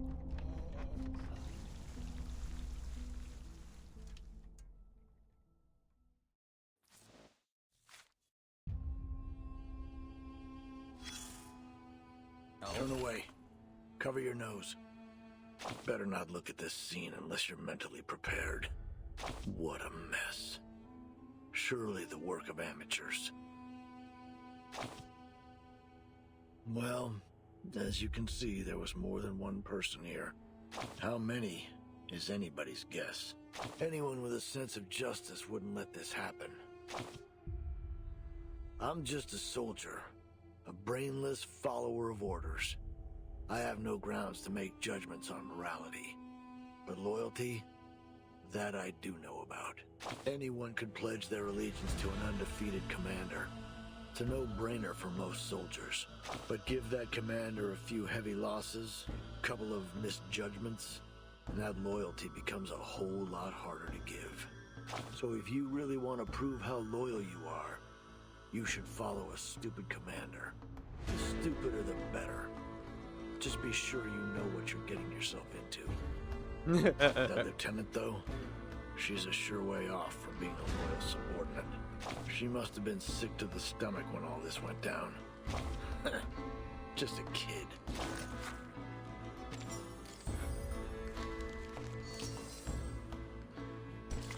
Okay, I was just like, why is it all dark for some reason? I remember that doing that. Instinct, faith, and ton of fate, that's all it takes to succeed.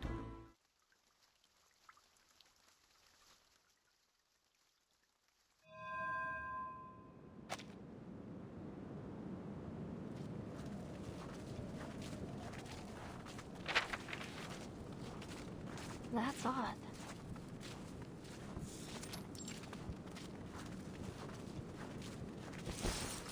Monica looks down her map and up at the surrounding snow slopes and peaks. She repeats it several times, searching for familiar landmarks. Are we lost? My team We're not reached the lost. outer We're not lost. We're perimeter taking of the a ruins detour. twice. The entrance should be right around here. She also glove hands together, the fabric rustling softly. Sorry, Merton. The terrain here is nothing like I remember. Just so you know, I've lost all radio reception from the Foundation. No signal, no landmarks, no working compass, and the terrain doesn't match what's on the map. What should we do now, Timekeeper?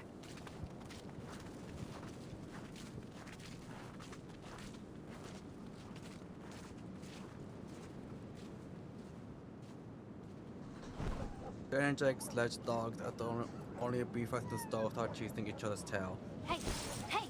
My watch is not for dogs. Give me that. Shoo, shoo.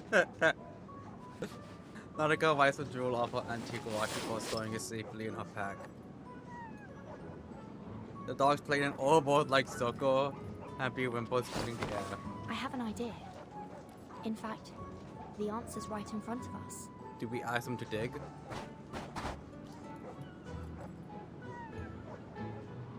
Shh. Watch. Dr. Doris's stethoscope. Huh, you're right. It's been staring us right in the face. The sled dogs are canines after all. They should have a sensitive sense of smell. Yes, if we give them a moment to smell the stethoscope, they may be able to track down the scent left on it. Let's hope it works. The lead dog with his companion Soggy Tail noses now to sniff the stethoscope.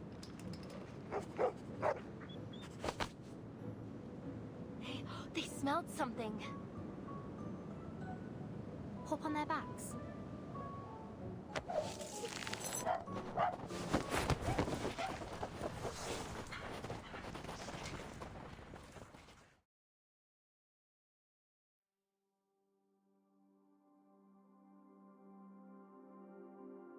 The daylight that shines on this hinterland stretches into eternity.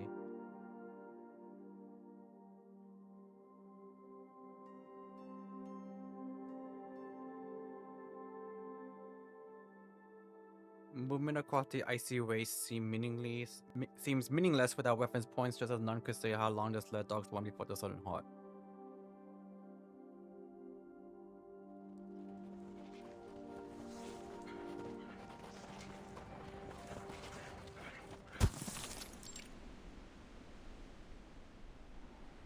We made it. This is where my team went before. So we were lost. With the honest, the sled dogs obeying a steady and contented stop. The guide appears, then fades from human sight.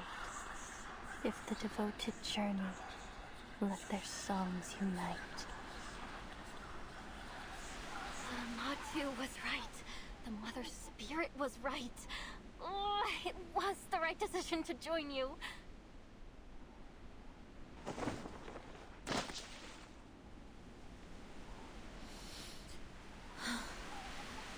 Where are we? A labyrinth in a valley? Relay believed that these were the only outskirts of the site. She said that if we pass through the valley, we might even find the real ruins of a temple, or a city even. Look at this stone wall. There are excavation marks on it. We ran into an abnormal whiteout last time. It was too dense. We couldn't make out any details.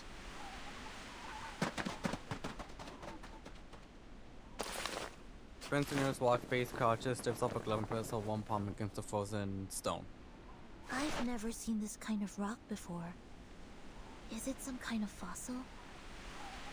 It's Toliitic basalt. It forms at mid-ocean ridges, down at the bottom of the sea. Look at the geometric pores and the golden mineral veins.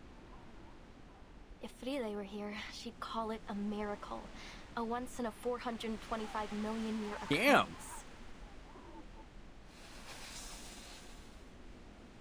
Damn! Relay. She would have been so excited to see this, even if it is only the size of my palm. That's why she joined the expedition. Head bowed, she warms the walk before slipping into her pocket. Quelling some church life form. What did you do, Nautica? After a faint tremor, the arcane situation dissolves into flying snow pellets. Instinct carries her 2 steps forward before freezing. Timekeeper? Her sight has locked onto an anomalous snow mound at the base of the opposite rock face. Not an illusion. Encouraging, she brushes away the accumulated powder.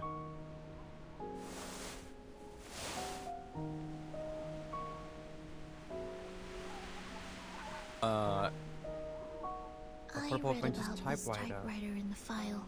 Miss Whiterum and Nala also mentioned it.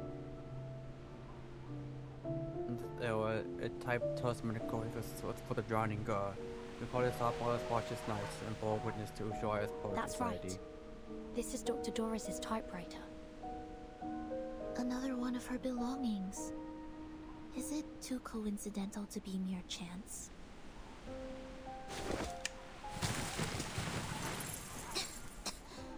What's this all over it? Scale powder?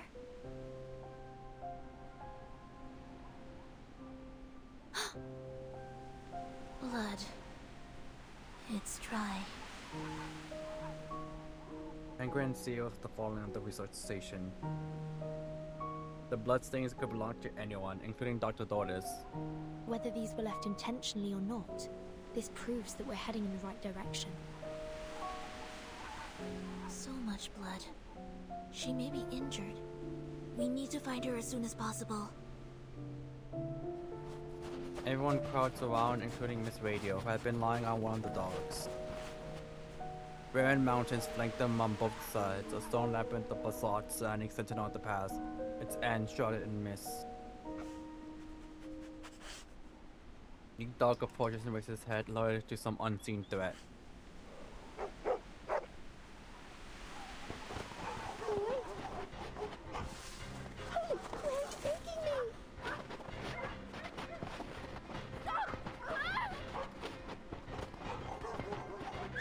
Monica presses 2 fingers to her lips and issues a sharp whistle command.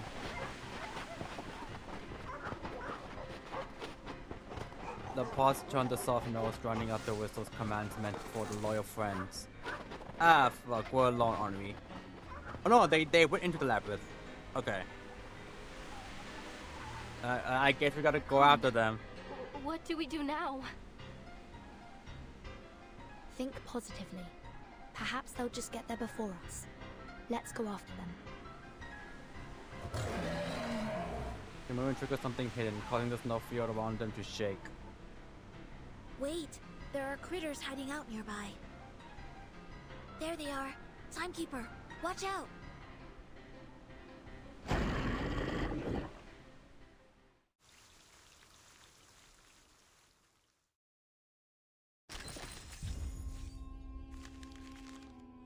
Oh, we don't get to fight them.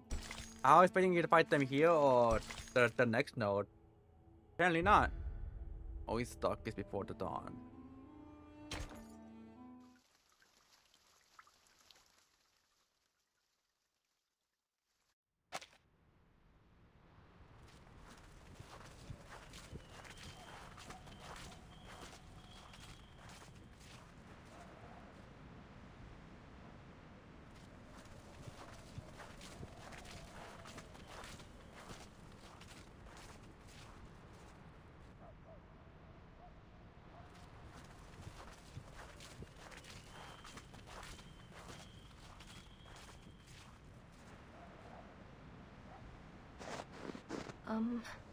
Guys? Exhausted, Nautica finally breaks the silence of the long trek. 6? Yeah, okay. She's left out the 5 preceding the most in solemn sequence. Yes, Nautica. We noticed it too. This is the 6th time we've passed this stone wall.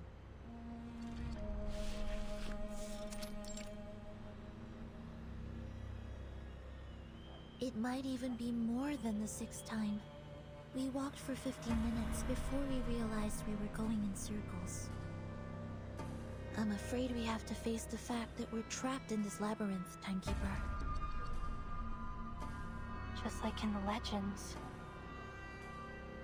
The Black Forest, the Demon of the Crossroads, the Twilight Loop. Well, wait, Miss Amundsen. We need to think dialectically. Let's not jump straight to evil spirits.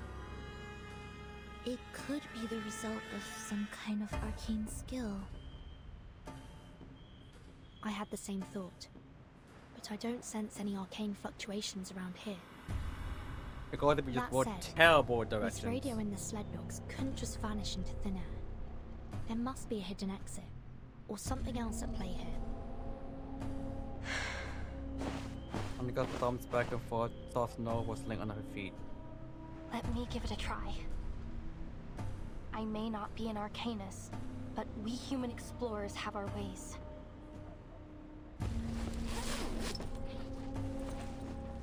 Begin jumping to a mountain of gear, searching for a vital tool. Miss Nautica. My grandfather taught me how to tell the directions using a watch and the position of the sun. I have his watch right here. I took it with me. Let me see. What was it again? Point the hour hand towards the sun, and bisect the angle between the hour hand and 12 o'clock to find the south. Wait, we're in the southern hemisphere, so it actually points north. Thankfully, we aren't in the polar night yet. We still have the sun in the sky.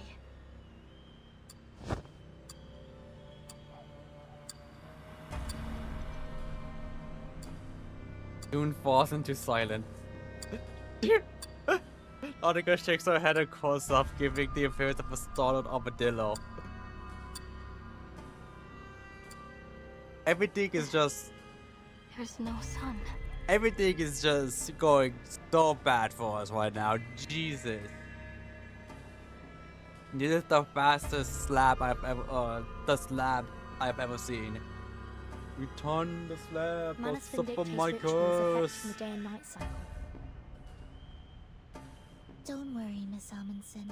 There must be another way. Zen has the worst commentator curse / player curse I've ever seen. He'll be like, nah,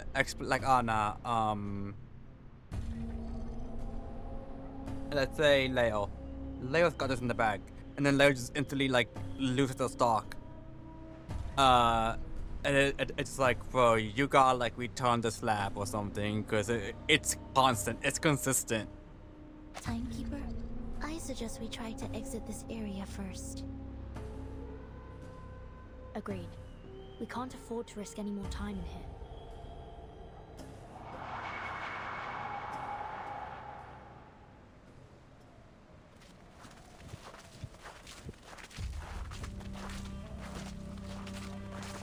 Two.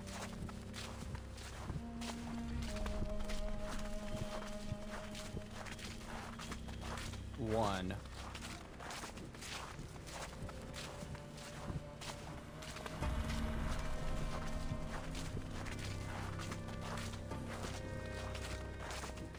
Sick.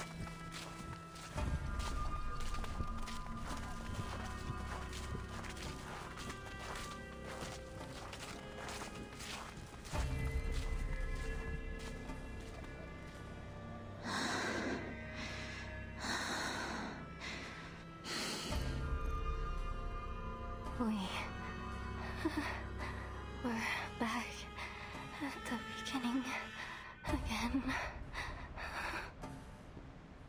I've been keeping an eye on the sled dog's footprints. We've been following them all this time, and we still seem to be going in circles. How did they disappear, along with Miss Radio? Is this a trap? A trap that only lets dogs leave? Yeah, return the slab. What's up for my cars? Bummer. Cars to carry dog. Ruins are just behind the pass. They're so close. Is it really impossible to get there?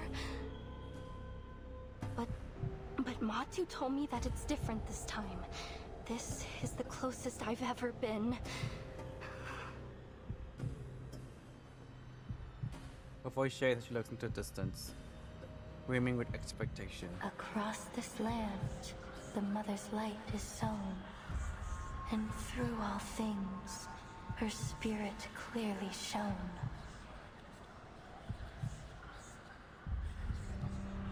This is what I came for. Oh!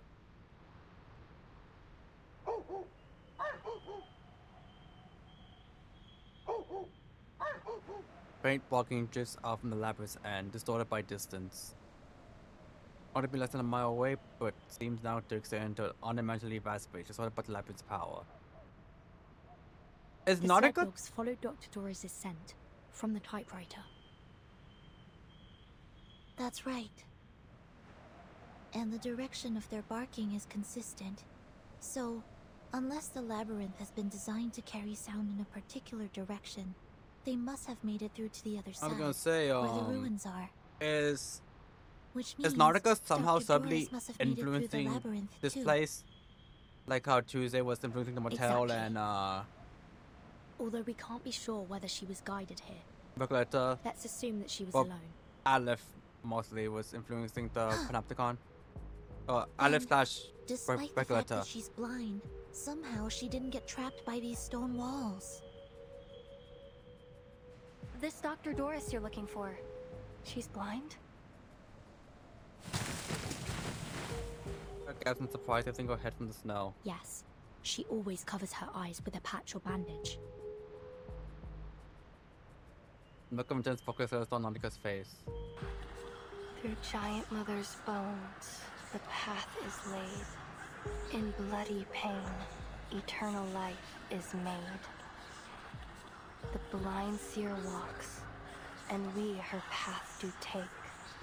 For all will shift in the Evernight's wake. Are those How much you proverbs want from the for it? legend of the Mother Spirit? Yes, they are. Could this folktale from your hometown actually derive from reality? Even in my hometown, many people think this proverb is an expression of the people's want for spring after the long polar night. But I've always thought that there is something else behind it.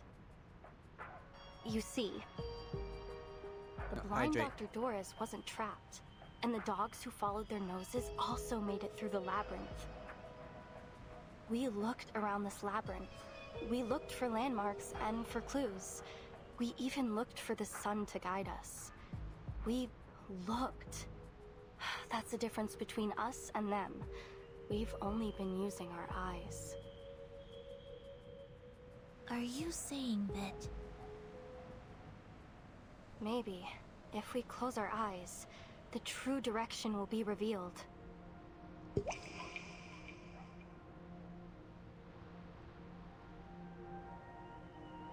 Close your eyes, Vertin. Oh! Only when your eyes are closed will your mind open up. I wasn't expecting to get a flashback back to the Hyperion arc. Clear clues, simple deductions, familiar theories. It's worth a try. We don't have any other ideas at the moment. We trust you. I mean, we can't get any more lost than we currently are Are right you now. ready to walk in the darkness, ladies?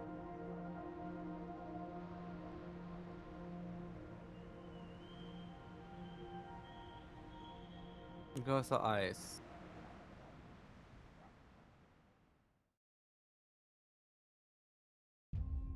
It's pitch black around you.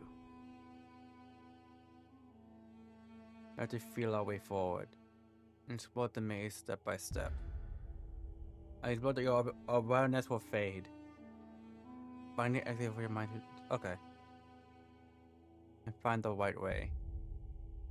It requires 2 rounds to recharge. Let's move out.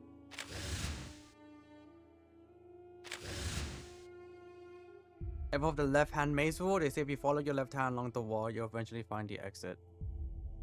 Yes, because a maze can only be seen as 2 sections divided by the correct path. Follow the edge of one, you'll inevitably reach the exit. Why don't we give it a try? My glove stuck falls into the rock. Huh. I was expecting like... Okay. What's this? Several distant box. Echo. For the distance is unknown. Put on here. A path shape where I know and where I only gems. Let's down. There is nothing left to feel but cold stone and the frost hardened. Fuck. Why don't we try climbing the rock face? You can finance the exit, but also risky. I'm quite experienced with hopping over walls, though I'm not sure how uncomfortable rocks are easy to vault as school fences.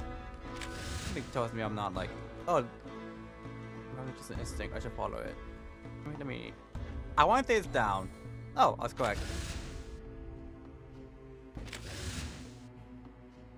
Since our scientific tools aren't working for the time for some arcanum. Perhaps dividing walls or pendulum will help, but unfortunately the other parts are limited. All we got is the golden fleece, a Ouija board, and some incense. Wait, the Ouija board. Can we try cutting the dead? I mean, it's a funny sword nearby will help us show the way. Need the way out. Will you still be wandering around here as ghosts? Vicious liquid. It seeps into the scent. Oh, it seeps into every crack between the stones. The kind of hangs heavy, demanding caution. Let's see. Down? Oh, white. I guess let's go white again. There are some uneven prints here. It seems someone's been through this way. Want to open your eyes, take a look? A fork tubular protrusion with faint traces of arcane energy. The ancient fossil of some kind? Creatures with a similar shape have existence in Lake Cambrian? It's over there. That's my hand. Wind blows through your corner to pierce to the bone.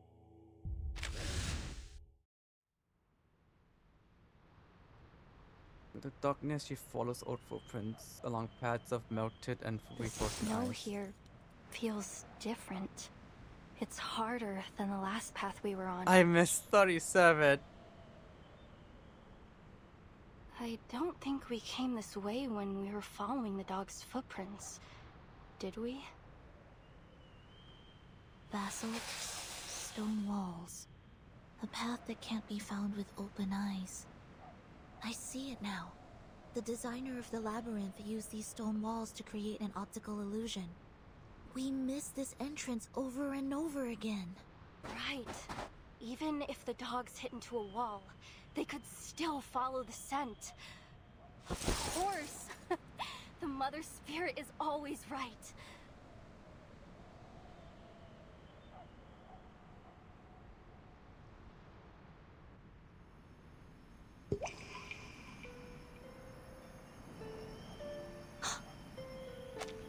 I think I see her. What do you see, Vertin? No. No. It's gone. I thought only for a brief moment, but she was stripped the fuck out. Take my hand, Timekeeper. Darkness floods her vision, but the edge of the gloom still reveals a scattering of faint light. Through this flickering darkness ward, a golden melody pierces the silence. Miss Erd? What is the answer that you're searching for? Footsteps? Timekeeper? Miss Netto? Miss Amundsen? Is that you? A familiar voice calls out. Oh, thank goodness you're here. You have no idea how many times these reckless dogs almost flung me off their backs. Miss Radio. Oh, Miss Radio. Great. We did it! We made it out of the labyrinth!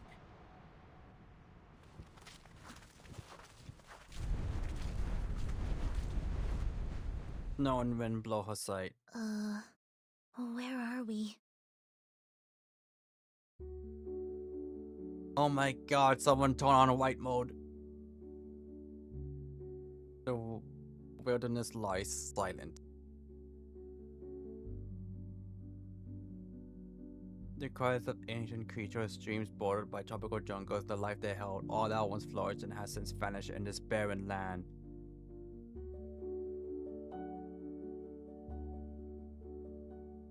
Life means that much to comment at the time. When it comes to the silence and sounds, it's structure and shape which just follows the flow without compromise or resistance. Across the foment, the rhythm has been struck.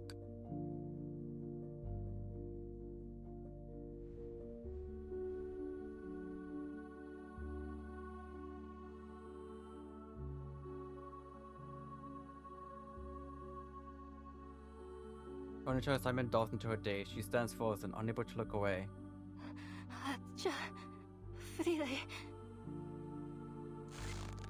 She clenches her trembling fingers, lifting her head up to hide tears mixed between joy and fear. I made it. I found it. It's real.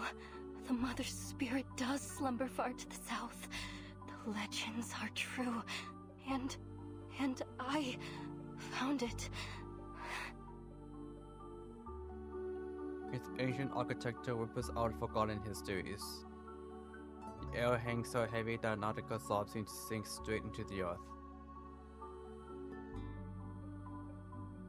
We should keep moving. I have a feeling that all our questions will be answered once we pass through that gate.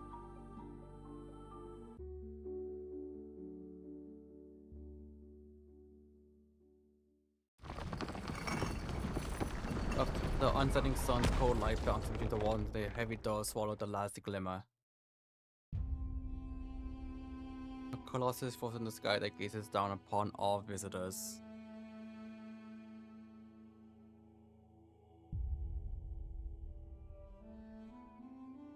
A science and acknowledgement that they have since passed the first trial. Science and acknowledgement that they have passed the first trial.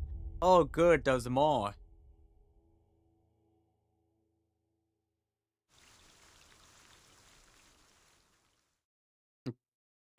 I have my phone on my tablet and then I get flashback by light mode. Anyway, to exit. Congratulations, you cleared the stage. Though I hardly thought it'd take you so long. It took me like the 5 answer minutes was right in tops. front of you the whole time. Just cover your eyes. Funny, you had to do the very thing the enemy wanted you to.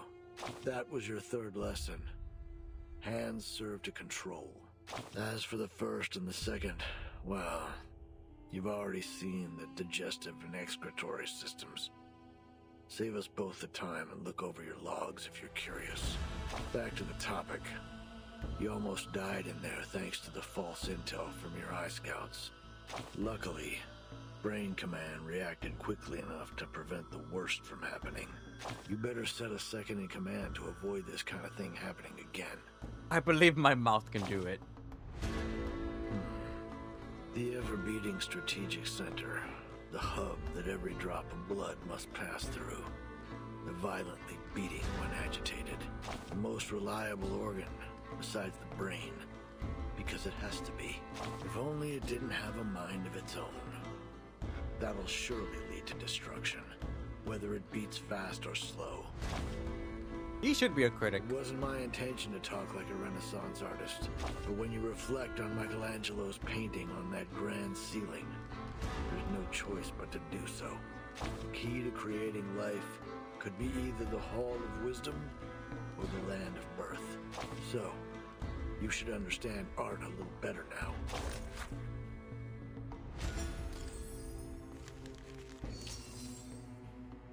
Just another Laplace experiment. All is prepared. We are but a single step from a successful experiment. I'll be right back real quick. Gonna get more water.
Alright, I'm back, y'all.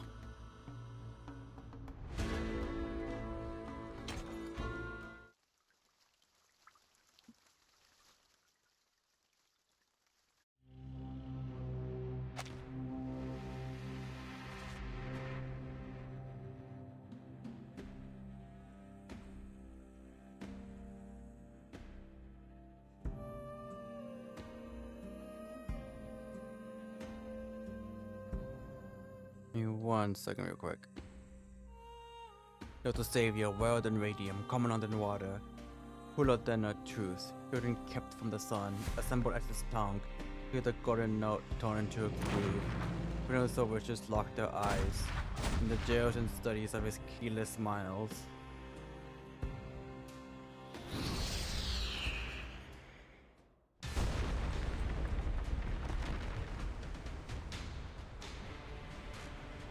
Edges of water was this change.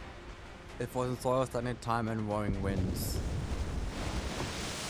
Yet the battleship's armored prow surges forward, blast waves shattering every obstacle. Madness screams sink beneath the sea, staining the thick ice crimson. Raiders out. No sonar contact. Targets eliminated. We got them. Good work, everyone. But let's not start celebrating yet. The ice is getting thicker. We're entering an ice zone. Notify all bridge personnel to reduce speed. Engineer, what's the damage report? The Magnus hit our port side propeller. We're down to about 20% thrust on the steering, sir.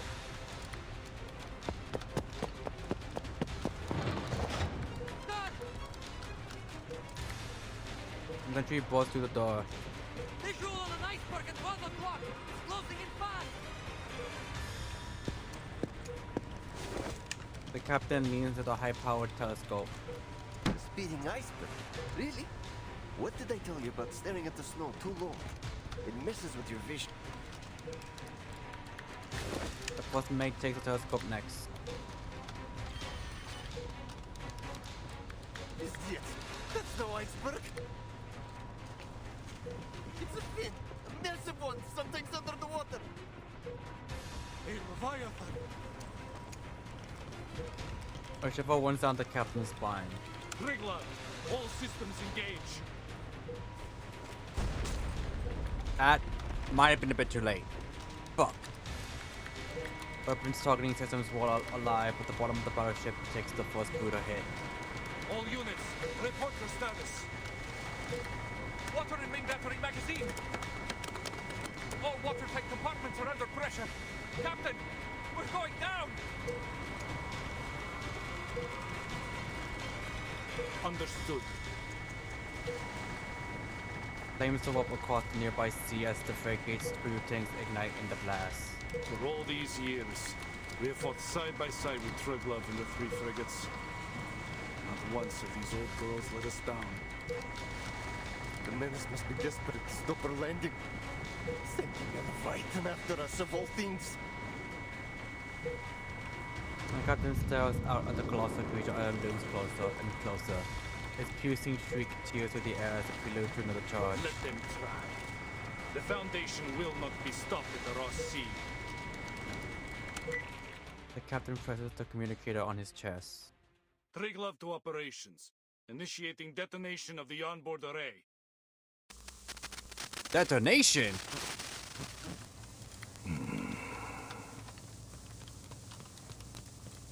Static kisses briefly before the signal dies over Antarctica. Yet within moments, precise and clear orders are reissued. Operations to Dida. Steer clear of the ice zone. Fall back to defense line A2.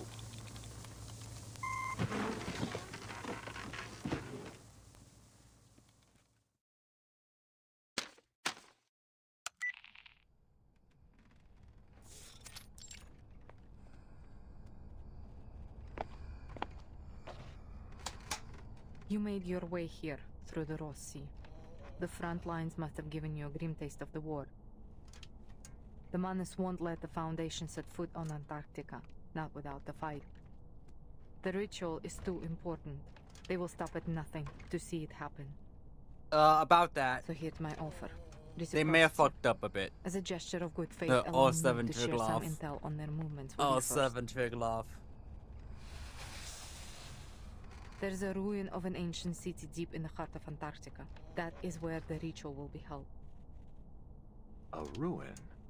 Here? Against that mountain, yes. But it isn't just any ruin. It's Manus Vindicte's stronghold. Rituals, preparations, high-level meetings. That is where they all happen.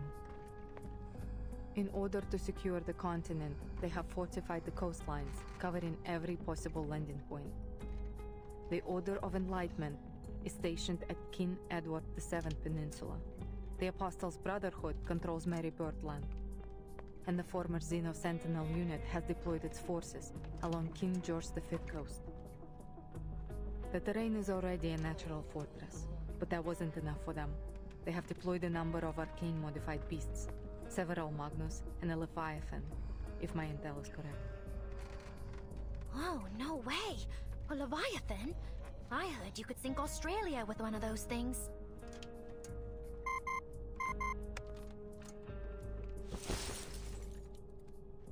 Maria presses the communicator para report Krakatoa.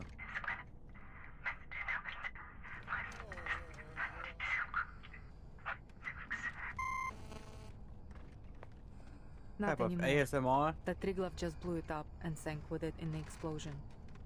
She was one of the Foundation's best battleships. A heavy price to pay to only reach a stalemate. If I were you, I wouldn't count on support from the Foundation forces. They are already spread thin, just holding the front line. You need a plan to complete your mission without their help. And if you are as smart as you hope you are, you will see that this map is your best shot at reaching the city without getting caught in their territory. It all sounds too convenient, boss. We've got no clue what she's really up to. Cat remains bowed. Only the crack of the circus breaking his silence. Fair enough. But know that the Admiral has ordered the coastline be sealed. I can't let you pass, at least not without a deal. Whatever your purpose is, you won't make it further without some assistance. Fine. Seriously? Alyssa's fishbowl head, the fluid remaining in a steady flow. I'm meeting with the timekeeper at the site of the ritual. Brilliant. And we're bone. Now I forgot who lost her head, so 72 feet. What's the timekeeper doing there? Auric with his tight hands. I'm not saying another word until you remove these cuffs.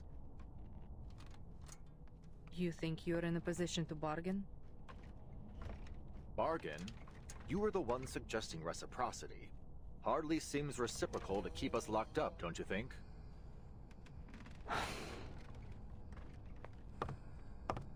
Get her ass, Auric!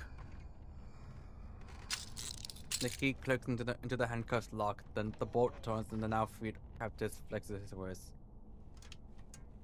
We really are here because of a song. The record is the key to everything.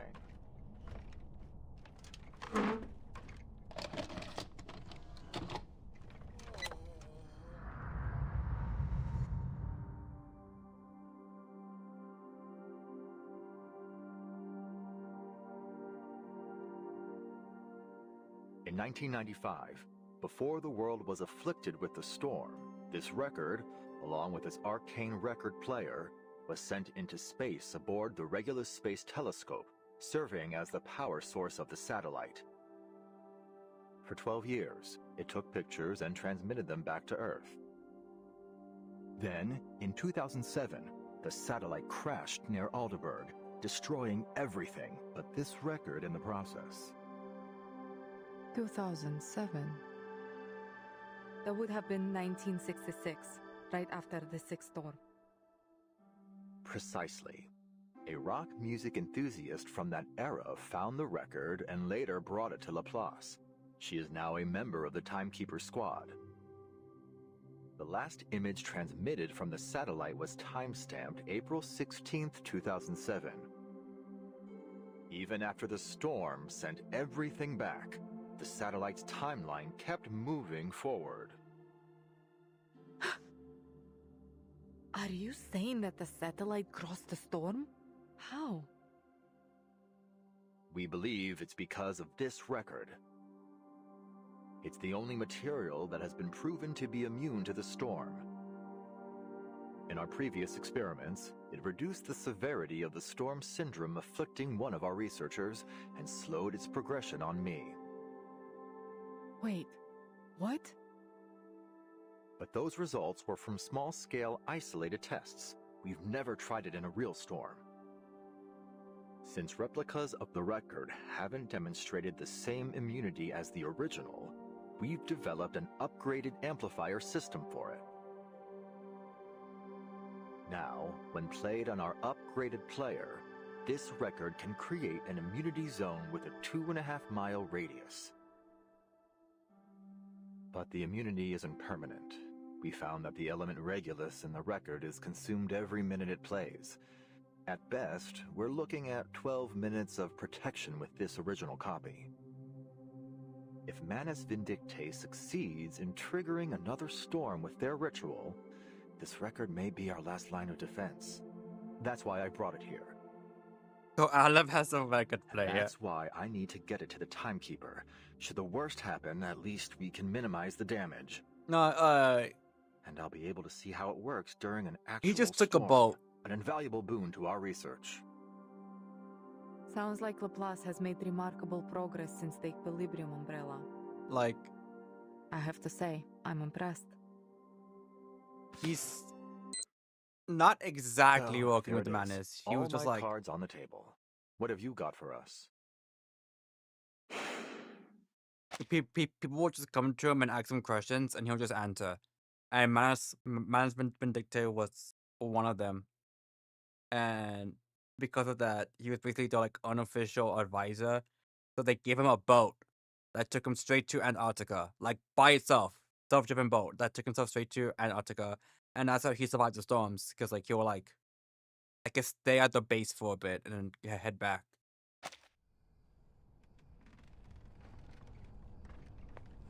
The actual location of the ritual is in a sanctuary hidden in the heart of that mountain behind the city ruins.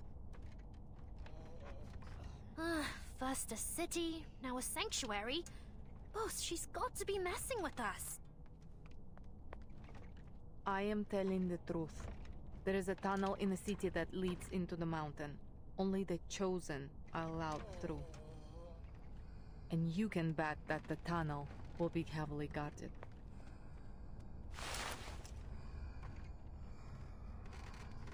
Mario turns aside, putting the information herself from Bordwick. 2.5 miles of immunity, you said? That's right. I'll need to know the size of the city and the length of the tunnel to figure out the best placement for the record. I have an idea. The mountain's interior is hollow. The sanctuary sits right in the heart of it. It used to be an active volcano, but it hasn't erupted for centuries. The elevation of the volcano is 11,616 feet. It's gonna... That's just under 2.2 miles. It's gonna explode here, isn't it? Yeah. Boss, it's not exactly easy to tell what you're thinking, you know. Surely you're not taking her seriously, are you?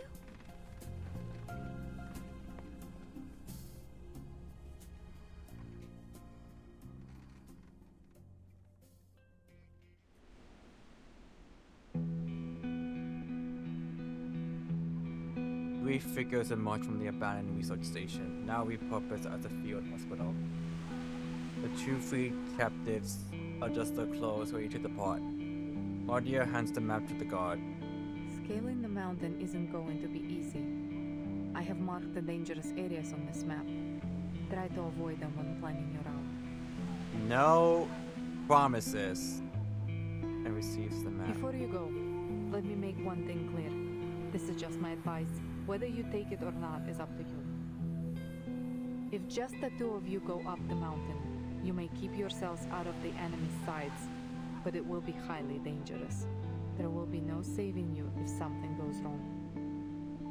Of course. We'll weigh our options before we make a move. Good. Keep your head on straight, soldier. So, just like that, you're letting us walk out of here? With the record and a map? You call it reciprocity. But what's in it for you? It may have just been the wind or a trick of the eye, but for a moment Mordio seemed to smile. Arcana's death hasn't weakened Manus Vindictae.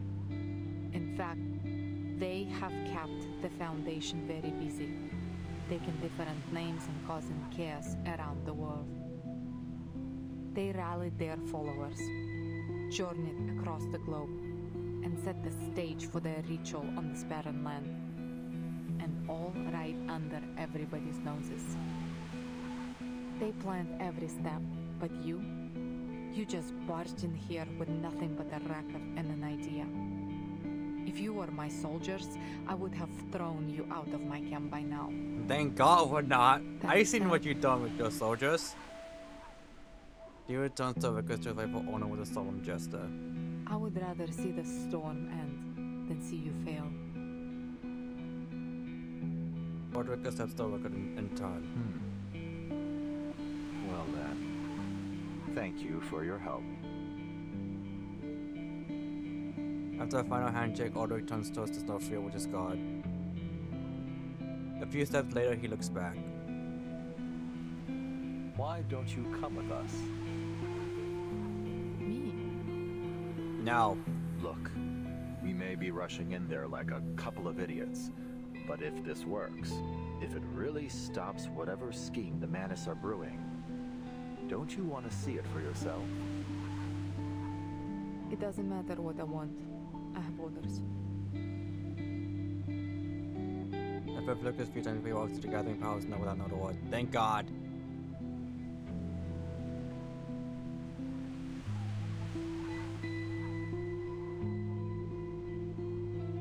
Mordio snaps a salute to Orderic.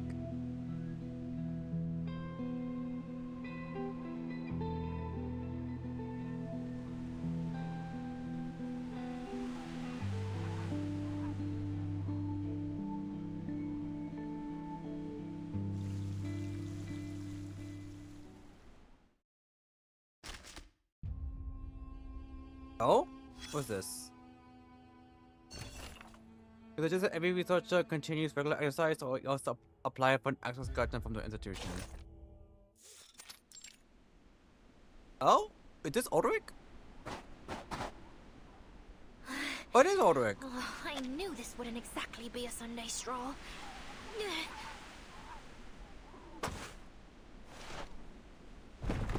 The guard pushes another obstructing border aside with effort.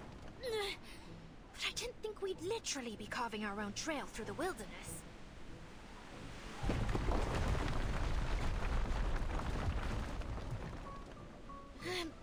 Boss, at this rate, the world will be an absolute bedlam by the time we reach the top. Hold on.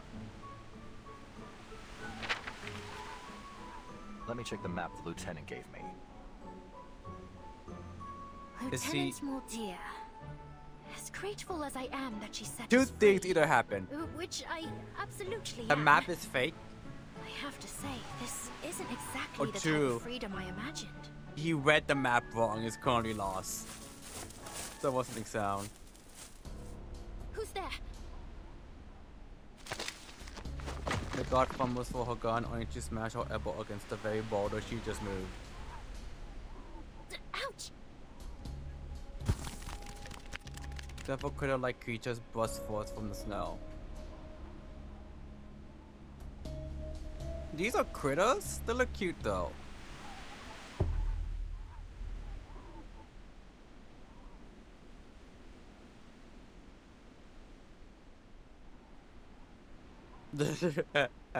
Penguins? Here? Penguins charge towards the climbers, the beaks already pecking at the coats. Hey, give that grenade back! No interference, right, boss? I mean, you're not going to make me fight a penguin, are you? Look at their little faces. All members of the Sentinel Unit Antarctic Advance Party, attention! Huh? The penguins wobble in the perfectly aligned row, like well-trained circus performers, perhaps even soldiers. Alrighty, let's see what we got here. Rookie guard, check. Awakened researcher with a fish tank for a head. Check. Boomstiff. Mr. Ulrich, allow me to apologize for the Buddy shock my jets have given Fairchild. me. They're jumpier than a spring cricket at the moment. A lot of them just lost some dear friends of theirs after getting back from Florida. Brutal, really. Florida? We've seen Florida, man. Now we're seeing Florida. Florida penguins? Oh, hell no. Squirrel in Antarctica? Not just any squirrel. Yo, what's up, You're Echo? looking at a I love sergeant, Godga. Sergeant Buddy Fairchild. I reporting for like duty. her too, actually. We've been waiting here on account of the lieutenant's order. I've been tasked with being your official Antarctic guide. And it's a good thing, too, because you sure ain't gonna find no one else to guide you around these parts. The lieutenant? You mean Moldia? Mm-hmm. Sure is shooting. Her message came in earlier today. Buddy Told me your Fairchild is fix still out Floridian? there, Matt. Gave me the job of Florida getting you there. squirrel? Oh, hell no. Get me the hell out of here. In unison, the entire penguin squad led with a textbook Xena salute. Moldia, I could kiss you. So, Sergeant Fairchild, you and these troops are under Moldir's command. And that's why I want them to a grenade. I'm so scared of being anywhere near a Florida squirrel or Florida penguin. Florida man is already like unpredictable. Who knows what the fuck Floridian squirrel and penguin could do? Quicker than a cat on a hot tin roof and get that record playing. Now let's get moving before the Menace get their ritual going. Save the world? I had no idea she thought so highly of us. Buddy Fairchild claps his hands behind his back, tapping the ground with his feet. Now let's see here. Circling Ulrich with paws stuff firmly behind his back, Buddy Fairchild sizes him up with a critical eye.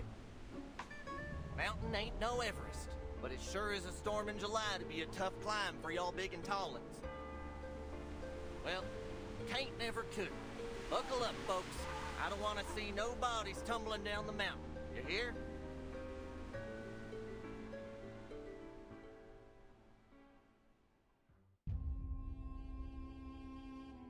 Okay, I'm so glad you said that. I was like, yo, are we getting Mordio Godga?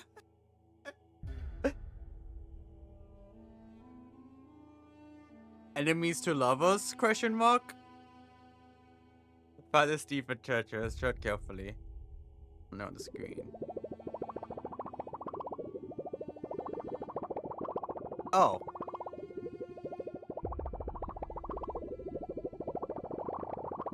White circle appears and gradually expands. The white circle enters the green zone and jumps to the next platform.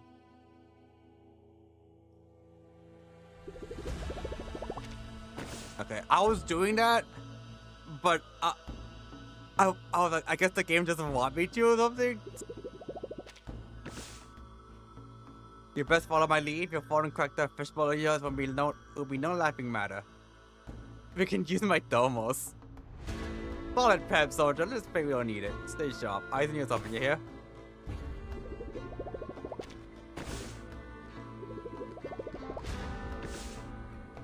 Now I have 3 penguin guards. Be sure to add their names to include them in the acknowledgement section.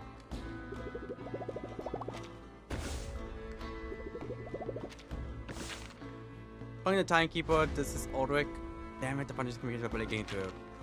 Lost contact with your pals? Until the morning's intel with the ritual is critical, I have to report to timekeeper as soon as possible. The blue is too heavy and the mountain is too tall. To find location suitable for a shortwave radio. Oh, it's alright, pal. Don't just leave it to me. So, what kind of spot are we looking for?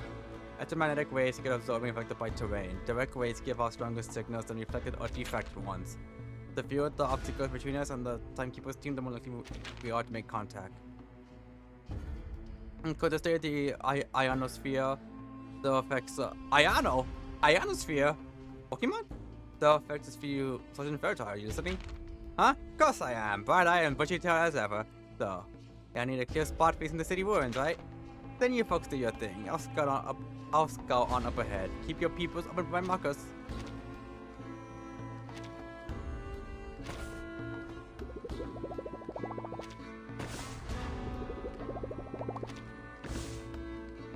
You see his tail just ahead. Let's hope this goes reliable. Your radio working? There are no issues with the signal, so must be busy. It's all clear. Head, you can holler for your pals anytime you like.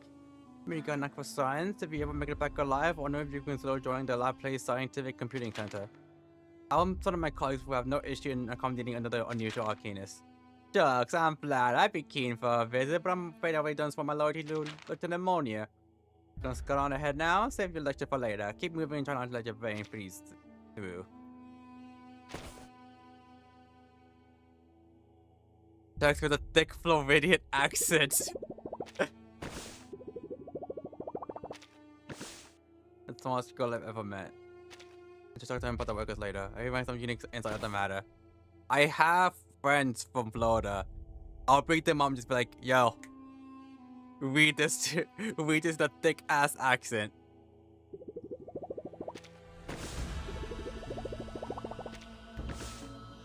My careful doesn't freeze below negative 80 degrees Celsius.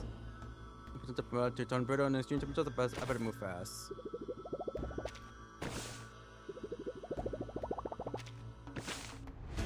We got a direct line of sight to city ruins, so the signature carry.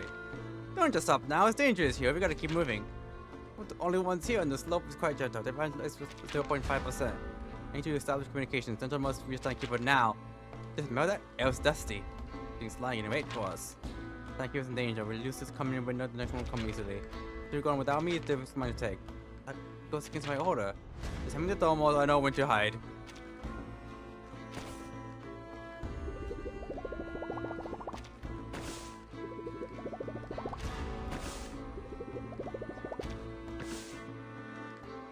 Ah, flux.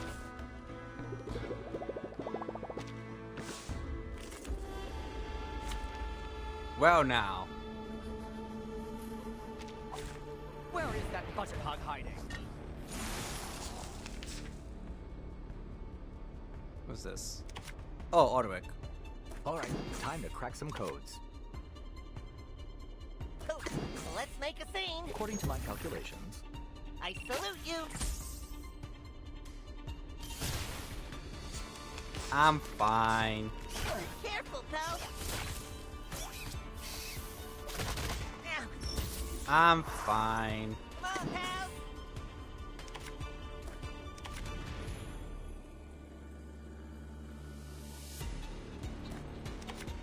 I'll handle the tech support. Get a taste of this. Key code complete.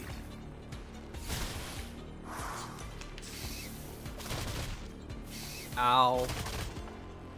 Hold on. Oh, let's make a scene.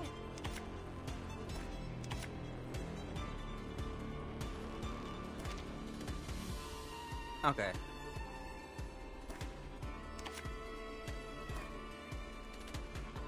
Alright, time to crack some codes. Boom! An accurate reading.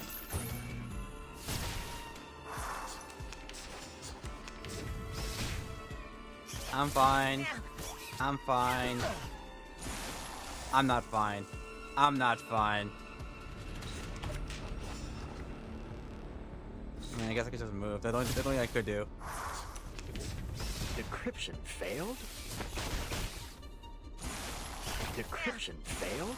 Oh, good, good, good. A perfect... This ain't no animal show. Enumeration is a last resort. But sometimes, it can work a miracle. Antarctica base party! 3, 2, 1, charge! Another perfect combination of reason and passion.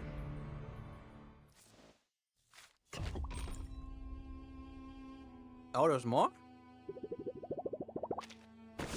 I thought that was it, to be honest.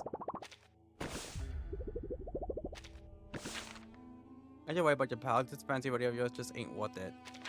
Convenience isn't my concern, so yeah, backup units. All it takes to let paperwork at headquarters.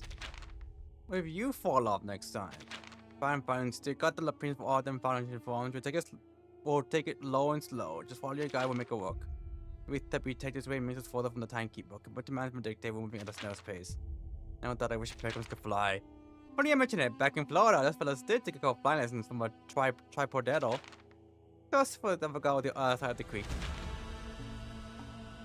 Now, go on and tell me some more about those shortwaves and bouncy signals. I gotta find just a spot for you. Overtime now, don't want to see no more nasty surprises.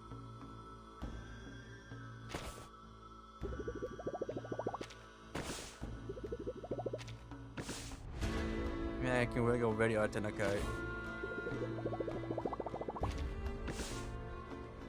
And force 8 and Arctic Gale.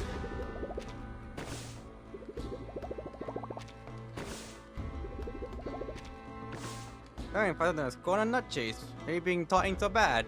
Much appreciated, this body has only proven well suited to mountain terrain. Don't be told to add it to my field report. When am I getting one of those fancy climbing suits myself? Oh, you're positively with the equipment. How about you and I take a little break, huh? Got plenty of frozen fish. Hello, Mr. Ulrich, this is Warten. Go ahead. Oh, we finally did it. A brand new home and a whole new world to discover.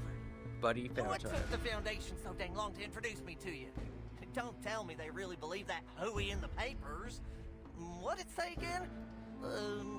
Miami animal jailbreak perpetrated by a squirrel?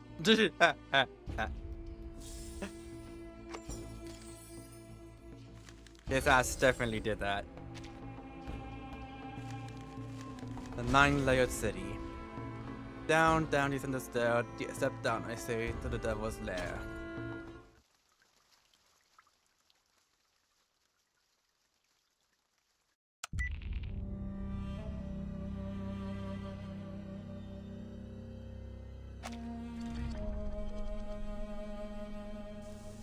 I see.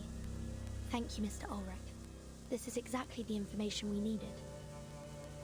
If everything's gone to plan, the Foundation spy should already be in Antarctica. But they haven't made contact with us yet. It seems we won't be getting any more intel on the ritual from them anytime soon.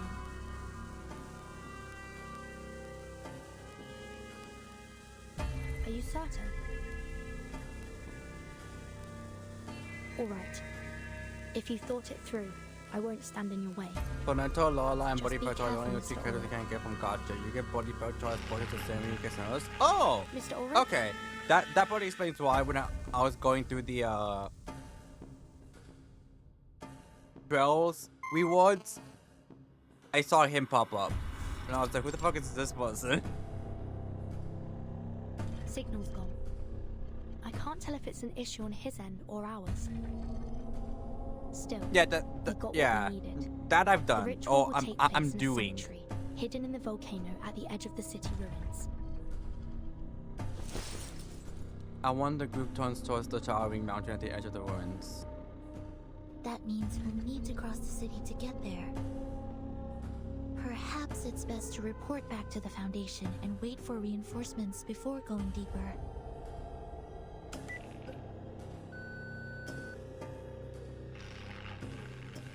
I'm afraid comms are down. Could be another trick by Manus Vindicte, like the unnatural day-night cycle here. Timekeeper, maybe we should fall back. Get out of here, fix the communicator, and call for support. That would be the safest choice. But according to Mr. Ulrich, the Foundation is tied up on the front lines. I was gonna say, and plus I don't think Nautica will doubt let they'd us. be able to come to our aid She's in like, time. Besides, everyone been here for with God every knows how passing long. minute, we fall that much further behind Dr. Torres. I suggest we stay here and search the area. Perhaps we'll find something to point us in the right direction. Then just scans the surroundings. Well, there are no immediate signs of danger. It should be safe to look around.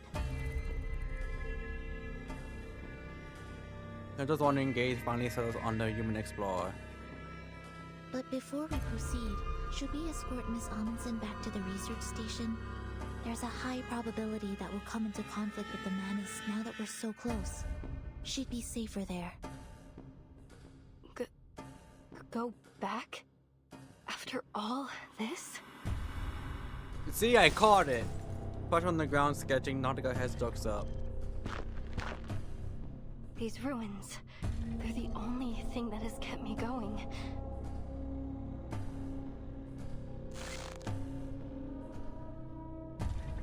Her finger turns when the map at the whisper but just lifts out, filled with both hope and defiance. No. I can't turn back now. I can't.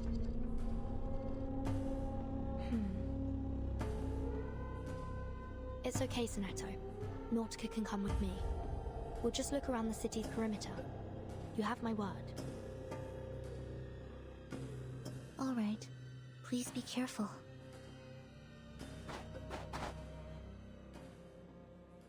She nods and strides forward.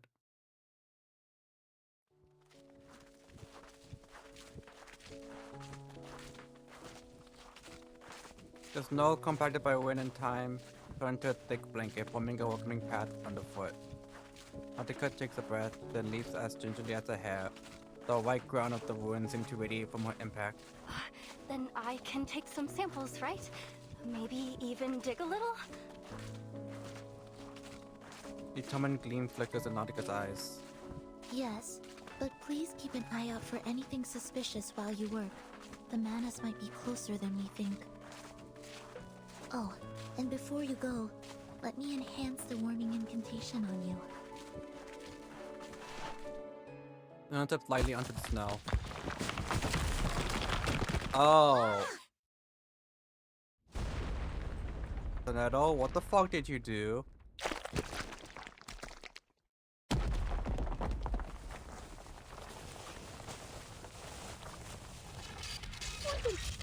Did we fall into a trap? Is everyone all right? My arm. Timekeeper, are you injured? I'm fine. Don't worry. The ground was probably already caved in. We must have stepped on the thin layer of ice left behind. This happened back home once.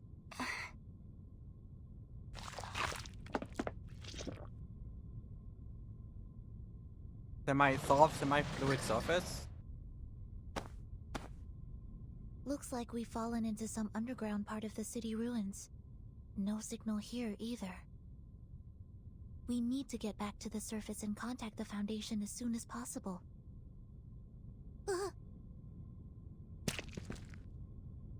She tries to stand but slips, barely keeping her face from slamming into the ice. This is... Black algae! Careful. It's slippery, remember? You need to walk around it. I've been meaning to ask. What is black algae exactly? Ose, my team's arcanobiologist, was the first to notice it. It looks like algae, but it's actually a hybrid of an ancient fungus, and I think some kind of fibrous plant. Luckily for me, she found that they were edible. This is what I ate after I ran out of food at the station.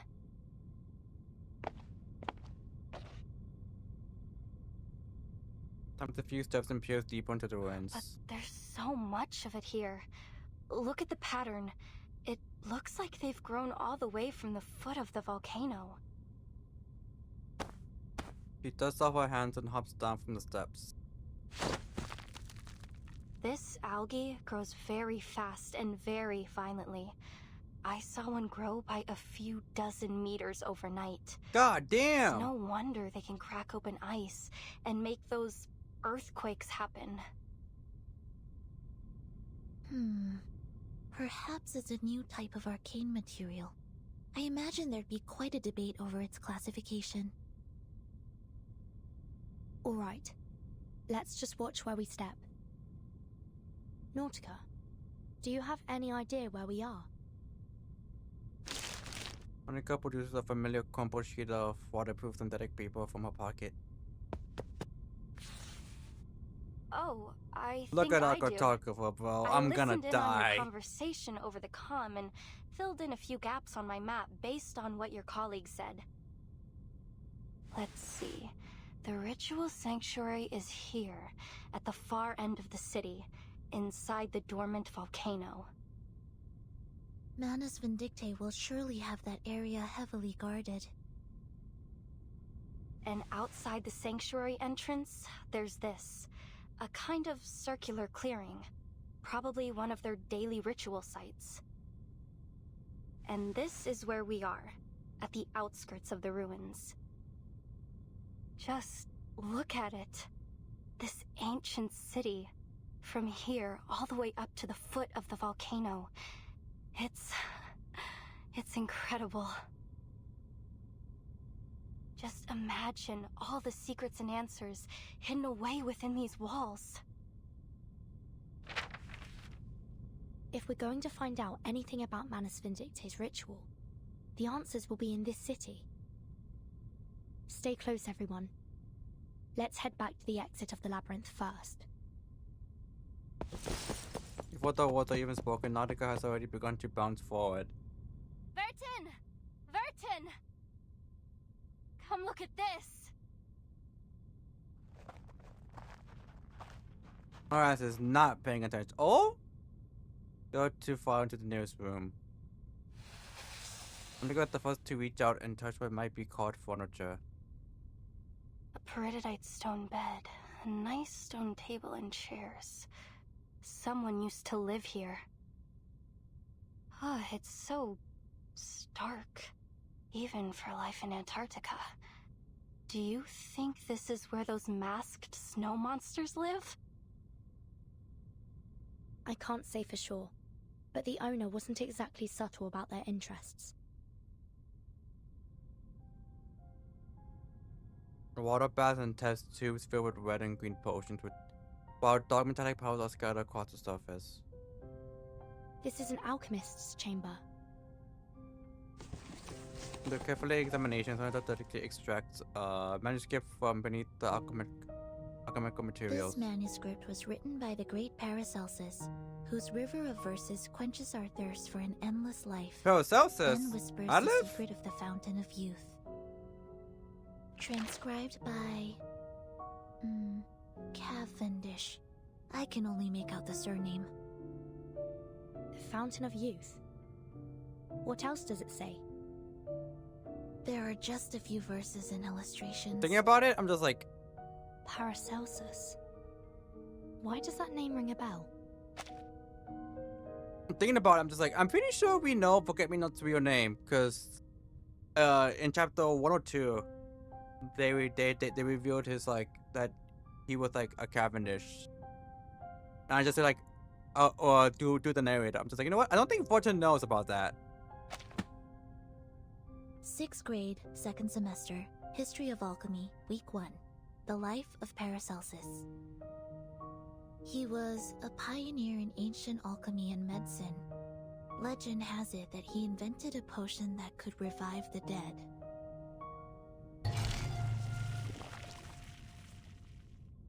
Revive the dead. Running alone sounds deep in her mind. Revive the dead. There was an array in Tuesday's motel, which the Foundation confirmed to be part of a resurrection ritual. And here in Manus Vindictae City, there's a manuscript about a revival potion. Yeah, Perhaps we this is know what that their he's ritual's Cavendish, for. but not Button. To bring back the dead. And the only person Well, they'd like go to Cavendish, such lengths that's a to bring dumbass back name. Is The answer is clear. Arcana.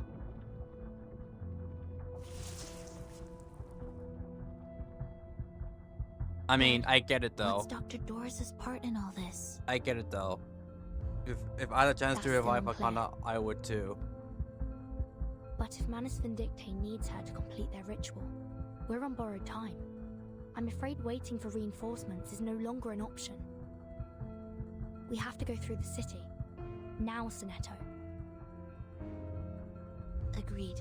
The situation may be more urgent than we thought. We can't afford to linger any longer. Renato sighs and turns towards Nautica, who's busy grappling with the building's exterior. Miss Amundsen, there's been a change of plan. We're entering the city. We'll do everything we can to keep you safe, but there's no guarantee we'll... Miss Amundsen? But kept quiet during the discussion and continued to run her hand along the weathered stone wall without reply. You were right, Frile. The tales are true. The Mother Spirit is here, at the southernmost edge of the world.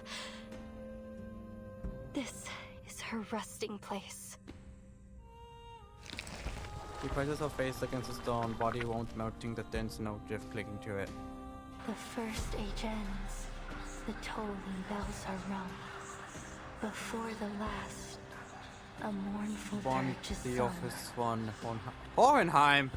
Alas, where will our bones be laid? Full Metal Alchemist? Oh Mother, let us Like lie the Ologian and upon philosopher of the rest. German Renaissance. Oh, okay. The reason why I said Paracelsus is because I played that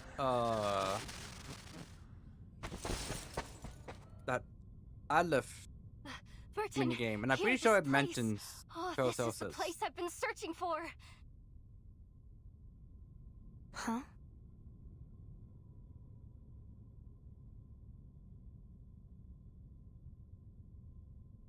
Look, here, beneath the surface of this rock. Jehoda had bills to pay. Bravo, Sonia. Feel it. It looks like chalcedony, right? But it's much heavier. This rock is totally unique to Antarctica. It's never been seen anywhere else. We call it Rock of the Blank Era. This is the exact same rock Frile and I studied. 3 years ago, we ran a carbon dating test on the rock samples my grandfather brought back from Antarctica. When we ran the test on this rock, we found something strange. It was pointing to an era that didn't exist in any geological record. Oh. None of the other samples matched that strange era. We looked for other evidence, but we found nothing. No fossils, no minerals, no records. But then, when we couldn't think any longer, our folktales suddenly came to mind, and it all started to make sense. Our book, Tales of the Mother Spirit, led me here, to the end of the earth. It guided me to these ruins, to this very rock. I see what you're saying, and I'm sure there's more to discover through this rock. But isn't it a little too soon to link it to your tale? I'm sure of it. This is the place. It's just like Matu said. This is where the Mother Spirit rests. There is no doubt. If I can bring more samples back to the lab, we might be able to figure out the connection between the Mother Spirit and the Blank Era. We can finally find out what it was like. The fact that she's saying this while she's like right next to management dictate, well, she's like in management dictates like city, it's like is the mother spirit Arcana, and if so, it does make sense. Sorry to interrupt. Arcana do be kind of a But may I mommy. point something out?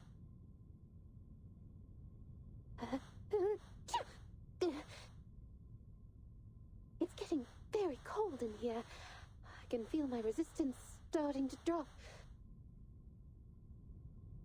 Burton! A staff explanation from Nautica draws the others out. Monster!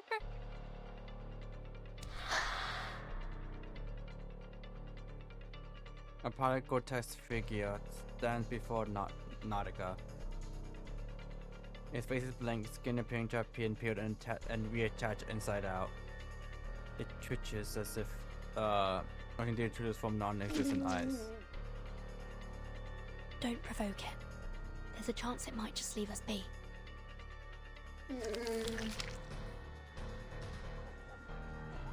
Susan playful blocks echo back to the walls, drawing a stark contrast to the scene.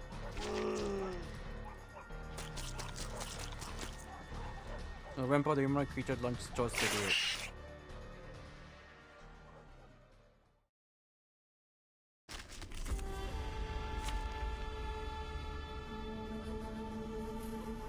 Let's see. It's an honor to meet you. Oh, these look disgusting.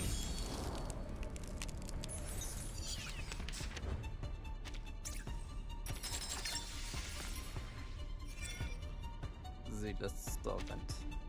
It is here. I can hear it. Comme l'a scellé le destin. Alright, we're good. The overflow of the Sephiroth. Freaking dumbass! Toes! Freaking dumbass! Toes! It is here. Dérive dans le flot des Sephiroth, comme l'a scellé le destin. Oh, this violence! Pray, caught in the woven net. There we go. I was like, any second now. The ground. It's opening up. Watch your step. We've done a good job. Now, may I have a hand towel? You get it. You'll get your hand towel once we leave this place.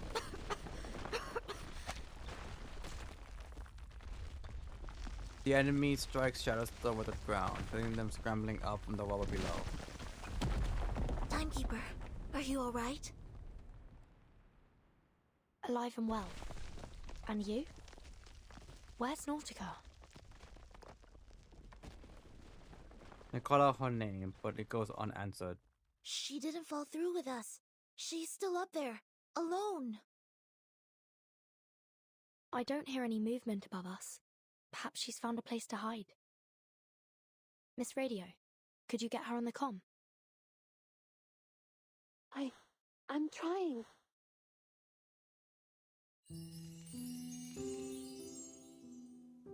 Look at moth pushes past her ears. Huh?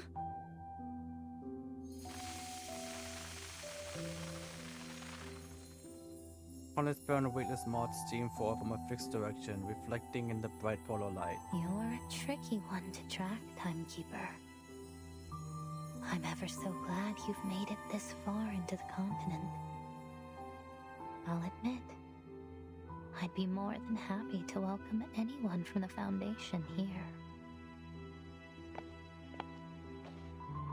You put yourself betraying a fate unsteadiness. But oh, what a pleasure it is that you, of all people, would be the one to show up. Grace? Is that you? Her old friend is recalling her breath from some kind of extortion. No. Who are you really? Kayla from the ranch? Captain Grace of the Free Breeze? Or just a familiar stranger who would ask a common moth its name, who would even notice if it weren't drawn to the flames. So many lives have been lived through me, so many names taken. Cecily, Kayla, Grace. I've been them all, yet never quite been any of them. Or just a familiar stranger. Okay, her voice did change. I was like, did her voice change? So many lives have been lived through me. Or just a familiar stranger. Yeah. so which one are you now? What's your goal here? It already has the glass feather arrays, ready to fly into a target defense as needed. No need to get worked up. Yeah! Her voice dropped! I was just like... Did her voice change? Yeah. About Dr. Doris, or rather, Miss Erd. I have the final piece of the puzzle that will lead you to her. Just damn though.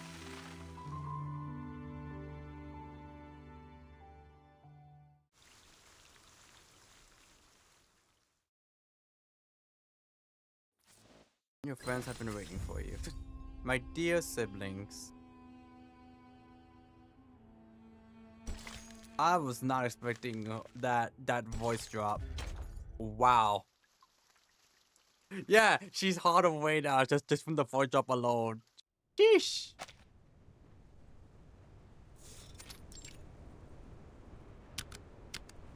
Monia taps the code into the communicator before putting it back in her pocket. Lieutenant? You know, I heard the voice drop, and I'm just like, you know what?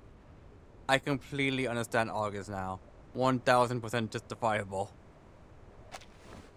Against the howling wind, Monia tucks her hose behind her ears and turns towards the voice. What is it, Sergeant? With all due respect, what are we doing here? Well, the bonus poses a simple but tough question.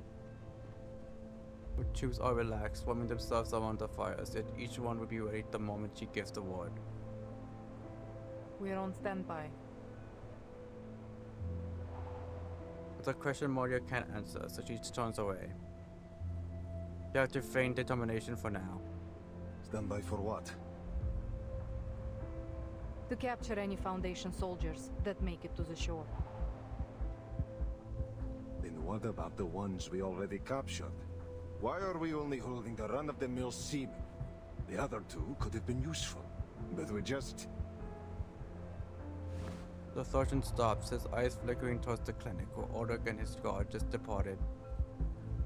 Those two? Hardly. What can an awakened researcher and a rookie guard do in Antarctica? Holding them would be a waste of resources. She directs her stare out to the right distance. Where is Danilov? Tell him to meet me at the helicopter. The order comes quick, as you have stepped in a way.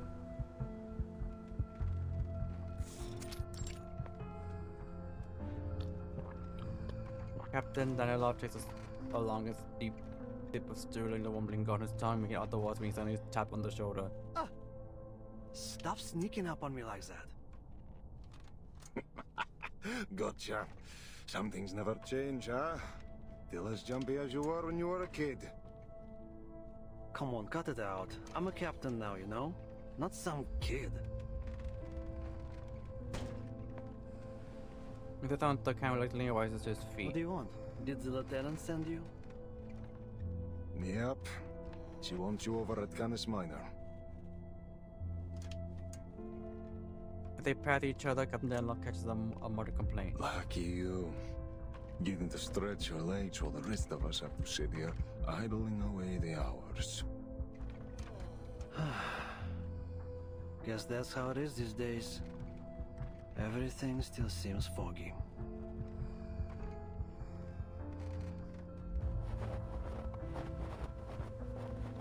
He takes 2 steps outward and Sergeant watches him stride for stride. Tell me about it.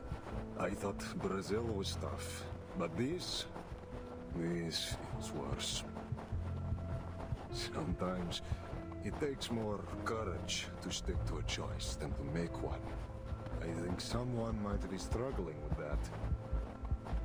You should know better than to doubt our leadership, White Gloves. The Sergeant stops. Sure, but what if they start doubting each other? What if the Admiral's steering us one way and the Lieutenant another? You saw how the Lieutenant let that Foundation researcher go. Didn't that bother you?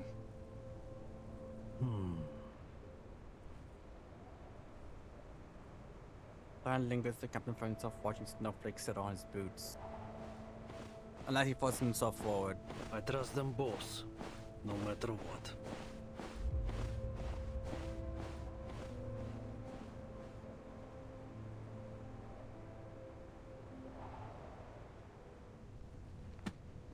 The captain closes his maintenance manual, finding himself in search of the least technical way to explain the helicopter's malfunction. A Urate issue might just be a pedal problem, you see. In this case, either the rudder pedal has loosened, which is affecting the responsiveness of the tail rotor, or the tail blades were damaged by the impact. I see. Let me take a look. He nods and climbs into the cockpit. From her tool set, she draws out a small arcane item. Что было, то и будет. The demon glimmering powder flows from her Jesus into the detached knob. Beads of sweat form and then evaporate into the cold air. This is more complicated than I thought. If the arcane skill fails to activate, she shakes her head and puts away the tool. I would be surprised if you managed to fix it in one go. Aircraft can be tricky. Took me 2 full years back at the academy to pass theories of flight mechanics, and even longer to really get the hang of it.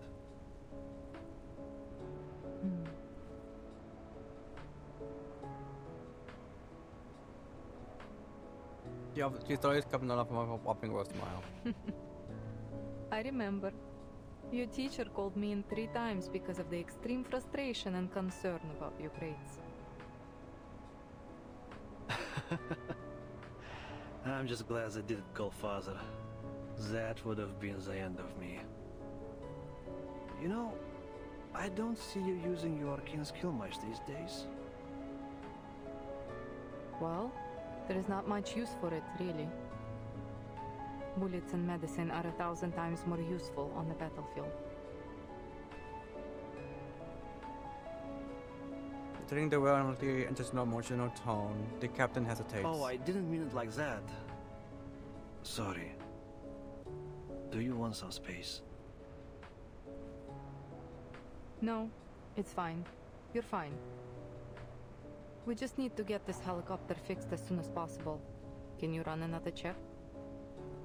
There was a blockage in the system that stopped my arcane energy from flowing through. Maybe the issue isn't as simple as just the pedal or blade. Got it. I'll take another look. That blockage. I just couldn't push past it. Did I follow the wrong circuit? Or did I just do the whole thing wrong? Athena lingers at the whole words, forcing the captain to shift position. I wouldn't overthink it if I were you. And stop underestimating your arcane skill. It saved us more times than I can count. Frozen prosthetics, broken casts, ripped dents. Hell, you've been fixing our guns since we were kids. There's nothing wrong with your power. We all appreciate it a lot more than you think.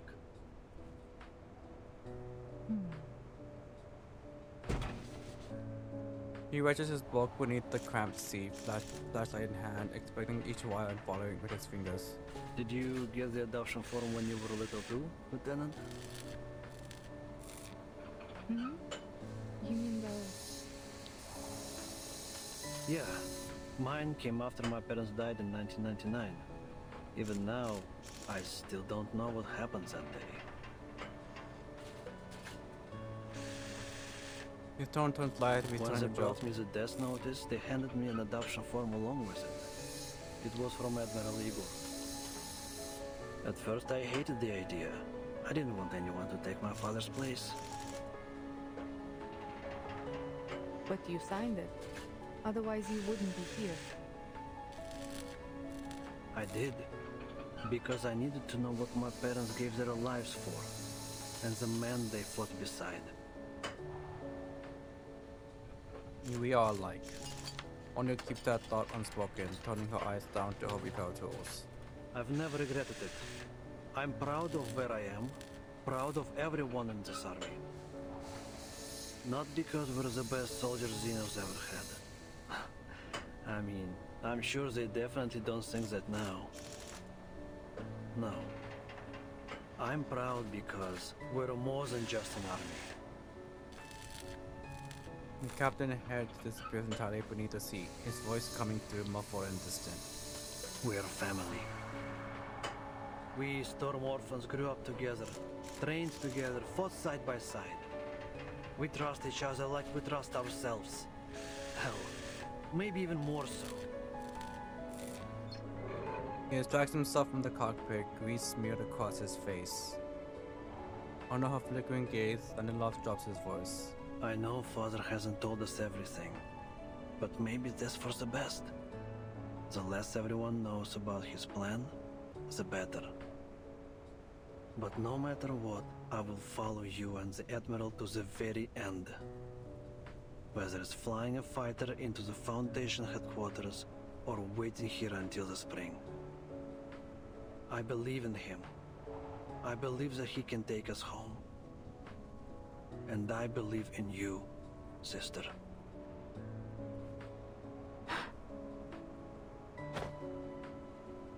He salutes solemnly, proudly, but the smearless engine oil on his nose takes all the seriousness from the moment.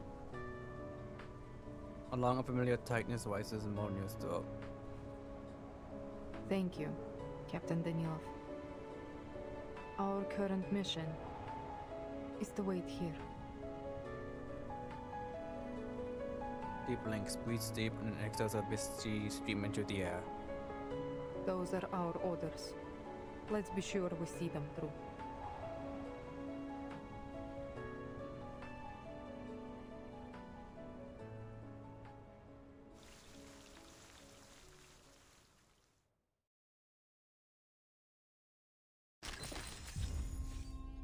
In the mouth of madness.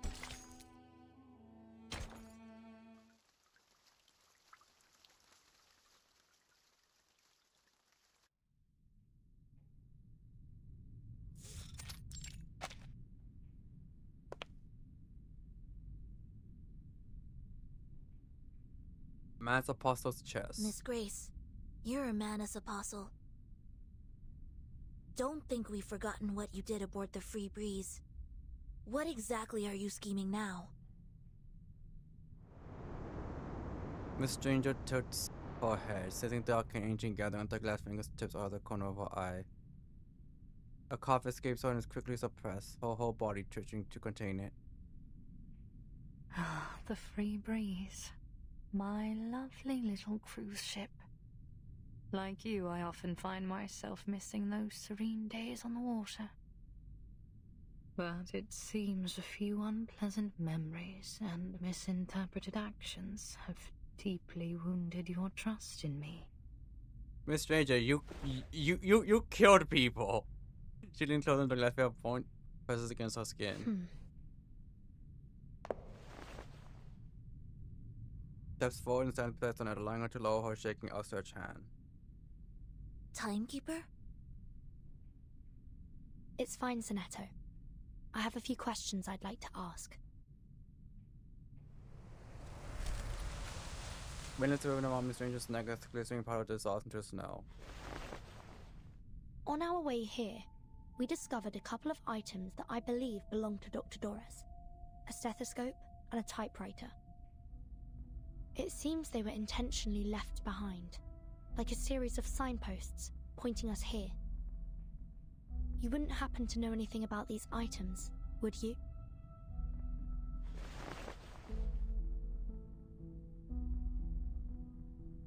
How about the powder we found on the typewriter? It's finer than snow and reflects the sunlight differently. It sticks to the skin and is bitter on the tongue.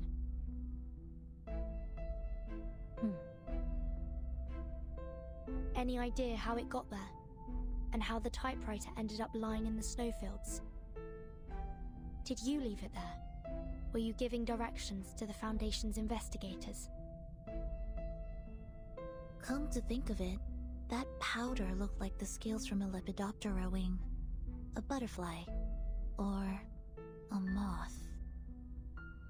Huh! Moth! It's you, isn't it? You're the Foundation spy.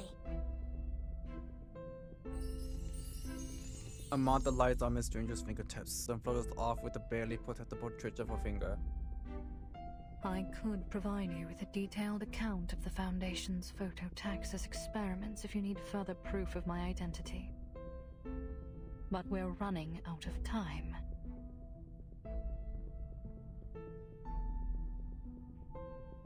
As long as Joe's home is Stranger, she turns her face towards the wind beyond. I I'll lead like how to they're the calling her sanctuary. Miss Stranger now. Dr. Doris, Miss Earth, it's already inside. Oh, and my moths have just brought some new information. Your human friend has also gone in that direction. Nautica? Fuck. Can put back to them in advance without fear. I believe Sai sinks into the snow. The gate to the sanctuary won't stay open forever, Timekeeper. Shall we?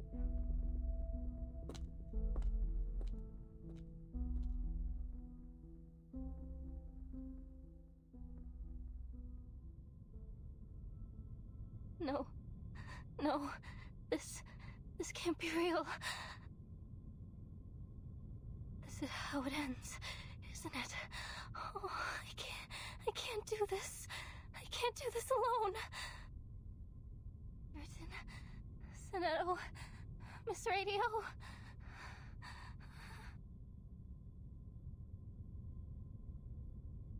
Turning alone to a British land has always been Nautica's idea of Cause of death 1.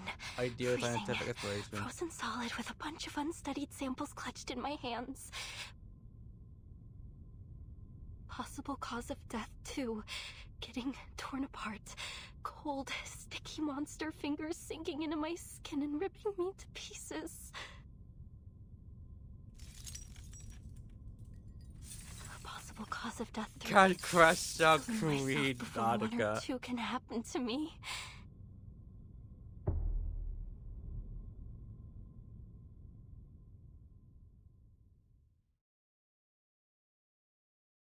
It's between her, Recoleta, and La Pera. But I had to give it to Nautica because, like, Recoleta and La Pera had good reasons to have a crash out. Nautica is crashing out like every minute. And because it was her head around in constant search for lost companions.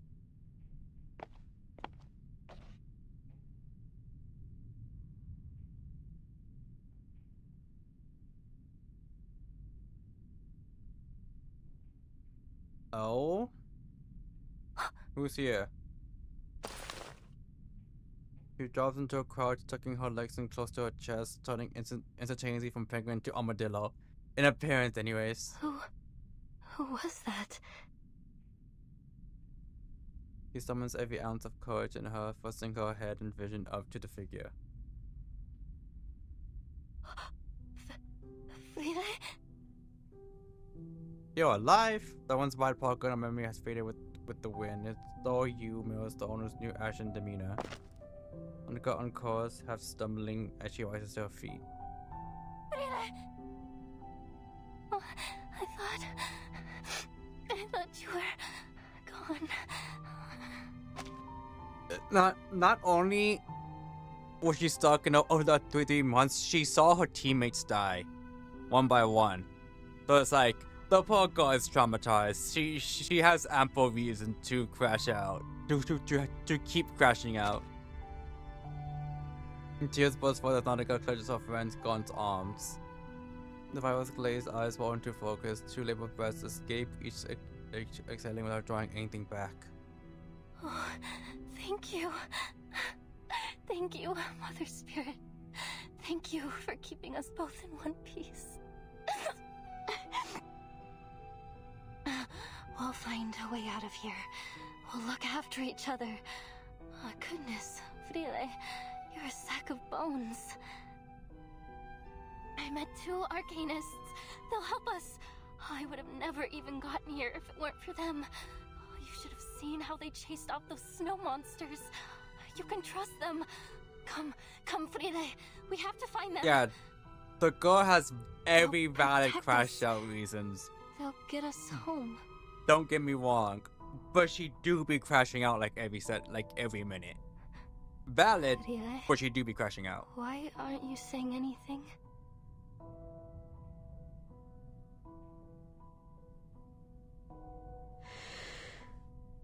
Frile holds her gaze on Nautica, letting out another ragged breath as she points to her own mouth. Can't you speak? It must be the cold. Yes, once we get back, you'll feel better. I promise. Either Nautica is colorblind or her eyesight's terrible. Because, your friend's kind of bleeding from the mouth, Nautica. Panting is bent over strange. She releases and splices the motion of her friend's foot as they cut swords into snow. No. Can't. No? Why? Freire, listen, I found it. The resting place of the Mother Spirit and the Rock of the Blank Era. Remember? I found lots of it. I found everything we came for. Freire holds her eyes on her once cherished friend, bringing to a devout smile. She wipes away the words, finding something new. Mother Spirit?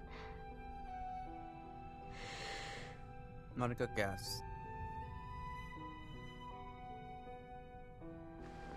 You'll see me soon.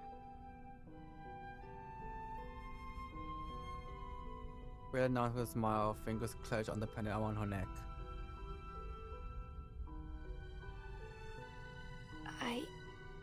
I don't understand. You're going to meet the Mother Spirit? Freire nods, her conviction seems absolute. But...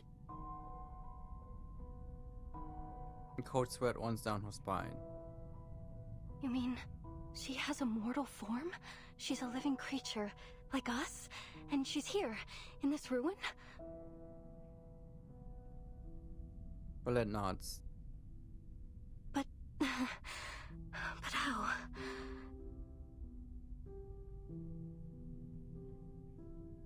Nautica's blood surges into her limbs with sudden intensity. Freire tries to object but only produces wheezing breaths. With visible frustration, she smooths a fresh patch of snow.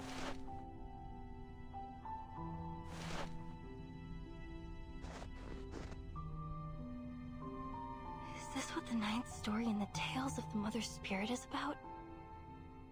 Mother and child, their heartbeats both align, in joyful union through the womb of time. He nods, her relief obvious due gesture alone. No, it can't be. The tales say that the Mother Spirit should be asleep. She shouldn't wake up until after the Arctic polar day.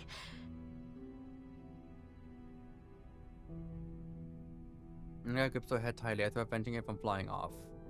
So if she's asleep, then who are you going to see? Freire, I really don't understand.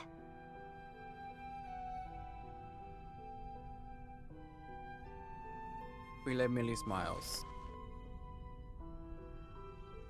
Apoxia has a little position overload of the bleak coldness. And Nautica crumbles once again. Really? Won't come back with me? But if you come with me now, we'll be home soon. I drew a map, like you always did. There's food cached in the depots on the way. I even managed to train new sled dogs and... Freire slaps her hand over her mouth. The swift quick Freire sends a wave of snow bursting upward, then shoves Nautica flat against the ground. Nautica presses down deeper as the snow blankets her. Her steps crunch closer, deliberate, unwavering, methodical. They halt at the room's entrance. The ritual is ready. They are waiting. Nautica hears Freire get up and walk away. The sound pauses for a moment. Time to go. The footsteps resume without hesitation, fading into a silence reclaims the room. Nautica emerges from the snowdrift. On tiptoe, she darts to the doorway, desperate to catch a glimpse of her friend. But beyond the door, there's only one spot of color. A pendant lying in the snow. Taking off snowflakes still clutching to her nose, she stares at the engraving. Onward, child. Follow the word of mouth. To the earth's edge. The land farthest south. The Mother Spirit's light, with ancient glow, guides us to the great current, nature's flow. Her drips down her temple as she swallows hard. Wait for me, Frile. She lifts her foot, placing it precisely over the footprints in the snow.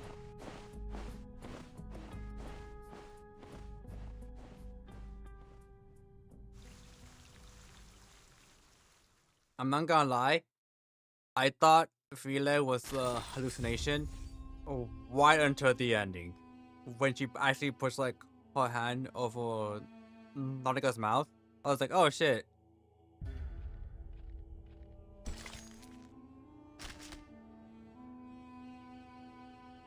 What is it? Oh. When he arrived in this world, Taru received the Mother Spirit's first blessing. He stopped crying as the sun being put on the pillow. Through his tears, he saw her gifts, golden rays warming his hands, white claws softly swallowing his body, and fresh air breathing into his lungs. Taru's life is all we are given, thus the Mother Spirit taught this child to cherish. The third tale. The child gripped the bow, leaving deep footprints in the snow. It was his day to hunt. This day hadn't seen traces of Boulder's gore for ages. The long absent spring was growing fainter with every passing year like a distant myth.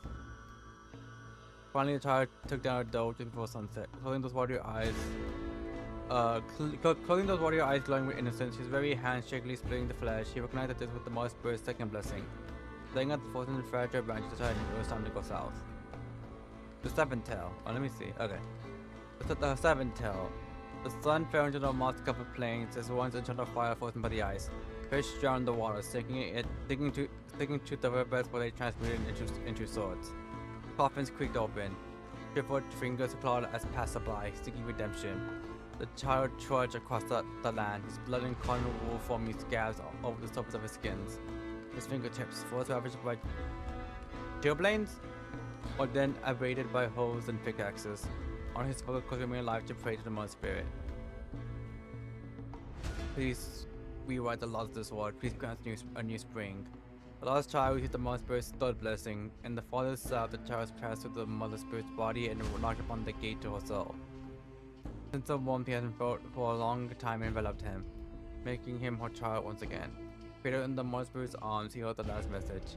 Many years later, when the child was again dotted with trees and flowers, the child's children sat around the campfire, begging for toast the Mother Spirit. I embraced her and she enlightened me. That was her great gift, he said. Her great gift.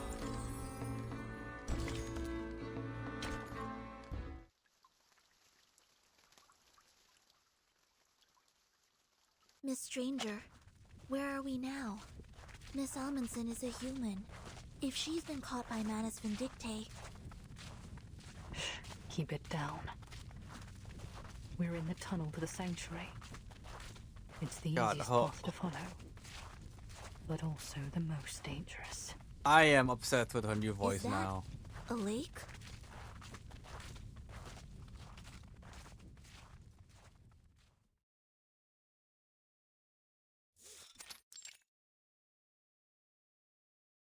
Prolonged silence hangs out of the question. The answer's obvious, with the words put to fire on their tongues. No. That isn't water. The wind tugs at black hemp cloaks, but the hoods remain unnervingly still. It's the believers. The circular plaza is flooded with believers, the lake rippling with the kneeling forms. Their eyes see not one light of bright star. Down they fell in martyrdom, but from death's murky waters, they rise once more. I was gonna say, we haven't seen her in a hot minute. An older woman stands atop the winged ruins, living fiery words upon the frozen earth. Children of the resurrected mother, lowly bearers of their mantle, let your bodies and souls be the means of their return. It is through their eyes alone that we may seize the truth of this world, for there is no inculcator but them. black-clad believers chant hymns that underlay with each wave of rhythmic bows. Call their name, beseech their light. This the Mother's will manifested. The gate of ascension will swing open. Oh, what glory! Oh, what exaltation! Fervent voice enters The in the gate center. to the sanctuary is at the far end of the plaza. A fan points across the lake. But how do we get past all these Mana's followers? If you look closely, Miss Anetta, you'll see what they've become. The believers kneel or prostrate, every head held low, though presentations. Strange. It's almost like they're in a state of unconsciousness. It's the easiest path to follow, but also the most dangerous. Whenever a sacrificial ceremony is held in the plaza, Animus has all the believers put on masks to ensure she has full control over them. Right now, there is only one thing on their minds: the ceremony. If we're careful and choose our route wisely, we can slip by them unnoticed. No one will see us except for Animus. What's the purpose of this sacrifice? To open the gate. They're taking a life just to open a gate? Miss Ranger keeps focus locked on the elder We conducting the must ritual. take this opportunity to slip through to the sanctuary. What exactly do you mean by that?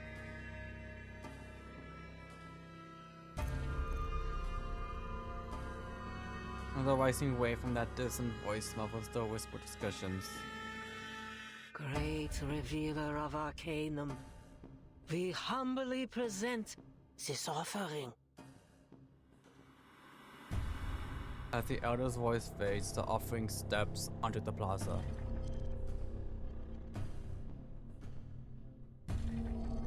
The well-worn attire betrays her former status. The offering is human? No. Not just any human. That's one of Nautica's expedition team members. Timekeeper, look over there. It's Miss Amundsen. The believers with the plaza in concentric rings, while Cortigates Antarctica stands motionless. She is transfixed to the offering with unblinking eyes. What's she doing there? Something about her doesn't look right. She's too close to Animus. At that distance, the arcane skill controlling the believers could affect her too. We need to get her out of there. Stay down. Not yet. Animus could spot us at any moment. The ceremony is about to begin.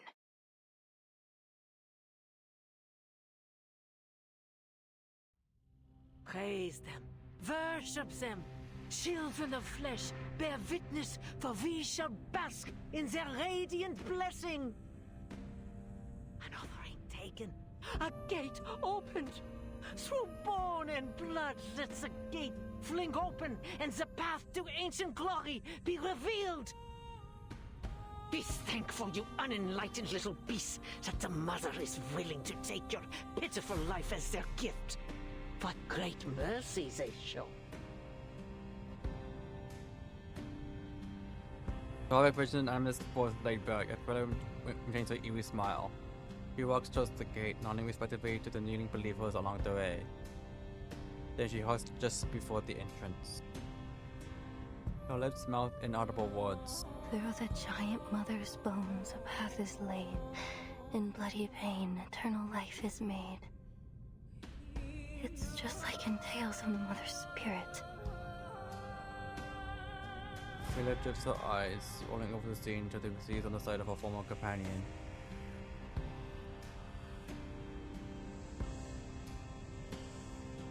Their eyes lock. Cracked lips part, sonorously forming words. Homid, approach. A great gift. You really are going to see her. The Mother Spirit's light, with ancient glow, guides us to the great current, nature's flow. The 9th story in Tales of the Mother Spirit. It happened in that season on that day. The children found The Violet Playable with it. With offerings, the finest of their art, they paid her homage with a faithful heart. And in return, their reverence repaid. By her great gift, her children were remade. By her great gift, her children were remade.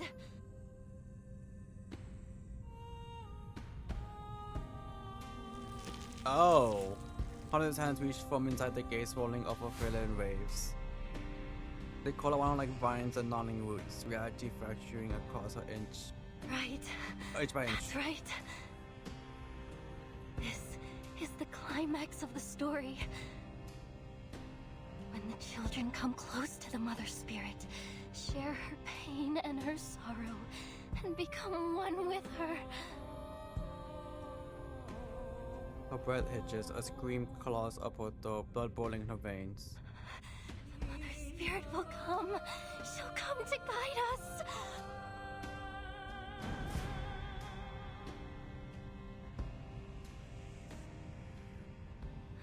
She'll come to guide you, Frile.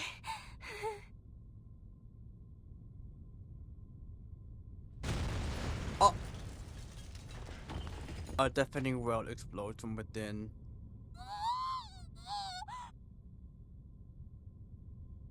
Frile crosses the threshold and shriek tears up from her searing chest. Frile.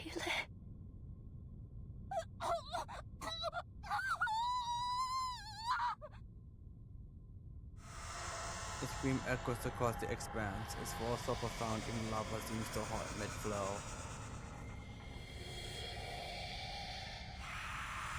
Mika latches her hands onto a prostrate worshipper, gasping out questions. What's happening to her? Have you been through there? Why is she screaming? Her questions are met with a devotional void.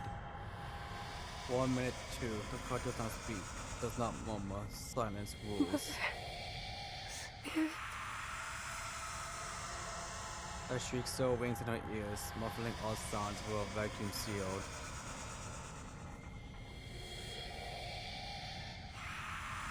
The believers are unresponsive, unspeaking, unbreathing. The shriek fades into a thought tinnitus. Nemesis taps her longbow on the ground, shattering the silence. You humans should be grateful, flawed and pathetic as you are, yet nonetheless granted access to the gate at the mere cost of your tongues. I can see her being playable in like 4.3 maybe. Deeper is her sin than our cleansing could purge, greater her crimes than our judgment could meet. Yet, in their boundless benevolence, the great Mother of Resurrection has seen fit to accept her. May the Guiding One return to us and restore this world to the ancient order. May the Guiding One return to us and restore this world to the ancient order. Anime shakes her bell, and at the cue, the entire congregation erupts in synchronized cries, heads bowed. Cleansing. Judgment? What are they talking about? I was gonna say, Anime sways with her bell, the spectacle becoming a wild dance.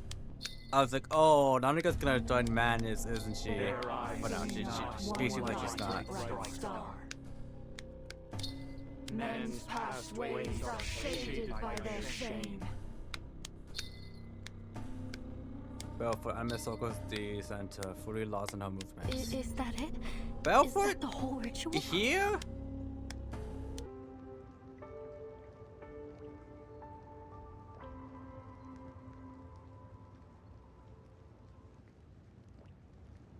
Chat, are we back?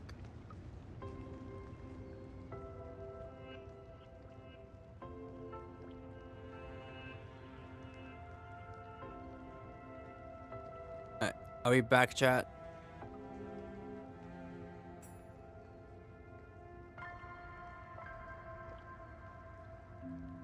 Thank you, thank you. Alright. Yeah, that was my internet. Gonna see if we can continue.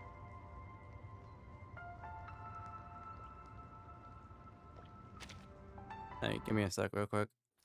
I canceled because I want to like stop the auto because like for a while it was still going and the cancel just took me straight into the main menu. I was like, okay.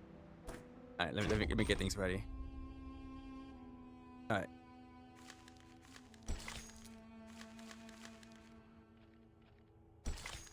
Alright. That's not what I want. Get me out.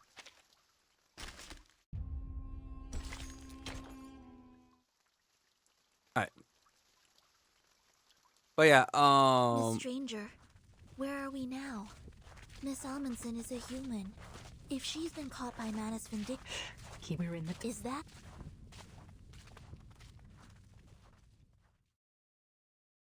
We're gonna keep going, but if it disconnects again, I'm gonna call it there. No. It's... Because if it does it again, then I don't know, it'll keep going. It'll keep disconnecting. Alright, let me just keep spamming until we get to Strange. It's the whenever it's right now. What's the pub? that specific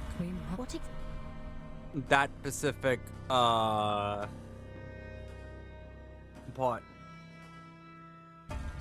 What's this? Also, why are you doing this at like 2:30 and some smoke? It's a gacha game called Reverse 1999.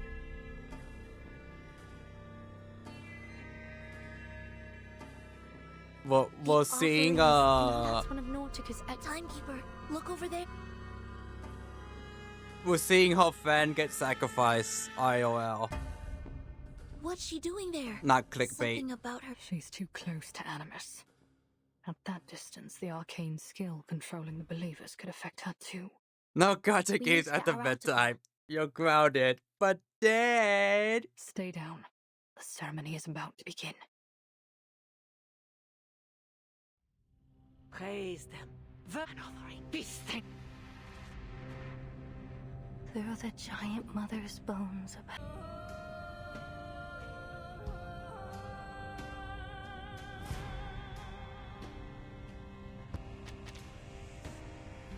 I wonder if it's this specific scene. I think it actually might be this specific scene.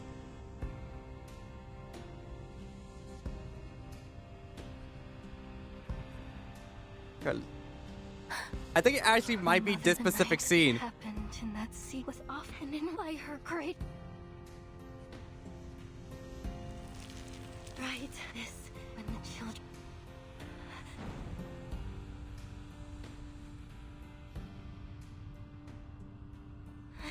Shall come. Alright. I think it actually might be that specific scene.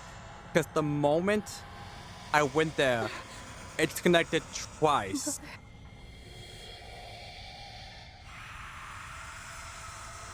So our plan is to just Deeper is the guiding one. try and just barge through it as. Their eyes see not one light bright star. Men's past ways are shaded by their shame. Therefore, I'm Miss Circus a center for the laws and the movements. Is that it? Is that the whole ritual?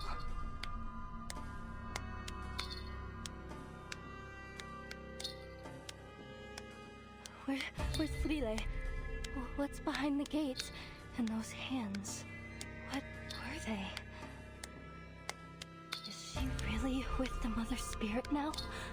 Oh my god. Alright. I actually might have to call it here. because I keep seeing my OBS dropping frames. So I actually might have to call it here, but we'll see. I'll keep going. If it disconnects again, like just straight up disconnects, I'm calling it.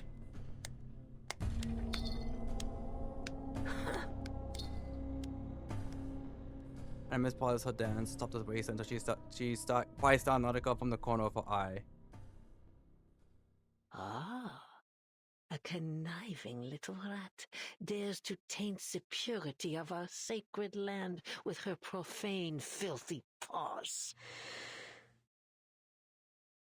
Turning bread at a gift. If not, I'll try to close.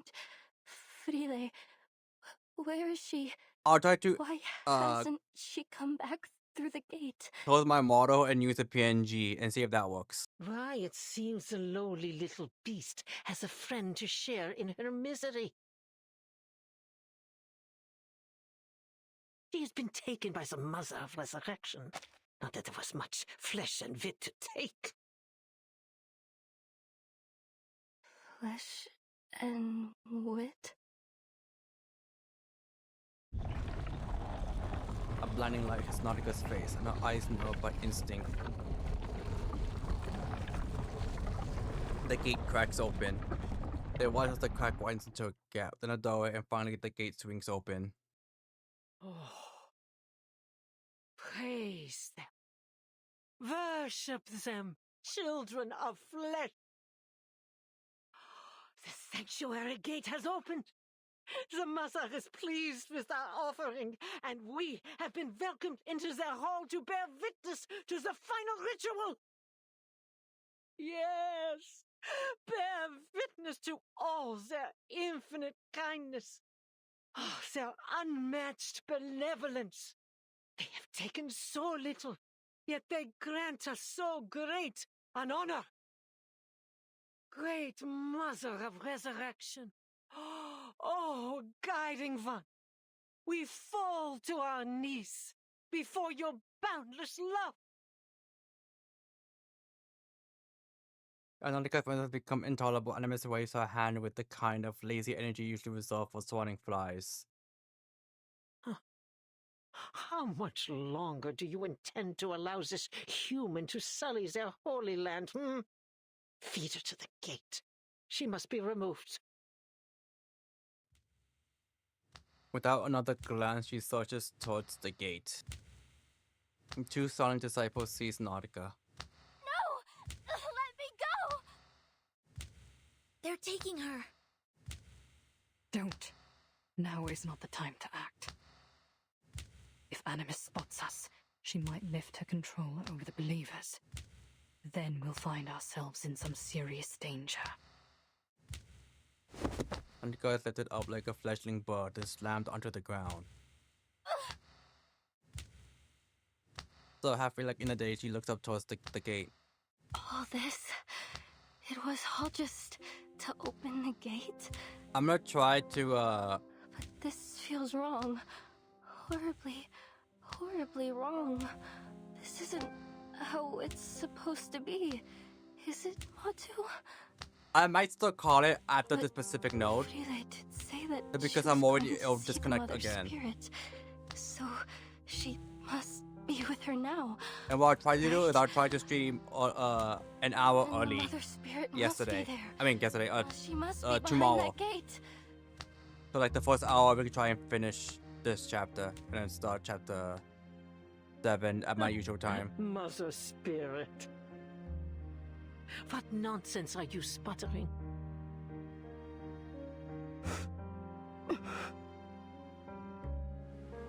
Nautica staggers to her feet. She is the tides, the flowing light.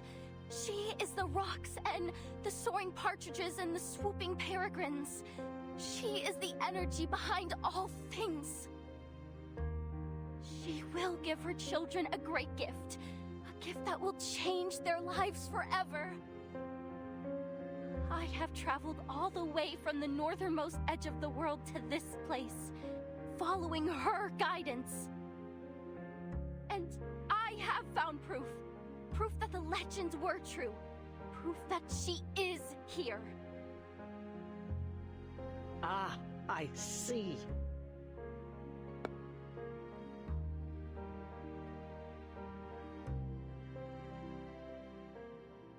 Mother Spirit.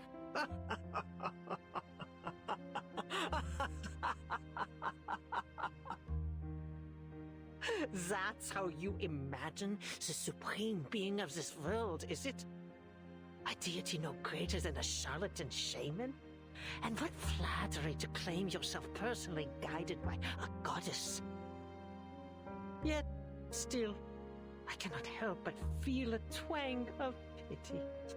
What hope can there be for a kind born with minds too narrow to comprehend true greatness? Playful mask kindles in her eyes. An inescapable predicament indeed. Before you are thrown to the gate, allow me to share with you a fragment of truth, so you may die knowing what you've served. Arms spread wide, Animus shuts her eyes with a sick devotion. There is no Mother Spirit. The great Mother of Resurrection has cast their eye upon the earth from time immemorial. And Artica has ever been the sanctuary of Manus Vindicte. Here we serve Arcana, the only and eternal mother of Arcanum. Her lids slip open again and the blood of venomous glee surges out. Few are fortunate enough to learn this truth. What was that pitiful thing's name again? Really? Oh, no matter. Your little friend came to me boldly claiming to share our noble faith and pleaded to be thrown to the gates so that she may meet her goddess. And so I was inclined to turn down such a blindly foolish request. I agreed.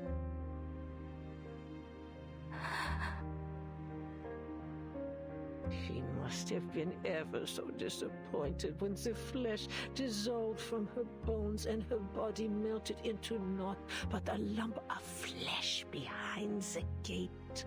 Oh, that screaming and crying. Oh. Ah, humans. So full of your precious reason and logic, yet turned at even the most basic arcane trick. How foolishly simple you are.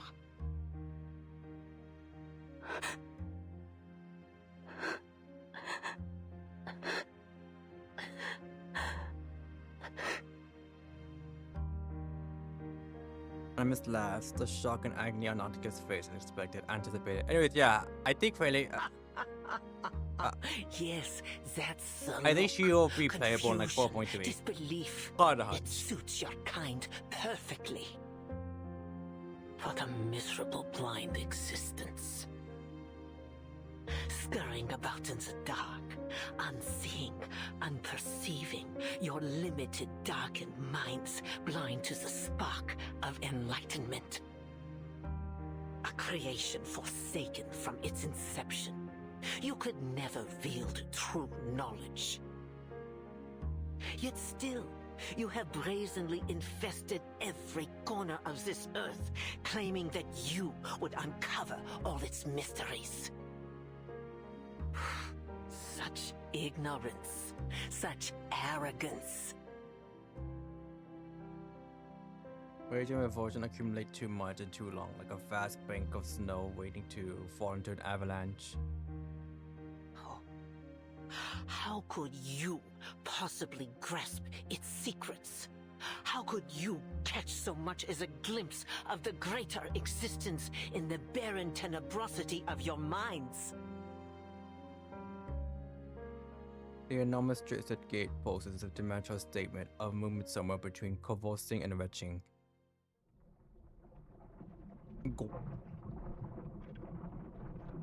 Something is being digested.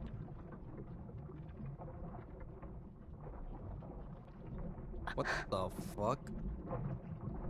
From beneath the gate, strands of crimson slime creep out towards her.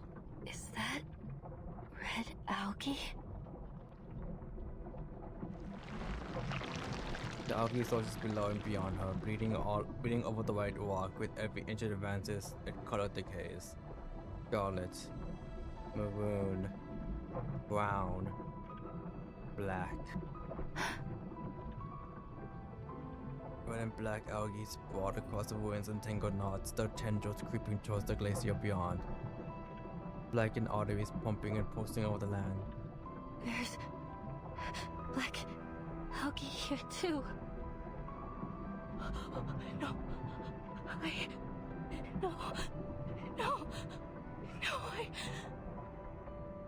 I ate them. I was eating. No.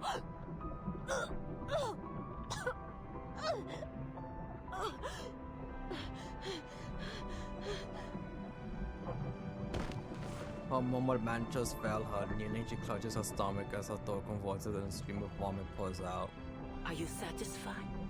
Has this great gift satiated your curiosity?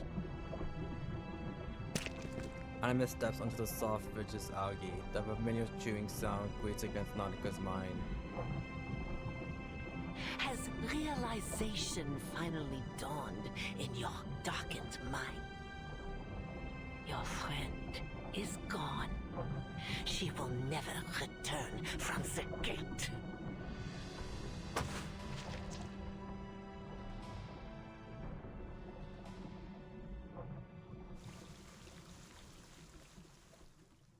Holy shit. What a fucking note to end on. Holy shit.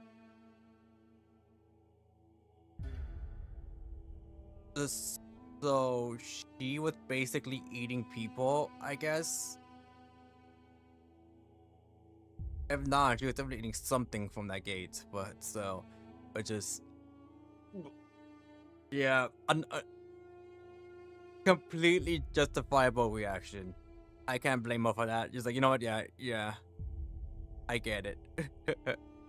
But I'm gonna have to end it here, simply because of the fact that I'm worried it'll drop signal again, because it did it multiple times in like 5 minutes. I'm like, oh, I'm worried it'll do it again. So I'm gonna end it here, and hopefully we could finish this early on. I'll try to see if I could get live an hour earlier than I usually do. Not guaranteed, because like sometimes last minute things pop up and I have to like do some stuff in the last hour. But I'll at least try. But yeah, that is going to be it for me. Thank you everyone for coming. And I shall see y'all. I mean, it's already like almost 3 AM where I'm at. So I'll see y'all later on tonight. We'll be starting from 17 onwards to the finish, and then we'll do chapter 11. Bye bye.